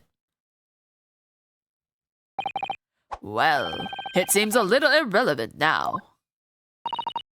Irrelevant? Where she was stabbed, how she was stabbed. It doesn't matter. I mean, whether she was stabbed at all makes no difference if you think about it. After all, the trial's already shown the whole thing hinges on something else. Okay, maybe I'm not done. Damn. What? What are you talking about? Brace yourself, little man. I'm talking about the fact that everything's changed. Because of the dirt you dug up. What? Enough obscurity. Explain yourself, witness. What's to explain? I'm talking about the poison, of course. The poison? Let's ask the professor for a comment on the situation, shall we? I understand that a deadly poison you were developing was stolen from your laboratory, correct? And it's been shown that this poison was administered to the victim, Miss Brett. Is that right? That is correct. The unusual constriction in the victim's pupils are a sure sign that this particular poison was used. I see, I see. So, presumably that means that the victim already had the poison in her body before she was stabbed. Huh? Given that her pupils were clearly constricted, it seems highly likely, yes. If she had been dead already, the poison could not have circulated in her blood.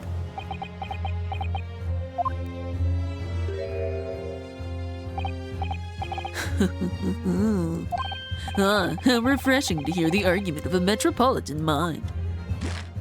Precisely. It matters not a jot who stabbed whom and whose back and what with whose blade. Because quite simply, the Englishwoman's life was taken not by the knife, but by the poison. Objection! But that can be explained by the poison being on the blade, as I already Objection! forgotten already, have we, yokel? During those very proceedings, the laboratory of the professor at your side assisted in proving that the blade of the weapon used to attack the victim had no trace of poison on it whatsoever. So, let me get this down. The facts, as skillfully established by the defense of this trial, turn out to be a headline-making red herring. Is that about right? Well...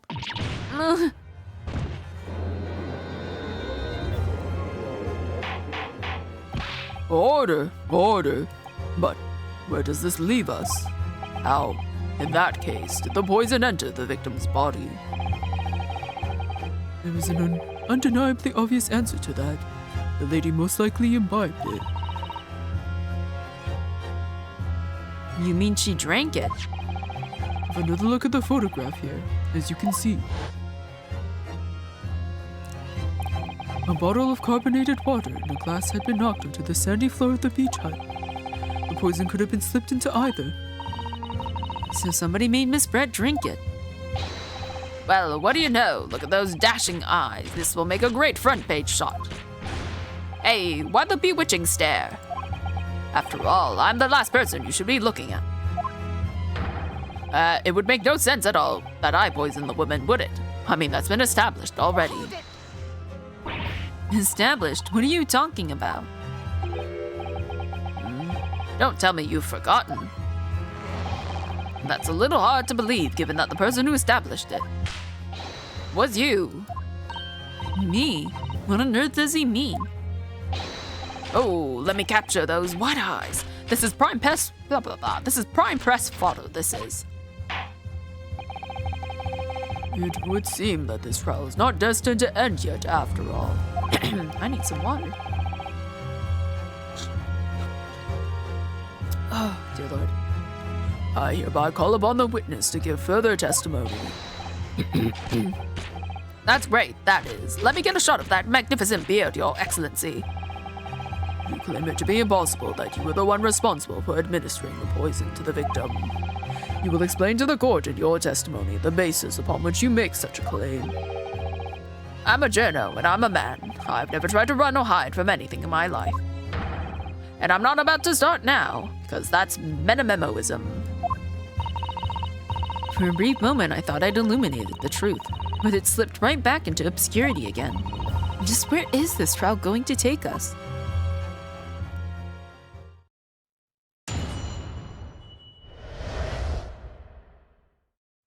Complete innocence. Okay, this is the last part, according to the wiki. So if I can breeze through this, okay, we'll try. Oh, yes, I stabbed the Englishwoman, and it's that very fact that proves I'm innocent. Because why would I bother to stab the woman if I had already poisoned her? When I heard the student girl and that pompous English murderer arguing, it got my goat. If the courts weren't going to punish Brett for what she did, someone else would have to see justice done. So, you admit it then? That everything happened as I described? That you're the one who stabbed Miss Brett in the back through the read screen? You can blame this miserable country of ours. A country that bows to the presence of foreign powers and lets murderers walk free. What kind of future can a country like that have? That's why I did it. I did what our pathetic leaders didn't have the guts to do. Slap bang in the middle of that charming lady's back, I plunged the blade of sweet justice right in there.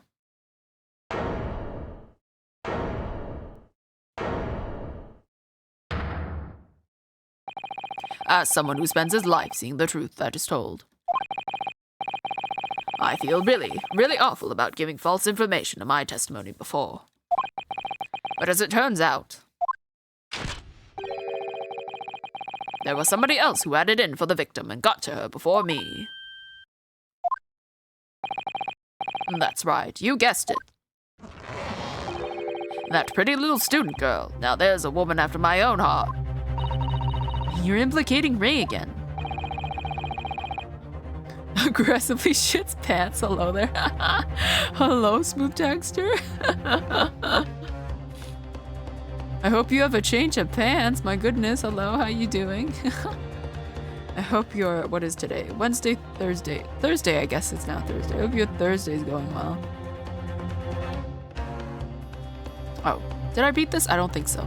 She's the one who gave the poison to that English woman and ended her pitiful existence.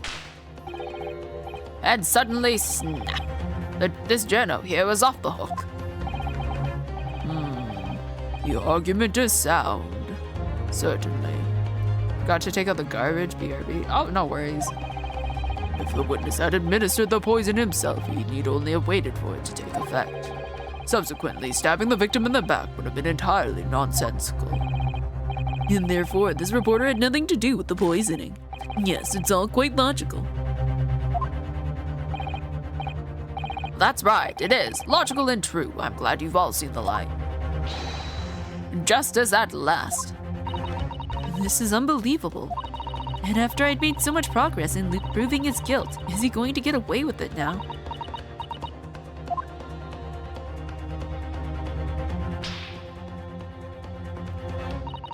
Think of Kazuma-sama and Naruhodo-san. They never stopped looking for a way forward until the judge's final gavel. Very well then, counsel. Proceed with what I assume to be your final cross-examination in this trial. Yes, Your Excellency.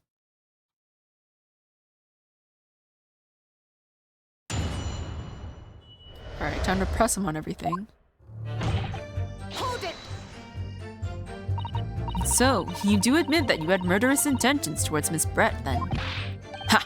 The woman's very existence offended my sense of justice. Your sense of... He's claiming some sort of righteous indignation. She was pure evil, cold-blooded killer who'd committed murder right here on our empire's soil. But did our good-for-nothing government do anything? Not a chance, so I had to step in.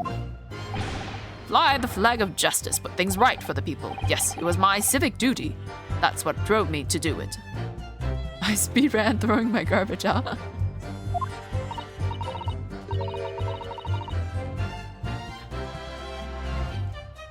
So in summary, murders are intentions then? Whatever you want to call it, the point is this. That Englishwoman was a blight, so I had to do what was right for society. Yet a real wrong was done by the student girl and the dog, a crime for which she must pay. Obviously, because the poisoning was nothing to do with me at all.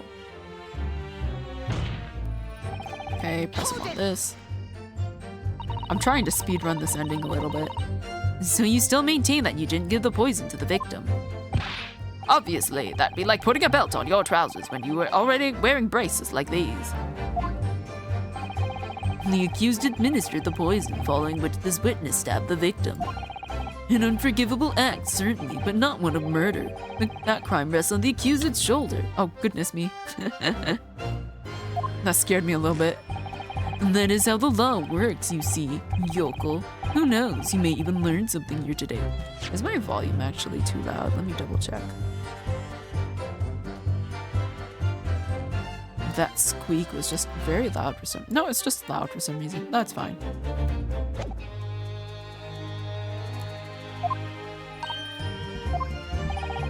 Two consecutive attempts on her life in the space of minutes. Quite a day for the victim. Do something evil that. Do something that evil and you've got it coming. That's how the law works. The law of reckoning. Okay, Sir Miss Isaac Newton. That's not the kind of law that this court upholds. You will reiterate why you were compelled to stab the victim then, witness. Hold it! What exactly were they arguing about? About what happened in that restaurant 9 months ago, that's what. The student girl was laying into the Englishwoman for killing her beloved mentor, Dr. Wilson. Yes, John H. Wilson, a professor of medicine, invited here from England by Professor Mikotoba, no less. Right, but the Englishwoman just jeered. Her case must be heard by the British Consular Court in Shanghai, however. There is little doubt that she would simply have been acquitted and sent back to her homeland a free woman. Wilson! Wilson, where are you? I've never actually seen, what is it? What is it? I don't remember what the show's called, but I've never seen it. Who let the beach ball in the courtroom? I think it just rolled in on its own. I don't know, I never watched it. You and me both. And there is little doubt that she would simply have been acquitted and sent back to her homeland a free woman. It was eating that student girl up inside. You could see it. I really felt for her.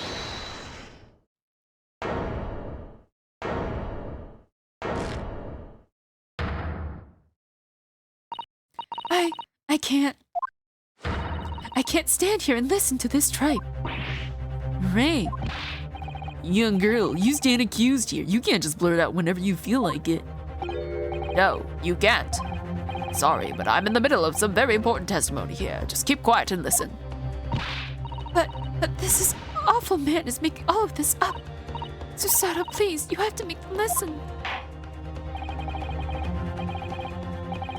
Return to the dock at once, Mbami-san. We are in the middle of a cross-examination. Your Excellency, please, I implore you. That journalist is clearly not a trustworthy witness. Exactly. He's a filthy, rotten, black-hearted, bigoted, dirty, great peeping Tom. Whoa, take it easy there. Please, I really think the court should hear what the defendant has to say. I have this bit where people can name any movie or TV show and I've probably not seen it. It's like a 98% chance I haven't seen it. Yeah, that's me too. Like, I haven't even seen The Lion King, so. Your Excellency, I see no need whatsoever to entertain the accused's remarks. I will grant the request of the defense. But, Your Excellency! This is likely to be the final cross-examination of these proceedings. As such, I believe it would be ill-advised to stifle the defendant's obvious concerns. So whilst recognizing that this contravenes regular protocol, I hereby call upon the defendant to speak. Oh. Thank you so much, Your Excellency. I haven't seen a single horror movie, not a single one, or SpongeBob. I mean, it is, we are approaching Halloween, so if you want to remedy that, you could watch a horror movie. Or SpongeBob. I haven't even watched Shrek. Oh dang, you haven't seen Shrek? That is like a classic that many people have watched. Got my goat. It was nothing to do with Dr. Wilson, we were discussing the stolen poison. You own Shrek on DVD and yet you haven't seen it? What are you doing? The stolen poison that killed the victim, you mean? I suspected her of being the one to steal it. I mean, just think about how she killed Dr. Wilson. That's true. Additionally, Miss Brett certainly had knowledge of the new poison. But surely it would be no easy task to steal a highly secret toxin being developed for the government.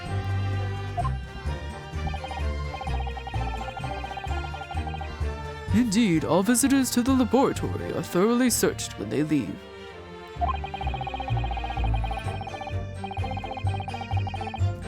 Even if a thief managed to avoid being seen by myself or a colleague, getting the poison out would be very difficult. That's true. I pestered Professor Pikatoba until he agreed to show me the poison when I visited his laboratory. But as I left, I was searched from top to tail. Miss Brett rather bluntly revealed the existence of the toxin we've been developing, you see. And since Osuki-san expressed such an interest in it, I felt unable to refuse. Obviously, I gave nothing away other than the fact that it was an extremely potent substance. I'm very ashamed of myself. It's just that I've had a singularly terrible experience with deadly poison. That's great to hear that Cookie's doing a karaoke stream, but you don't need to announce it.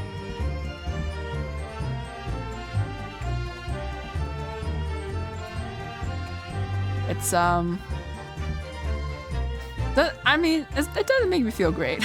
We'll just go with that. I saw on YouTube on penicillin is made in a lab. It's actually not that much material. I think I could make it if I had taken chem. Well, I mean, if you ever do decide to somehow learn more chemistry and make penicillin, I guess I now know a person who can hook me up with some penicillin.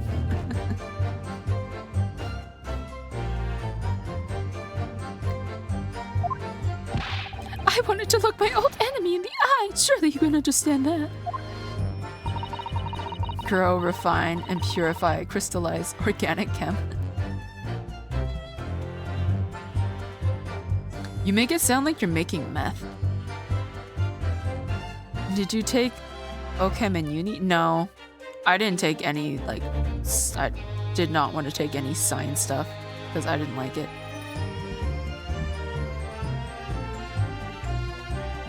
To find out if my suspicions were true, I confronted Miss Brett about the poison. I told her that if there were to be an incident involving it somehow, it wouldn't just be the university. The military would be dragged into it. The whole government even. It would be a complete disaster. Joke's on you now, I might become a penicillin dealer, damn. I dropped out in 7th grade and regret it. So now you're gonna become a penicillin dealer? I only took basic chem in uni. You don't grow meth. You make it though, don't you? It requires some knowledge of chemistry, I'm sure. I mean, I've never seen Breaking Bad, so I don't know. And how did Miss Brett respond to your concerns? She just curled those beautiful lips of hers and said she didn't know the first thing about it. In English, actually. Oh yes, Menememo-san. One small question if you don't mind. I do mind. Can't you see I'm busy? Clearly you were outside the beach hut listening in whilst the defendant and Miss Brett were conversing. Presumably then, it was you who wrote this article about what you'd heard. Exclusive, deadly poison stolen from Yume Medical Research Laboratory. The story was published in this morning's edition of Shoyu News.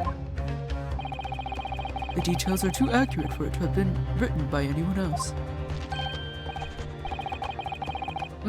Sorry, don't know what you're talking about. Yes, look at this. The entire article is almost what I said to Miss Beret, to Miss Brett, word for word. Ah. Well, Menememo-san. As a Jurdo, and as a citizen of a free country, I don't have to reveal my sources. That's a founding principle of Menememoism. I personally don't make it, but I consume it. It's how I never run out of energy, obviously. Damn. Wish I had that kind of energy without needing to consume. The father's clearly right about this. The reporter did write that article, and he based it on what he overheard from outside the hut. Okay, details have been updated. So that's what it's all about. You were trying to cover up the fact that you were listening in. That's why you came up with that stinking story about me arguing with her. Shut up. My stories never stink. Look, whatever you say, little girl, it doesn't alter the facts. Your Excellency, there's something I want to say, and I want to get it on record. Very well. You may amend your formal testimony. Why is he breathing so hard? What's he doing? What's he doing under that table? 5 pounds of meth a day keeps the need to sleep away. Damn, you know, some people just take like melatonin gummies or whatever it was. Melatonin? No. Melanin? I think I'm getting my M's mixed up. Anyways, there's that thing people take or they smoke that induces the sleepy chemicals. You know, some people just do that, but I mean, I guess if meth works. Amazon has a pharmacy now. Penicillin is $1.6 for a 10-day supply, 1.4 if you have problem. Oh, that's interesting. Huh. I guess it does make sense, though, that they're branching off into pharmacy now. Well, curious how that's gonna go. Melatonin makes you sleep. Melanin is what makes your skin tone be what it is. Yeah, okay. Yeah, I was getting my M's mixed up a little bit. Okay. What did he amend? I guess it was his last statement. Point is, if you poison someone, there'd be no reason then to go stab the person as well. Hold it! Perhaps you doubted the efficacy of the poison and sought to make sure your victim would die. That's horse dung. What? That would be like pouring pepper on your Chinese ramen before you even tasted it. Completely reckless. Although, it might surprise you to learn that I am a bit of an impetuous pepper pour as it happens. Once the victim had taken the poison, she would have been only minutes away from death. And yet this man then proceeded to stab her in the back as well. There has to have been a good reason for that. If it was the reporter who gave the poison to Miss Brett, then clearly, he must have done it prior to Ray entering the hut. Yes, that's undeniable. But between him leaving the hut and the victim being stabbed, there was one very crucial change in the situation. Sorry? What change? The reporter overheard the conversation between Ray and the Englishwoman. Yes, that's it. That's when Memo-san first found out the exact nature of the poison he'd used. That could be the key here. The victim had unwittingly taken the poison already. The reporter would have had no reason to stab her. On the face of it, that logic sounds entirely reasonable. And there's no question that this man was responsible for Miss Brett's murder. If we could think of a plausible explanation as to why he might have stabbed her even after the poisoning, I feel sure that everything would drop into place. That's what we should be looking for. Yes, I agree. And in order to do that, I must try to glean more information. Meth is a stimulant, by the way? Is it? Oh, wow. The only M I know is, when I stub my pinky toe on the corner of anything. It's always the pinky. That's always the pinky. Okay.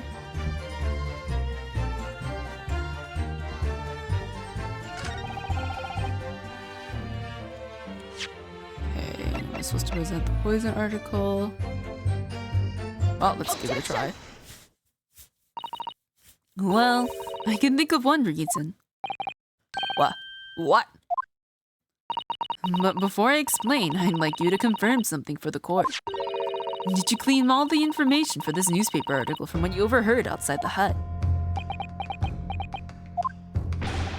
Of course he did. There can be no question of that. After all, when we were all in the laboratory together, all we were told is that it was a terrible toxin. And there's one more important fact to consider. According to the witness, Membami-san's verbal attack against the victim began as soon as she entered the hut. In other words, it would have been impossible for her to have slipped the poison into Miss Brett's drink. Objection! Where are you going with this, counsel? Menamemo-san has made it quite clear that he observed every single thing that happened in the beach hut. And if the defendant had somehow found an opportunity, this man would have seen it. Ah! Which means that Miss Brett could have imbibed the poison whilst the defendant was present. In fact, it must have been administered to her before Membami-san entered the hut. Yes, very articulately put. When I walked into the hut, I immediately started to press Miss Brett about the poison. At which point Menamemo-san overheard some worrying information. Worrying information? What worrying information? The information which he subsequently included in his newspaper article, namely, that the poison was being developed in strict secrecy, and that it couldn't be readily obtained.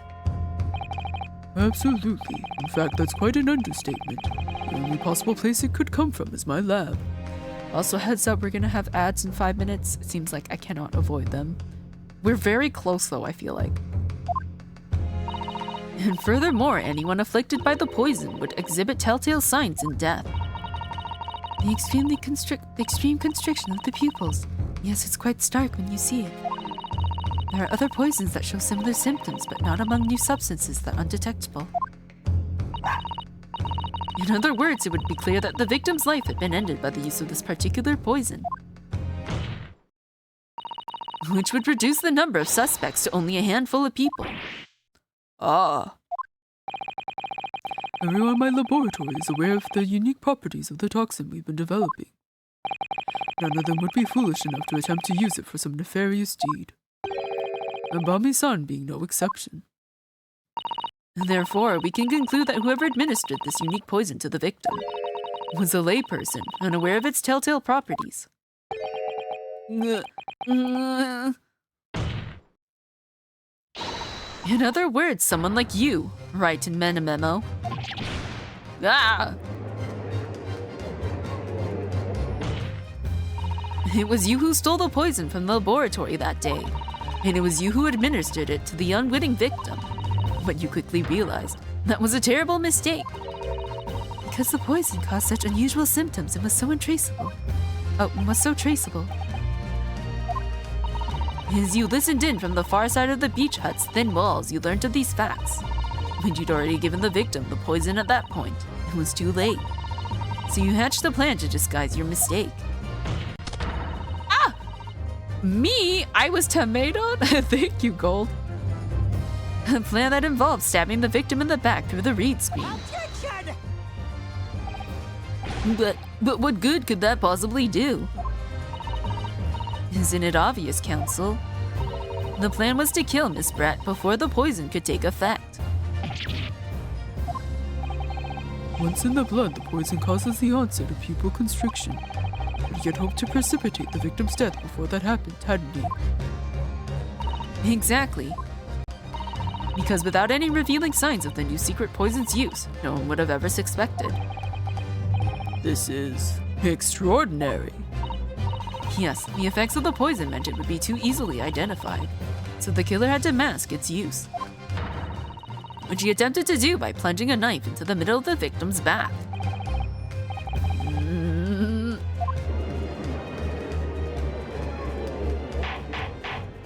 Order! Order! The argument presented is sound. The court is satisfied that it warrants consideration. Does the prosecution have a counter-argument it wishes to put forward? Well, there are a number of... yes, I counter completely.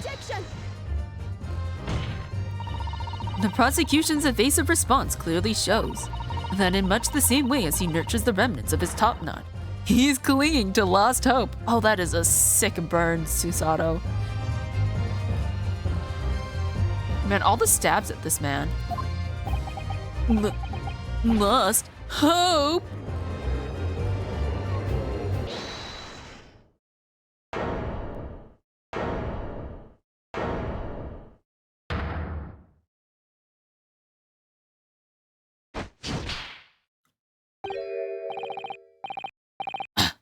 You pathetic, useless, fallen samurai. Fallen? Who are you calling fallen? My burgeoning growth is... I don't need a counter-argument. What are you talking about? It should be blatantly obvious. I stole the poison, you say. Gave it to the victim, you say. Stabbed her, you say. Lots of fine theories. But I don't need a counter-argument, because you don't have an argument yourself. Where's your evidence? Yes, you make it all sound so plausible, don't you? Without evidence, it means nothing. Whereas I base my news on facts. Alright, we are reaching the climax, but it is time for ads. So I will see you guys in 3 minutes, and this will definitely be the last ad break because we are pretty much near the end of this case. And it is running very late, but yeah, I'll see you guys in 3 minutes. Oh, dearie me. It is getting late. I need to sleep soon. I got a speed run getting ready for bed after this, I suppose. I wonder how many of you are still awake right now. I'm sure there's a few of you that have like snoozed off already, and that's okay. Because I am... Oh, fuck. Ah!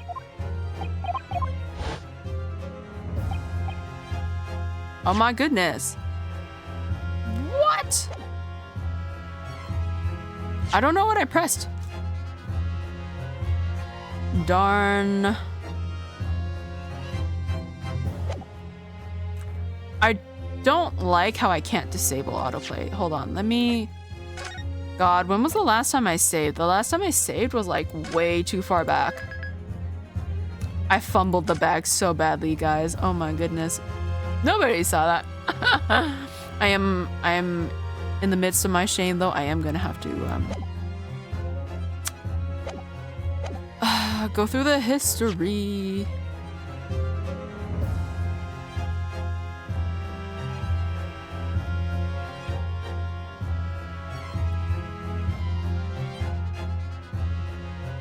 Rest in peace, me. I don't know what I clicked because I hit the autoplay and it still didn't stop. It didn't stop, so I don't know what it was doing.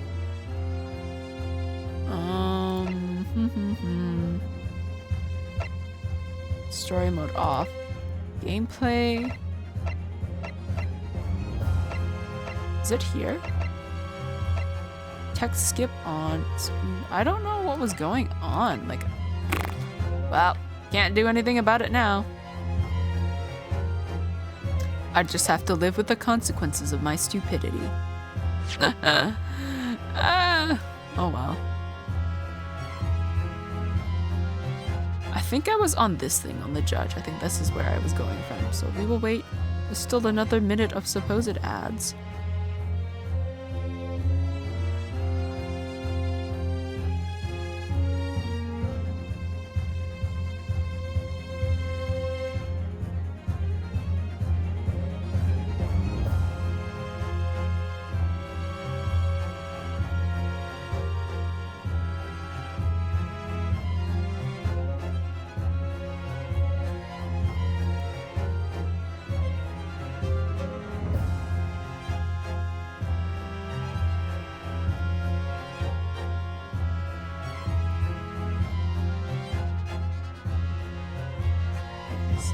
Seconds.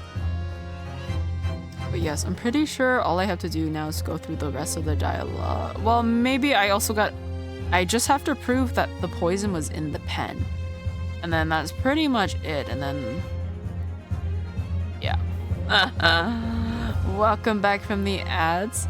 I don't know what happened. A bunch of text was skipped. My dumbass pressed a button or something. I don't know what happened, but a whole bunch of text was skipped, and by the time I managed to stop it, a couple of lines had already gone through, and my last save is very far back, so that wasn't an option. So we're just gonna rebase off the text history, and you're just going to have to imagine what the animations were when when this was going on. I think I was on this part where it was the judge.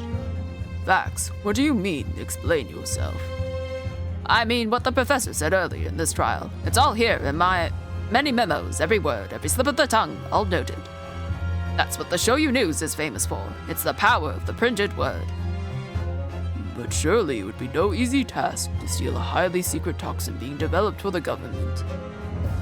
Indeed, all visitors to the laboratory are thoroughly searched when they leave. Even if a thief managed to avoid being seen by myself or a colleague, getting the poison out would be very difficult. How's that then? Blowing the story wide open. See, I, writing men a memo, a mere reporter from the Show You News, couldn't possibly have stolen that poison from the professor's laboratory. Nah.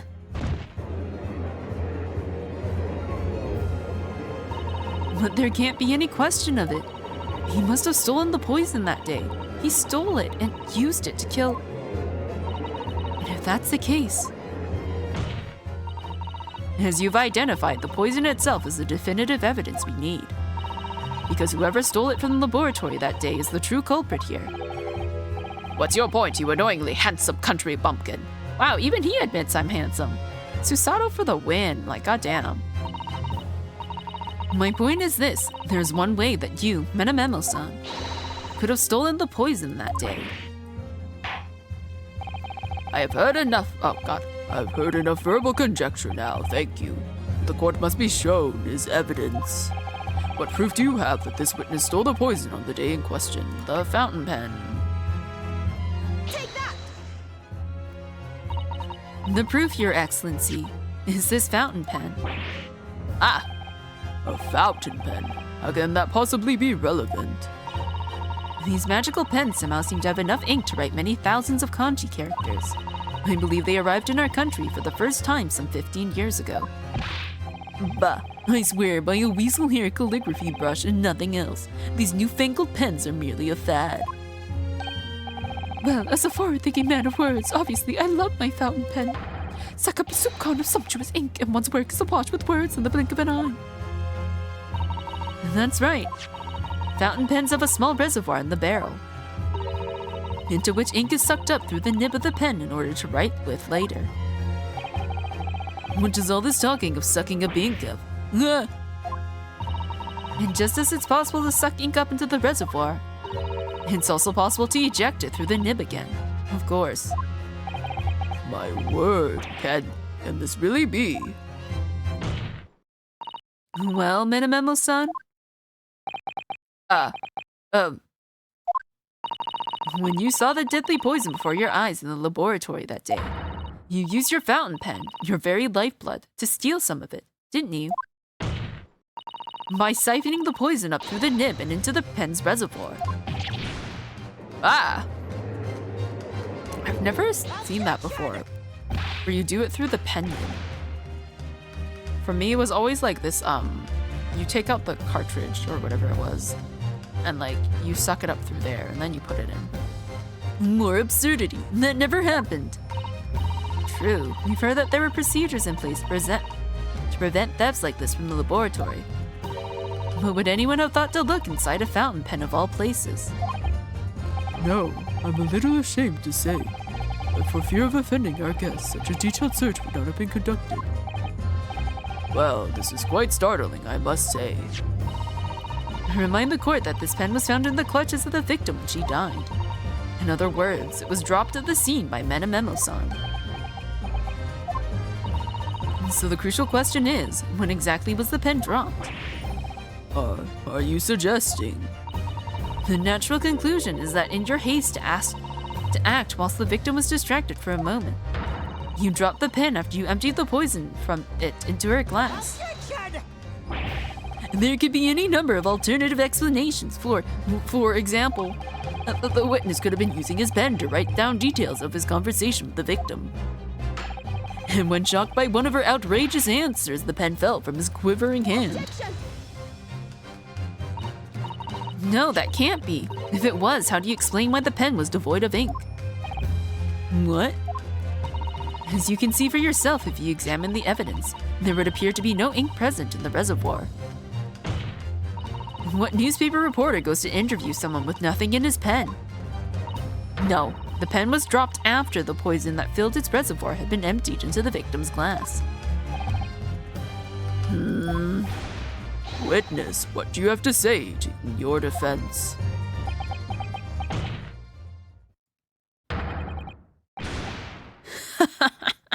So this is how our modern justice system works, is it? So what if the ink in my pen runs dry? So what if my pencil snaps? I can always claw my way back into the game. I have plenty in reserve. Well, this is where he's getting all his pencils from, I guess. Ah! Oh my god, duck, y'all. Wolverine out here. You claim I sucked the poison up to my pen. That's wild speculation, nothing more. If you thought you could bring down a fine, upstanding citizen with a trick like that, think again. Looks as though it's going to take one final decisive blow to finish this matter. As I see it, the situation is now very simple. It rests upon whether or not that this witness did indeed steal the poison on the day in question. And therefore, it all depends upon whether or not the defense can prove that he did with evidence.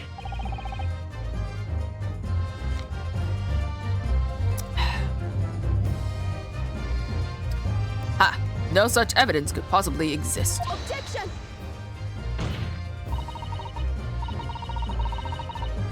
Memo-san, this is how our modern justice system works. What? In the courtroom, evidence is everything.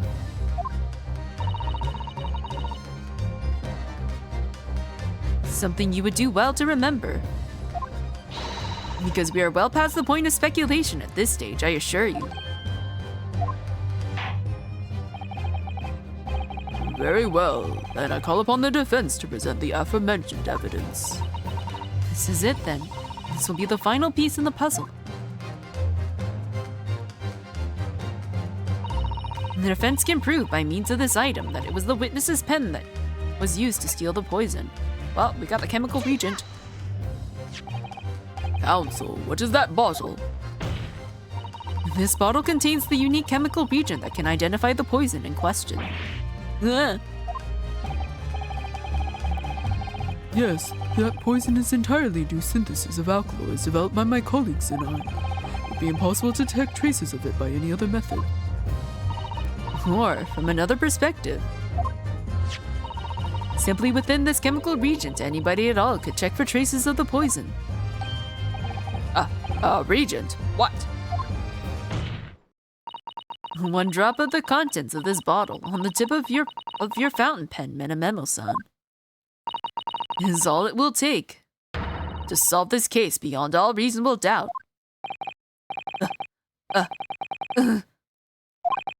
No, you can't. I won't. Your crimes are bad enough, but at least know when to admit defeat. Your Excellency, the defense requests permission to carry out the test on the fountain pen at once. Is he gonna throw? Oh shit! This isn't my fault. The Empire drove me to this, trying to hold its head high as a civilized nation, but bowing his head. I can't read this all quickly enough. He's just going off about meta-memoism. Susato, with me. I'm there. Yeah! Did I do it right? That was a Susato takedown, wasn't it? Not quite. And that was a Ryutaru takedown. Oh my god. Love that. The instant the first drop of the reagent touched the nib of the fountain pen, it was clear to everyone present.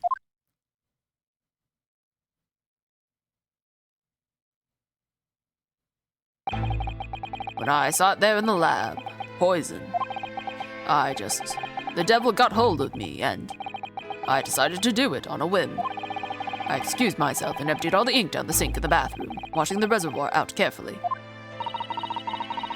And then you waited for an opportunity to suck up some of the poison, didn't you? Into your fountain pen. Yes, that's right. Answer me one thing, Memo-san. Why did you steal it? For what purpose? Isn't it obvious? To find out what it was made of. To find out what it was made of and expose it in an article. I mean, it was a secret project after all. Too juicy for a journal like me to pass up. Then why did the Englishwoman end up dead? I went into that hut intending to quiz her on her situation, that's all, as a reporter. A known killer, enjoying full freedom, evading justice by leaving the country. I told her what I thought about it. And she just laughed in my face.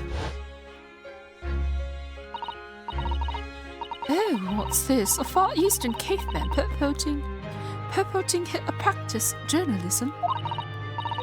Really, you must learn the difference between reporting and listening at doorways, you ignorant plebeian. What did you call me? This country, with its pretensions to a justice system, to a free press, it's really very depressing. You see our superior ways in the West, yet you lack the mental capacity to emulate them. Get out of here, you oaf. Get out and crawl back into the cave you came from.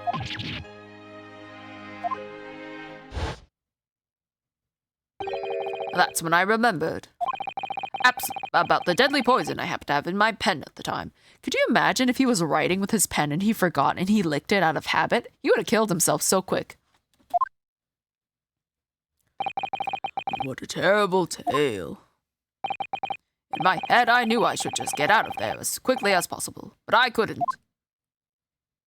I couldn't let her get away with what she'd done, when she clearly had no remorse at all.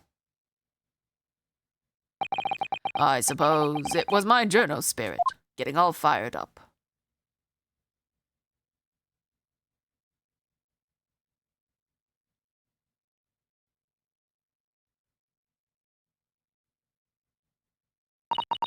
I'd like to ask you something. Yes. You often talked about justice. But surely as a journalist, you could have used other means to deliver the justice you sought. There's no justice in the press. Sorry? After that trial 9 months ago, I kept digging and digging to find out what had happened in that courtroom. And finally, I discovered the truth. It was a cover-up. That's what it was. A cover-up? What do you mean? I would remind you of your position, witness. Be careful of what you say. Oh, come on. Doesn't it strike you as strange? We're suddenly not allowed to convict a foreign national. Consular jurisdiction should never have come into it. And yet that puffed-up Englishwoman was going to sail away into the sunset, free woman. The only possible explanation is that, behind the scenes, some deal had gone down between Britain and Japan. What sort of deal? I'd done my research, dug up all the dirt. It was all ready to be published. But you know what happened? The editor just tore the article up. He came under pressure from the government, you mean?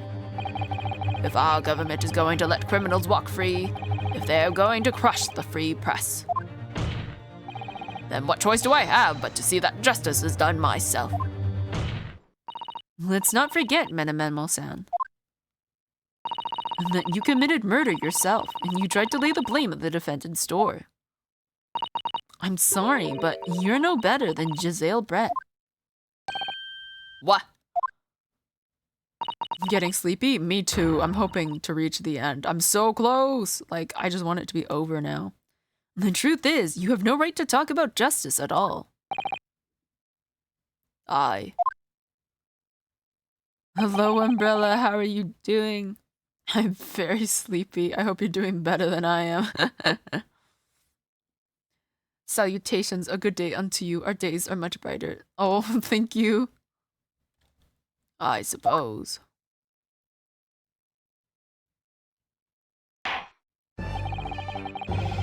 It would appear that we have reached a conclusion in this trial at last. Thank fuck. I'm so tired. How long we been going for? We were going for like 5 hours or something. I didn't want to go. I didn't mean to go for this long. Counsel for the defense. Ryutaro Naruhodo. No. Yes. Sorry, Your Excellency. I'm just musing in a manly way here. It's almost unbelievable that this is your first experience of the Supreme Court. It was an excellent performance. In truth, it very much reminded me of your cousin's exploits. Oh, Naruhodo's... Ryunosuke, you mean? The way he handled the trial 9 months ago, and the way you handled this one. It gives me hope that we are genuinely entering a new era of justice in this land. And that's very flattering, Your Excellency. Hearing the defense you put forward today made me feel most keenly that the future of our justice system will be forged by you and your contemporaries. Thank you. So, Prosecutor Ouchie, do you have any final thoughts? What the heck is that? But is he gonna cut his hair off? Oh my goodness, guys! Prosecutor Ouchie? He's not gonna cut his finger or something, is he? Seppuku, no, please don't. I mean, I don't think he does because his family line continues on into the other games. I, Taketsuchi of the Ouchie clan, have been bested by a cow youth not once now, but twice. If there was any shred of my former self left, it has withered and died here today. Gosh, your journey to culture enlightenment sure took a while, didn't it? Silence! Rather than living on in shame, I will end it all now with this blade. For that is the true path to Ouchism. Ouchism? One hopes that's the only way in which he'll be modeling himself after the witness. Haha.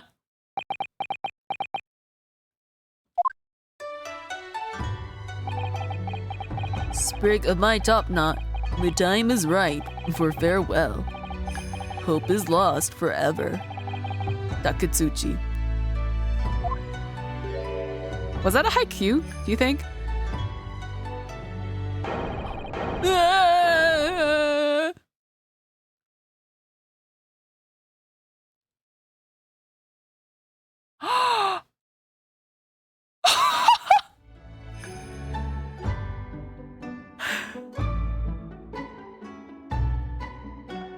Everyone is so respectful. This is so funny, the way it just like flew off into wind and became dust. Today we grieve the loss of Taketsuchi Ouchie's last shred of hope.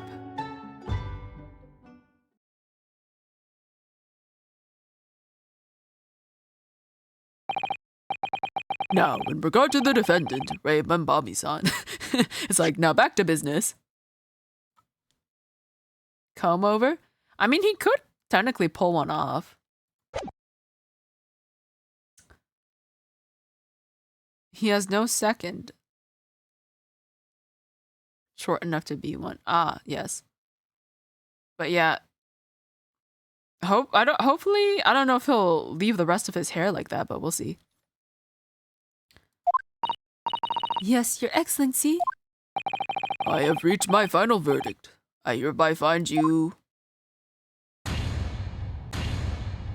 Yay, confetti. Oh, it's cherry blossom petals. Oh, that's a nice change of pace. You know what? I like that. That makes sense. Probably makes the courtroom smell better too. Court is adjourned.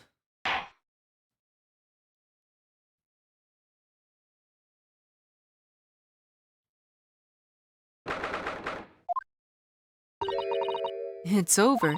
My heart is still pounding in my chest, though. It's all I can do just to stay standing. Look at that. He's got a little mouse on his shoulder. Lawyers have such great responsibility, such a great burden to bear. Don't they, Naruhodo-san?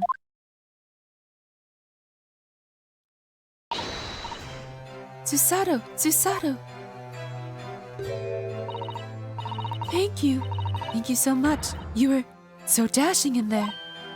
Ray and father. Honestly, I'm so touched by everything you... Oh no, I think I'm going to cry. When are you going to start in the Metal Gear Saga? I don't know. It wasn't easy, but together we made it. I was on the verge of tears at the end, too. The only reason I'm still here is because of you. Oh no, I can't take all the credit. It took courage to tell the truth in there. You did wonderfully, Ray. So I would have had... So I would have to say that the congratulations belongs to you. Susato, don't be so standoffish.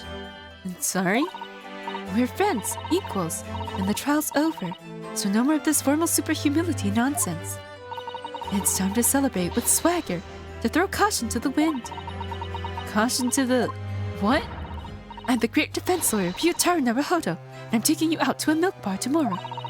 Or something. Right, I see. I'll, think about it, Ray.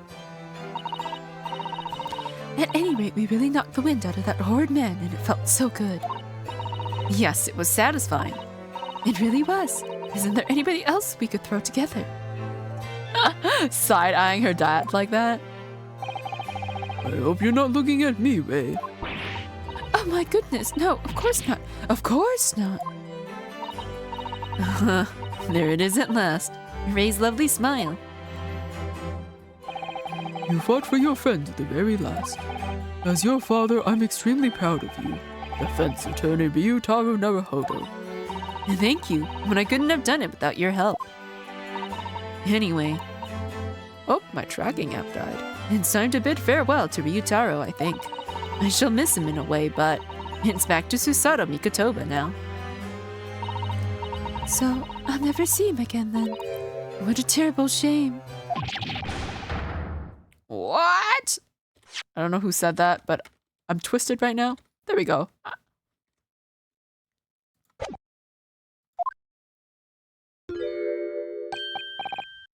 What is happening? Ah, Sosuke-san and Inspector Hosonaga. I do hope you've been keeping well. Is that really you? Yes, I had to change my appearance for, well, obvious reasons I hope, but it's me. Susato Mikotoba. I don't... So dashing. So divine. No! Doubly dashing, yes, and devilishly divine. Just look at you. I had no idea, Miss Susato-san Esquires, that you were a locum student Naruhodo-san Esquire's cousin. Astonishingly astounding ace attorney. Poor Sosuke-san. So confused. I still remember the first time I ever met him. He was in a prison cell in London. What an extraordinary conundrum it was that the unwitting student from Japan found himself embroiled in.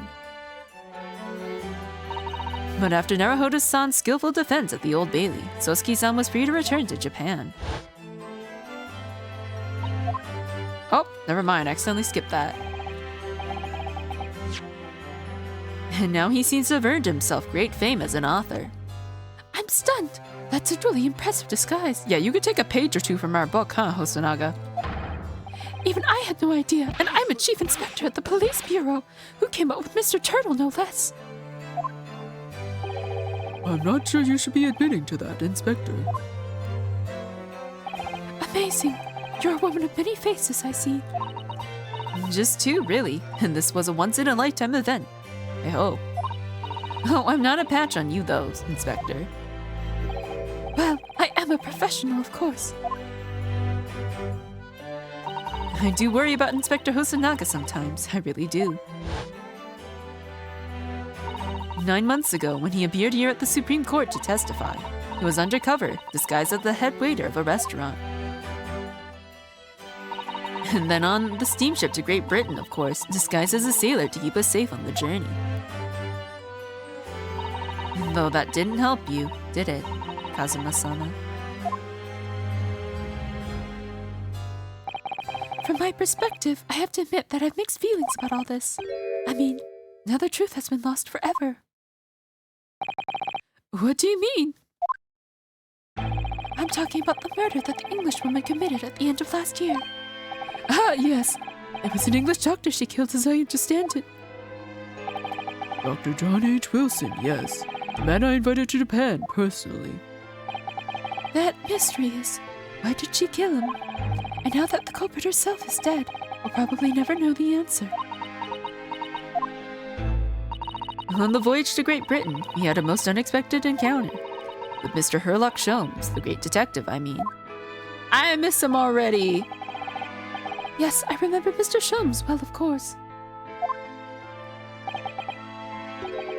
Ah, my arch nemesis. How lightly you utter his name. Well, according to the stories published about him in the Adventures of Herlock Sholmes, the detective once had a partner who helped him solve crimes. A best friend.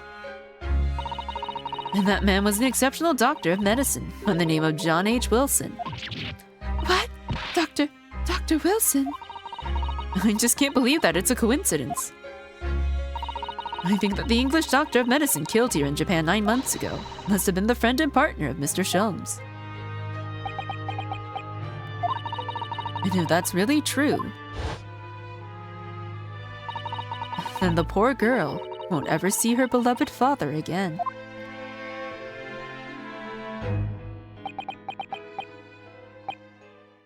As you know, I traveled to Great Britain once myself to study. It was around the time you were born. Yes, grandmother told me about it. On returning to Japan, I took up my professorship at the Imperial Yume University, but I also serve another role, as an advisor to the government on diplomatic affairs. Yes, I was also aware of that as well. In that case, I'm sure you understand that there are some confidential matters I cannot divulge to you. Could you just tell me one thing? Why did you summon me back to Japan? It's been 2 months now since I returned. When I left England, it was because an urgent telegram had arrived from Japan and said that you'd collapsed with a high fever and you were growing weaker by the day. What? Where did that news come from? That's what I'd like to know, because after that long sea voyage, I found you in fine health, Father. Was there something in Great Britain that you perceived might inconvenience me in some way, or harm me? That's really the only explanation I can think of. Dear me, do you reserve your most cutting glares for your father, Susato? I'm sorry, my dear, I simply can't. No! Let me go! Oh, that's him.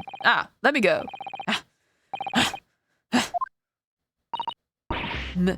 Menememo-san?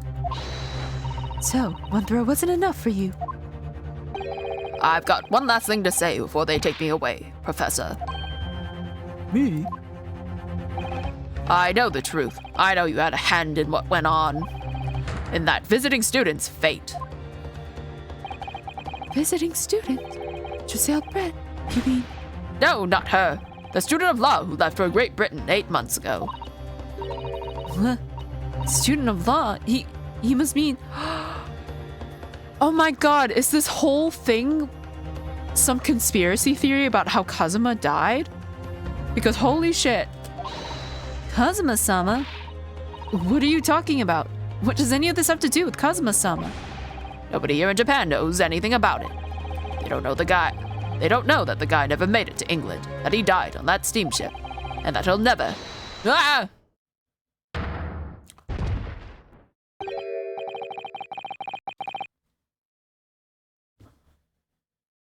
Judge?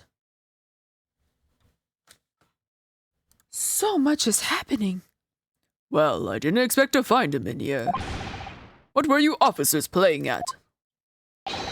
Terribly sorry, Your Excellency.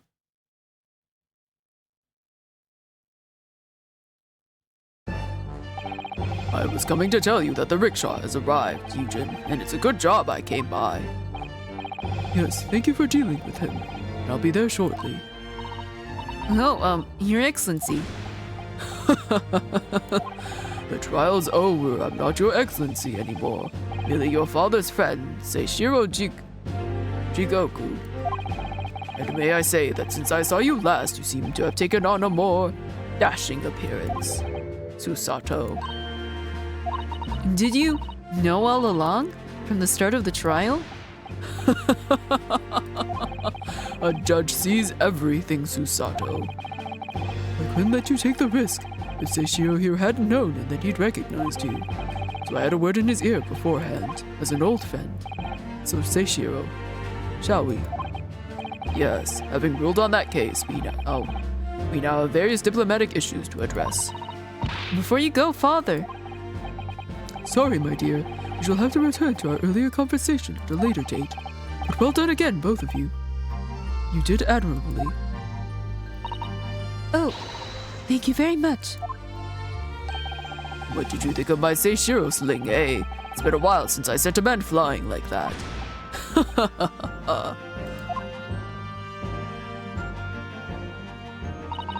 Whatever could father be hiding from me? About Giselle Brett, about Dr. Wilson, and now it seems, according to the reporter, about Kazuma-sama. I'm going to have to bring this up with father sometime, when nobody else is around. Judicial Assistant Mikotoba-san Esquires, could I have a word? Oh yes, of course, Sosuke-san. What is it? I think perhaps it could be fate that we're meeting again like this now. You see, there's something I need to tell you. Oh? I believe that it may be related to the reason why your father summoned you back from England. This I have to hear. Please, Sosuke-san, tell me at once. I will. As you know, my time in England was terrible. Cursed, I have no doubt. Such awful things I was embroiled in. Thank goodness locum student Naruhodo-san Esquire stepped in. After he secured my freedom, I couldn't wait to get on a ship back home to my homeland. Having arrived in Japan, I submitted a report about my experiences to the Ministry of Foreign Affairs. The next thing I knew, I had a visitor. It was your father, Professor Mikotoba. He wanted to ask me all sorts of things about my report. My father? He seemed to be especially taken with a particular part of the report. Anyway, he left eventually, having thoroughly quizzed me. But it was the very next day that he sent the telegram to you asking you to return to Japan. What was it then? The particular part my father was interested in. I don't really know exactly. But do you remember them? Those two terrible cases I was caught up in. Of course, I could never forget. Your father seemed to concern himself mainly with the second case. The second one? You mean the one Mr. Sholmes forbade any of us to talk about in public? Which is why the only case involving you that any member of the public is aware of is the first. I don't think even we know about the second. Well, I don't care. I don't have to listen to what that dastardly detective says. Anyway, the point is, it seems that case somehow holds the key to all these curious unanswered questions. That horrific, hideous, heinous case. Case of the haunted lodgings.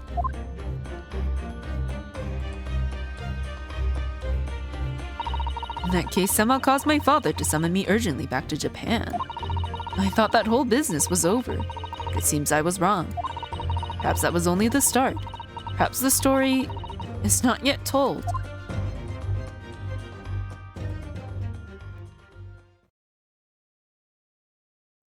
We're gonna get a cutscene? Okay. So, the mystery of that English woman's death is solved, thank goodness. And having stood in the Supreme Court now, I think I can comprehend a little better. How you must be feeling as you fight for people's freedom in a foreign land, Naruhodo-san.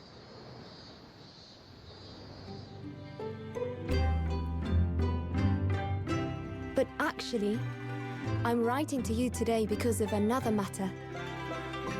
I met Soseki-san and we talked about that second case he was involved in. Father has said nothing to me, but I feel certain of it. That case holds the key to some great unsolved mystery. My notes on the case should still be in the office, tucked away at the back of the shelves on the left.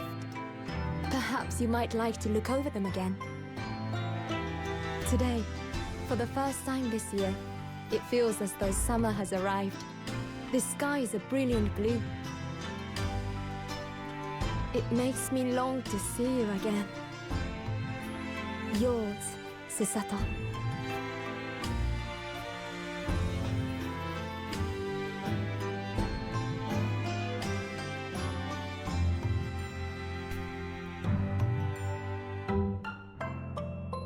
And that's the end of the first case. Damn, okay. Save, yes, and then we are getting the heck out of here. Because dear lord, do I want to sleep. Alright, next is the Clouded Kokoro. The memoirs. Maybe this is the thing about that Sosuke-san was talking about. Return to title screen, yes. Oh, today was a roller coaster. Alright, someone should still be streaming, I think. Let me check.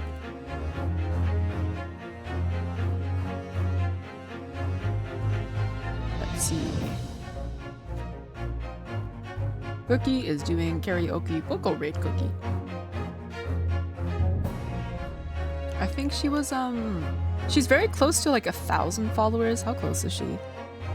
Oh no, she reached it. Good for her. Still gonna rate her anyway. Doesn't matter.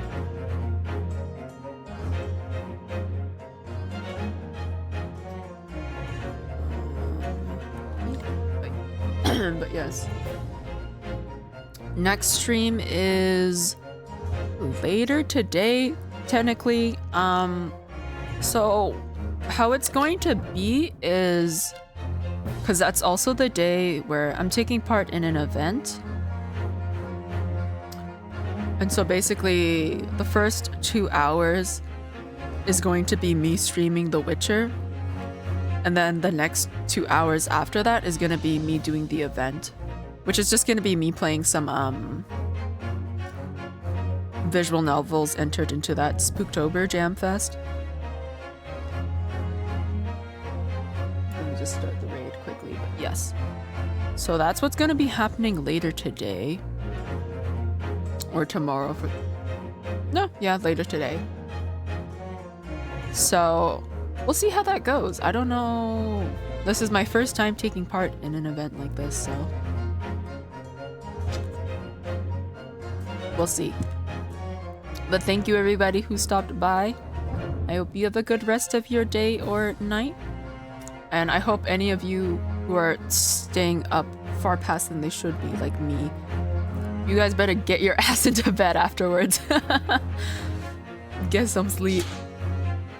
Thank you for the boop. But yeah, later today is gonna be more Witcher and some...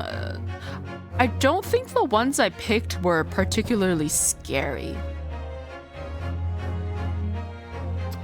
So we'll see. I know one of them I picked is like a dating visual novel though, so that's gonna be fun. But yes, I will see you guys at the raid. Time to lift myself out of here. And yeah, my goodness, I am tired. I will see you guys later.